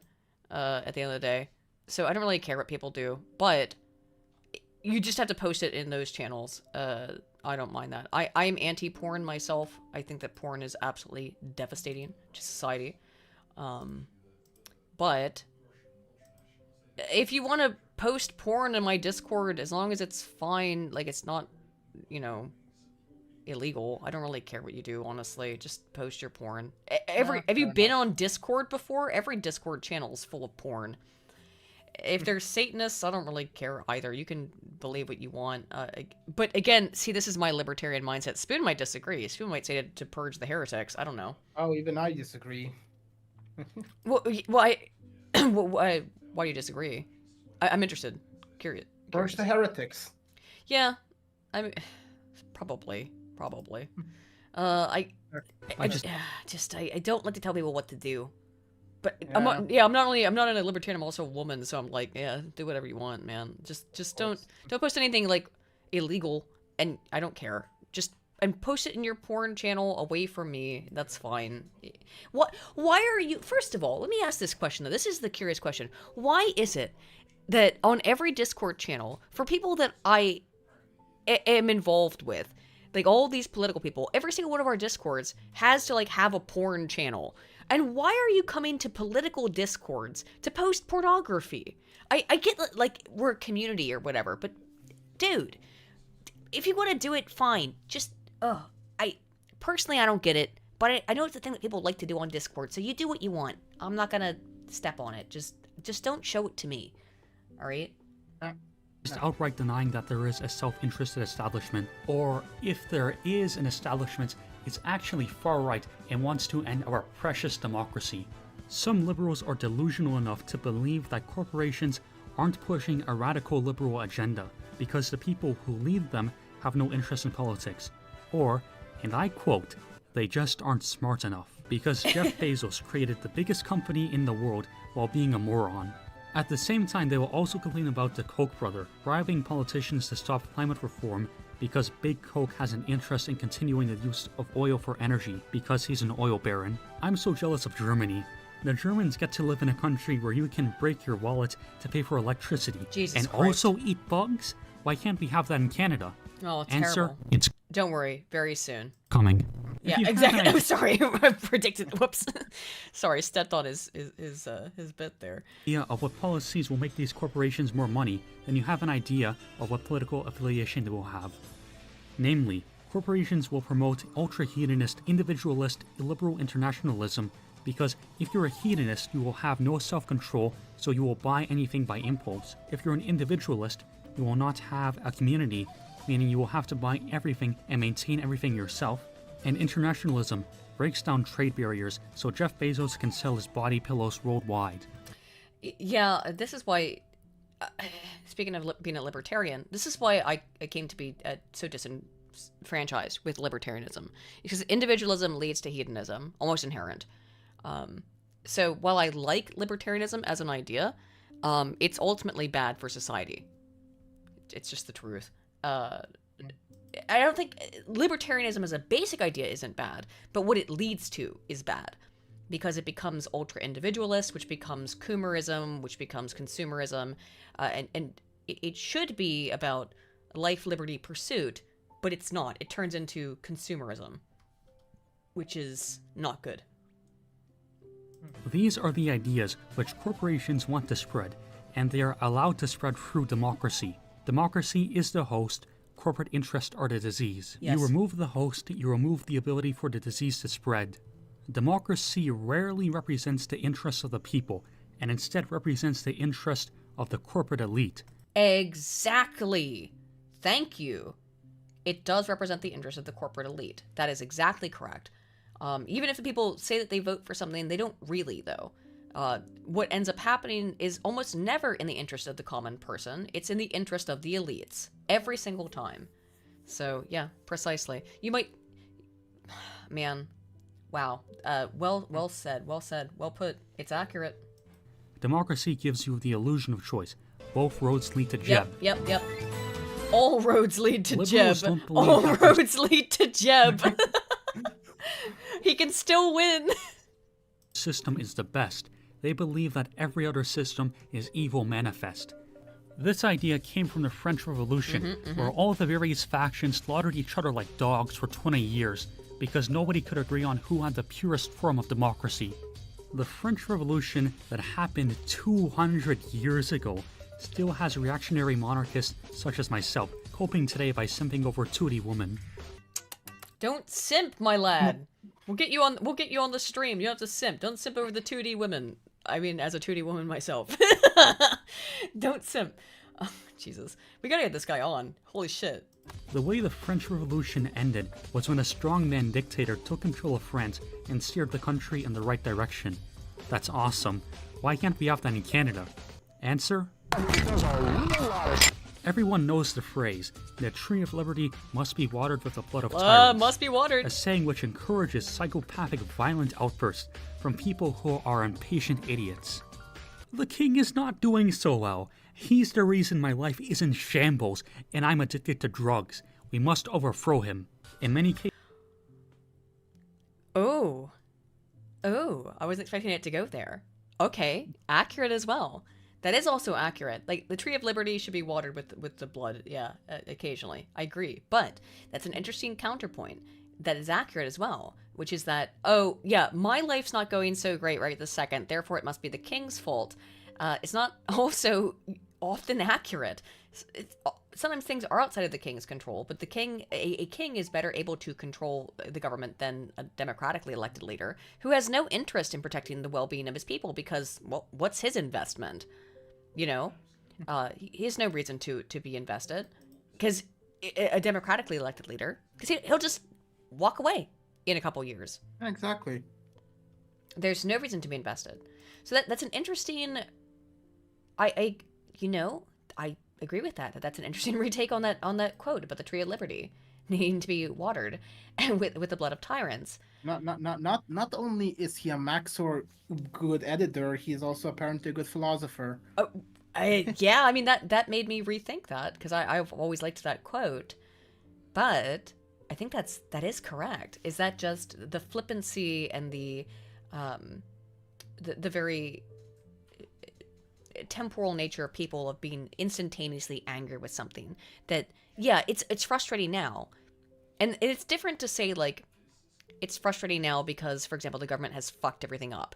For example, like right now, of course, the economy is in shambles all across the West. Your money is not worth anything the way it was just 4 years ago. That's a reason to be angry at the government.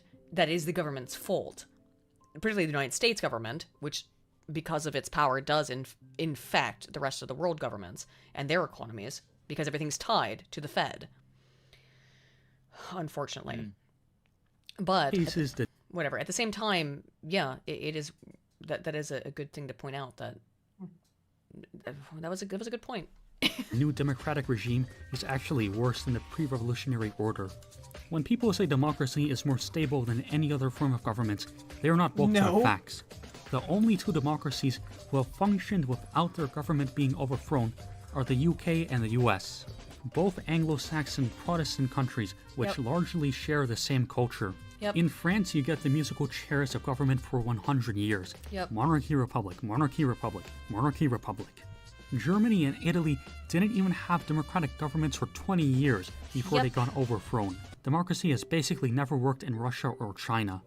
and the countries of South America are playing a more... Very based for pointing that out. That, when you put it in those kinds of... You just put it together back by back, it is really stark. And that's all true. These are all true. That's I remember, this actually reminded me of something. Basically an ideology I made up when I was like 15 years old. Okay, hear me out now. I know this. All right. Let me hear your 15-year-old ideology. It's basically called,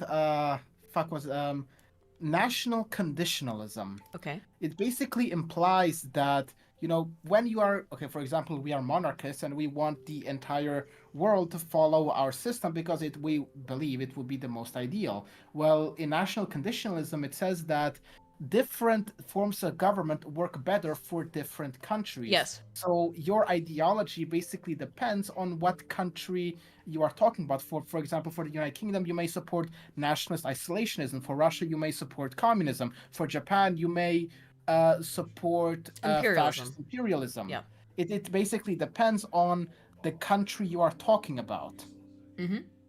And to be fair, I wasn't actually that far off. Yeah, I don't think that there is necessarily a single government that works best for every single society in all conditions. But I think the one that works best most commonly is monarchism. It tends to be the one that is the most stable. But it might not work, but the way in which it manifests may look differently in different cultures, right? Yeah, exactly.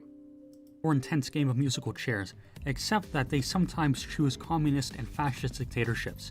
Maybe democracy is a natural form of government in Anglo-Saxon countries, but certainly not anywhere else. Liberals want everybody to work together and solve differences by talking. It's a totally gay idea. As the great Bismarck said, "Yay, there he is. There's the Kaiser." That's violence is the answer. Oh, that's not, yeah. Fuck me. Or maybe something like Blood and Steel. Basically the same thing. There have been lots of communist revolutions, fascist coups, and other various things, but liberals are built different. Basically, every single country that is a democracy today did not start out as one. Except the British Commonwealth, Poland, Turkey, and other colonies which gained independence from a republic, very few countries were born as a democracy. All of them had to be overthrown by violent revolution. From monarchies. But let's say a horribly violent, bloody, unrestrained, maniacal, hot-headed revolution succeeds. What happens next? You might get the foreign policy of the US, which would be an embarrassment if it weren't for the fact that the US controls the majority of media worldwide, and those media sources all agree that American diplomacy is good diplomacy. America is the most evil empire in world history. I agree. American liberals have the righteous conviction and their own belief that they can do no wrong. They invaded Iraq and destroyed that country for 20 years and continue to occupy it because liberals believe they just haven't gotten it right yet.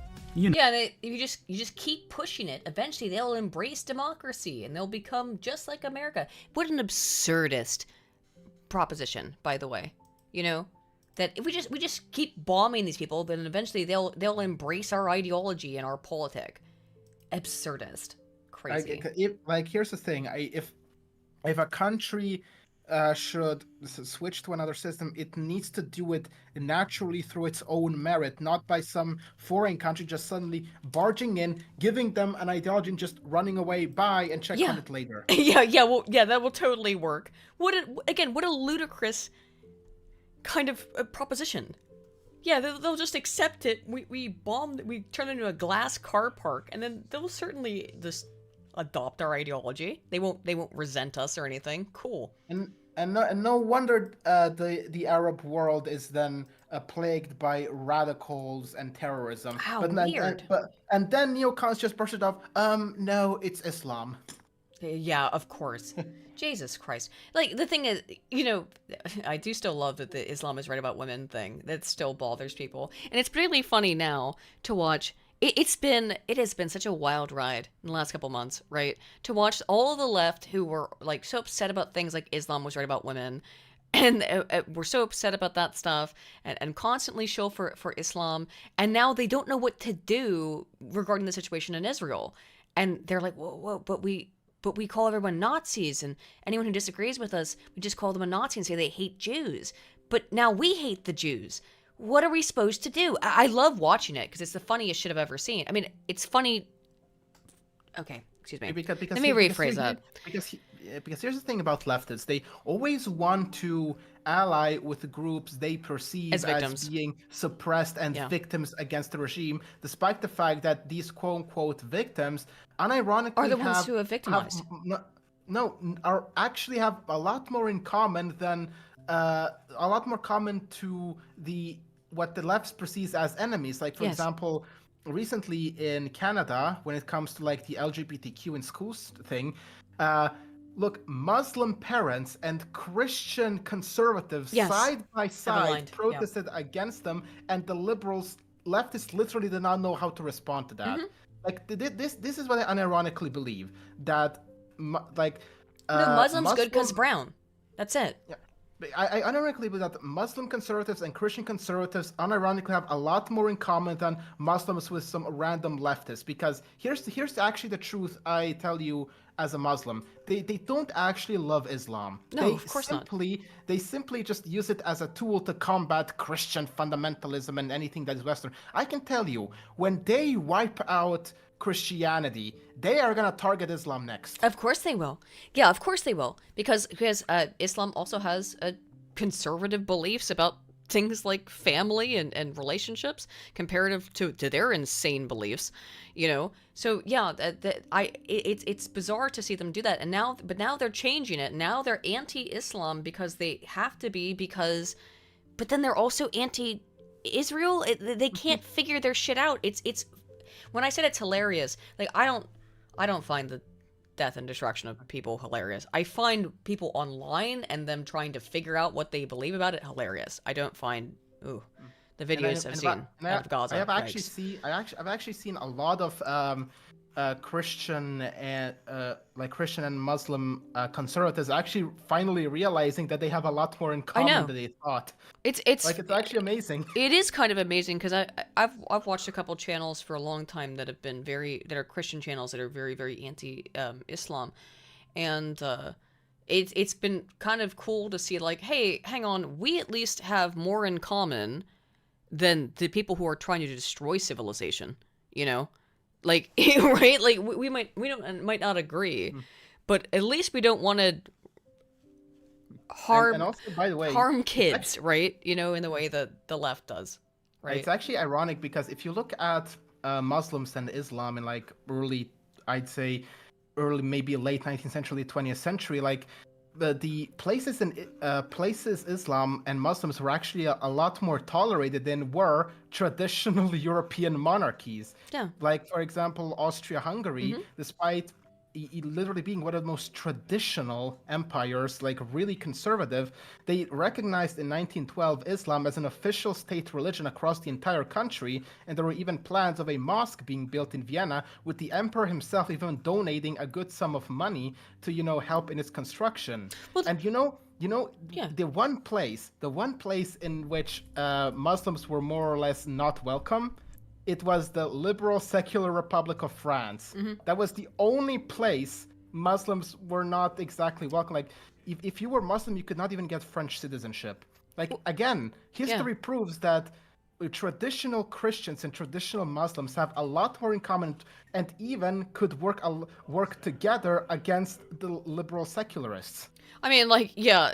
I mean, obviously, Christians did just a couple of crusades to try and retake the Holy Land. But I think in current, particularly now, more than ever, Muslims and Christians have more in common with each other in terms of trying to preserve values and trying to preserve morals and ethics than the left that we're fighting against. And so even though any other differences there's more similarity. And now, that said, I don't want a mass importation of people from Africa into England, right? Who do not have any values, as far as I can tell. These young men. Which Africans? Not your types, Spoon. You know what I mean? These they're claiming to be victims of war, and they come in just so they can come into England and rape children. Yeah, fuck them. No. That's horrific. But And it is weird too, like, you know, when you see there's entire towns in England where all the signage is in Arabic, that's fucked. That's weird. I mean, even I agree with that because here's the thing, like, if you have this very lax immigration policy where you're basically almost not gonna let anyone in, then you can bet your ass like some of the most scummiest and even scummiest people from all over the world are gonna come just to leech off of your system. Of course. I mean, unironically, like today, Muslim teenagers in the West are some of the most degenerate people you would ever come across. They don't follow the rules. Well, from their perspective, from what I've read, and I took several classes in college where I learned to read Arabic. You know what I do? You know, like Spoon knows this actually.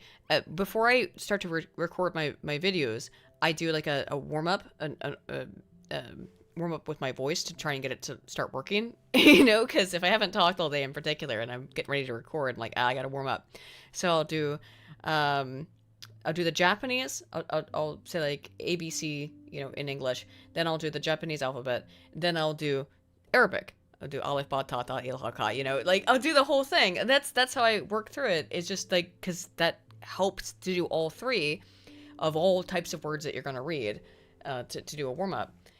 And I took Arabic I took a series of classes for 2 years called Arabic Through the Quran. So we read the Quran in Arabic. We learned Arabic while we were doing it. Not like well, but so enough so I can read it. Like I can read Arabic, sort of. It's been a long time, so don't test me on it. I mean, I literally don't know anything. You know more than me. Oh wow, okay. But so I don't have like what I have a problem with in terms of some of the Arabic stuff is there are some things in Muslim countries that have become normalized culturally that I don't even think are. Some of them are in the Quran, some of them are in the Hadith. That I'm very against. But there's things in Christianity that I can understand people would be antithetical to as well. However, I think right now it's more important to put the differences aside and to go... And that doesn't mean importing massive amounts of 18-year-old Muslim youths from wherever, from Qatar, claiming to be victims of war into England, who are not, by the way, who just come over to England and rape women because they don't give a shit. That's not the answer either. So, but I think that we are more closely aligned than against our enemy we're fighting against. I completely agree. Because in the end, liberal secularism wants the both of us dead, and they are the only ones who benefit from a lot of they're just pretending to like the Muslims right now. They'll switch on that. Yeah, exactly. Okay, let's get back to finishing the video. Because the past 20 years of trying to make Iraq a functional democracy haven't been successful. But if you keep trying and use the power of friendship and gay rights, it should work eventually. Just like how Mr. Orange Man forced Botswana to accept the gay by withholding foreign aid. Where you can fund democratic revolutions, killing thousands of people because you don't want to get your hands dirty. You know, the simple things. And this is not just modern. Why did Woodrow Wilson attack Imperial Germany? Because Kaiser Wilhelm II was someone I hate so much, Woodrow Wilson.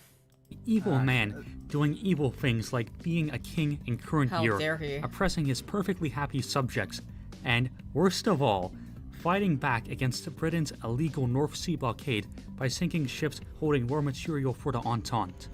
For those of you who don't know, the Lusitania was carrying huge amounts of ammunition bound for Britain.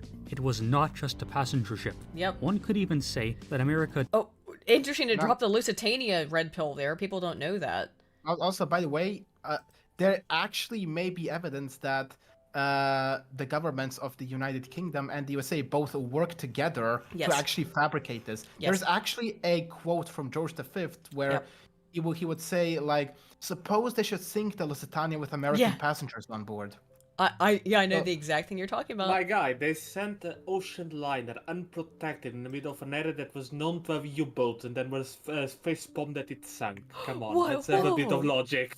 And also, by the way, the ship captain intentionally slowed down when the U-boats surfaced. He was ordered to slow down. It okay, let's call it what it was. Lusitania is a false flag.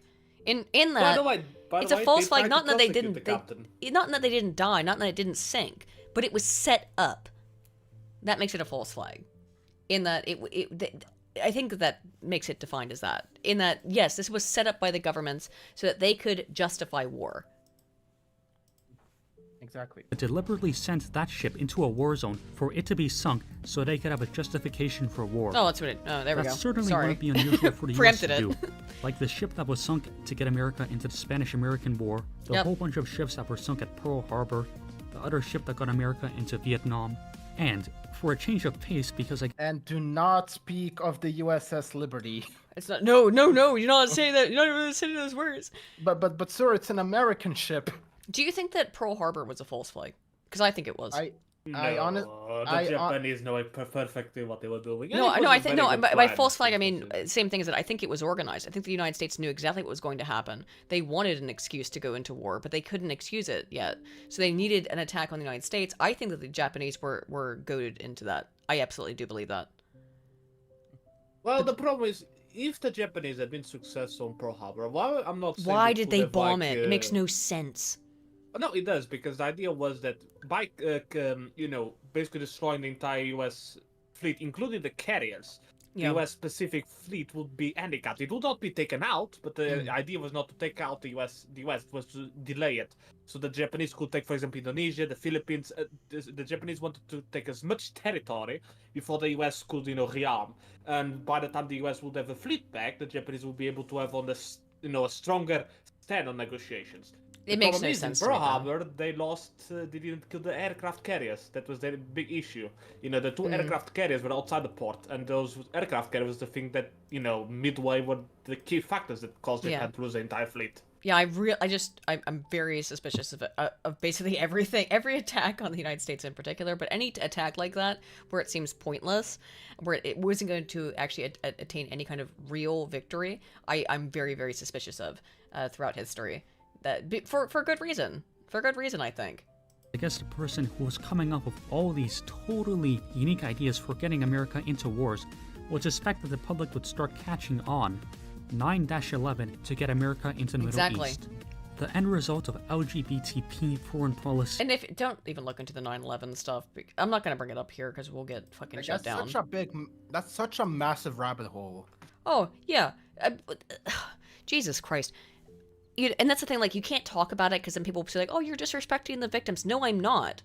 I'm angry. I believe that the United States government not only allowed, but facilitated its own citizens being fucking murdered in 9/11, which I believe is the case. Now, look, I don't want to sound like a conspiracy theorist, but they have done it in the past. Yeah. Why wouldn't they do it now? Why wouldn't they do... Exactly. Why wouldn't they do it? They've done it before. I absolutely believe 9/11 was an inside job. I absolutely believe that the United States government knew about... Not even knew, but facilitated it. That's just my opinion. You can disagree with me. I don't really care. I've read all the documents on it. Sorry, jet fuel doesn't melt steel beams.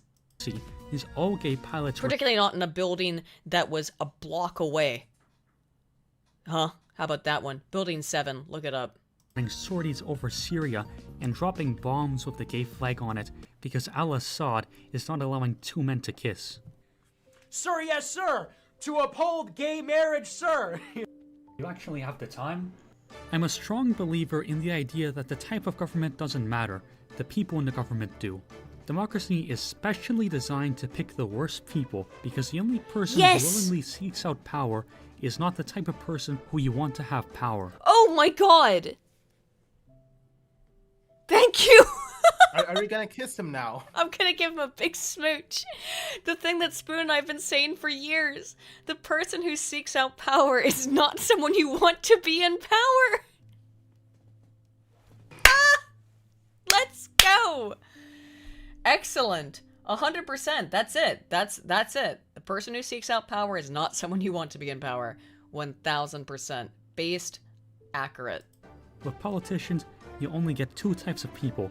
Bureaucrats or psychopaths. Bureaucrats come in and they're willing to suck anyone to get into a position of power because they're weak. Beta male. Beta!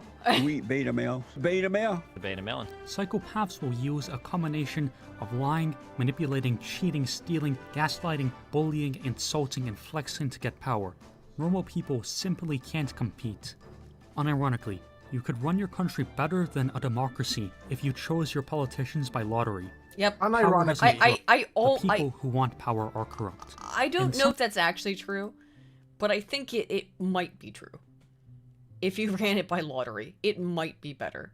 Because the people who are driven to power are corrupt. They're usually evil. I've said this before, they're dark triad. We know this for a fact. They're dark triad. We have data on this. Crazy. Yeah, I don't think lottery necessarily made... I don't know.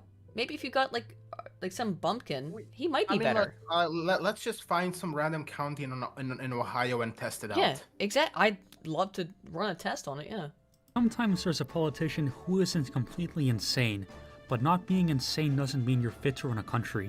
Most people voting don't vote because they like their candidate's policies. They vote because they like the politician, because... No, I actually disagree. They vote against. Most people do not vote for, they vote against.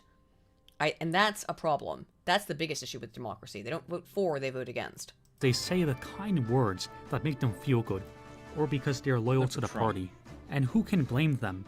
If you're a lawyer, your main concerns are with your clients. You simply do not have enough time to research who is the best candidate, so you can make an educated vote. The time you would put into the research is literally not worth. People are cognitive misers. They don't have the time or energy or cognitive resources to devote to this. Yes, absolutely. This guy's based. Holy shit.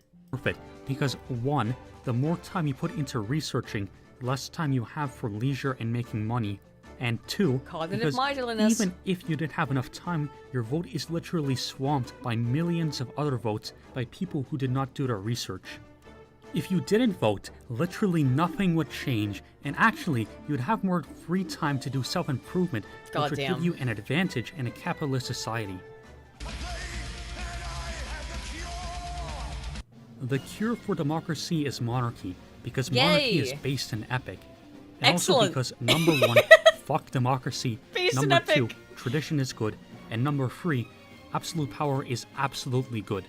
Monarchy is not the antithesis of democracy, because, like hereditary rule, politicians aren't chosen by merit. Elections are popularity contests. Wow. Monarchy is also the most stable form of government. Yes. While politicians are just crack auto-degenerates, a king is born, and he is most likely average. The nobility are born into the positions of power, and they will also be average. I unironically still hate the argument of liberals who go, but what if the monarch is bad and the only way to remove him is through a bloody revolution? Good. Okay, good. But normal people make mistakes. That's okay. We're not all perfect. Trying to make everyone perfect is communism, and look how that turned out. Monarchy formalizes the power structures. You know who is aristocratic in a monarchy. In democracy, you actually that's an important point. You know who's in charge.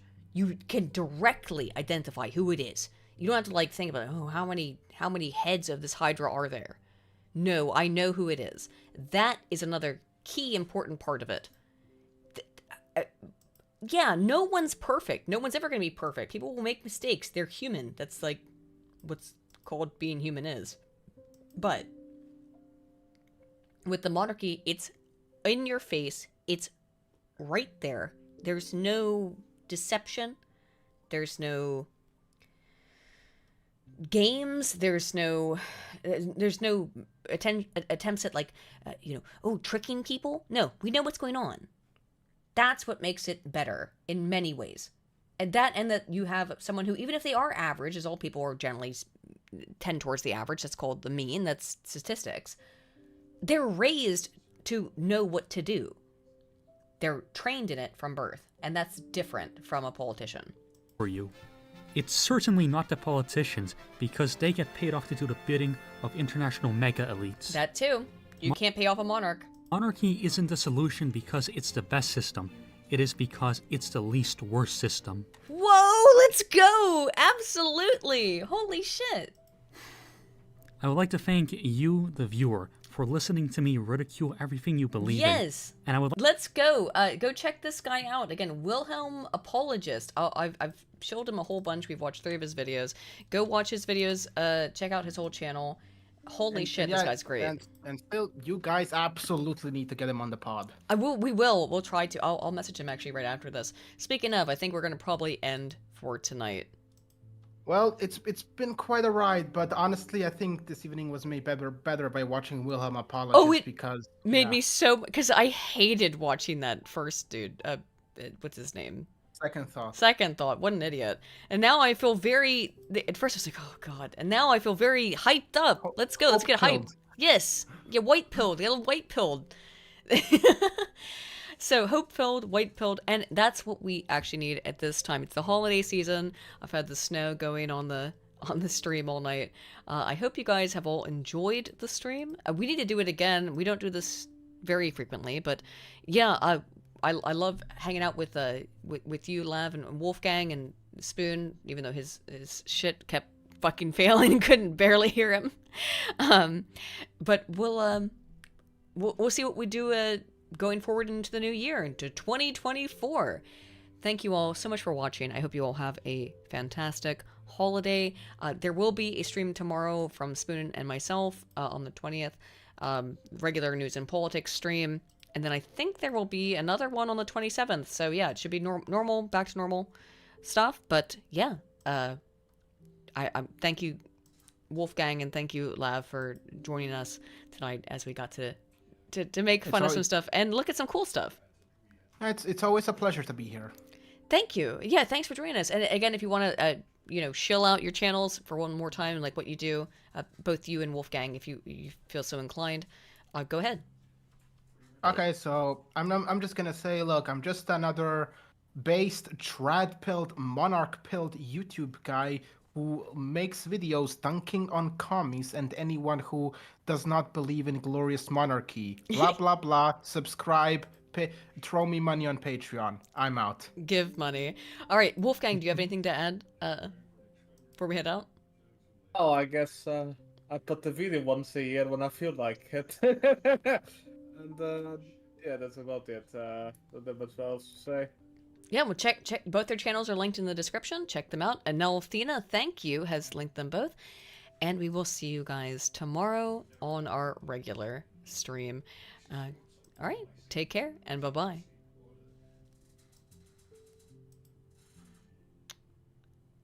And we're out. Okay, cool. Okay, well...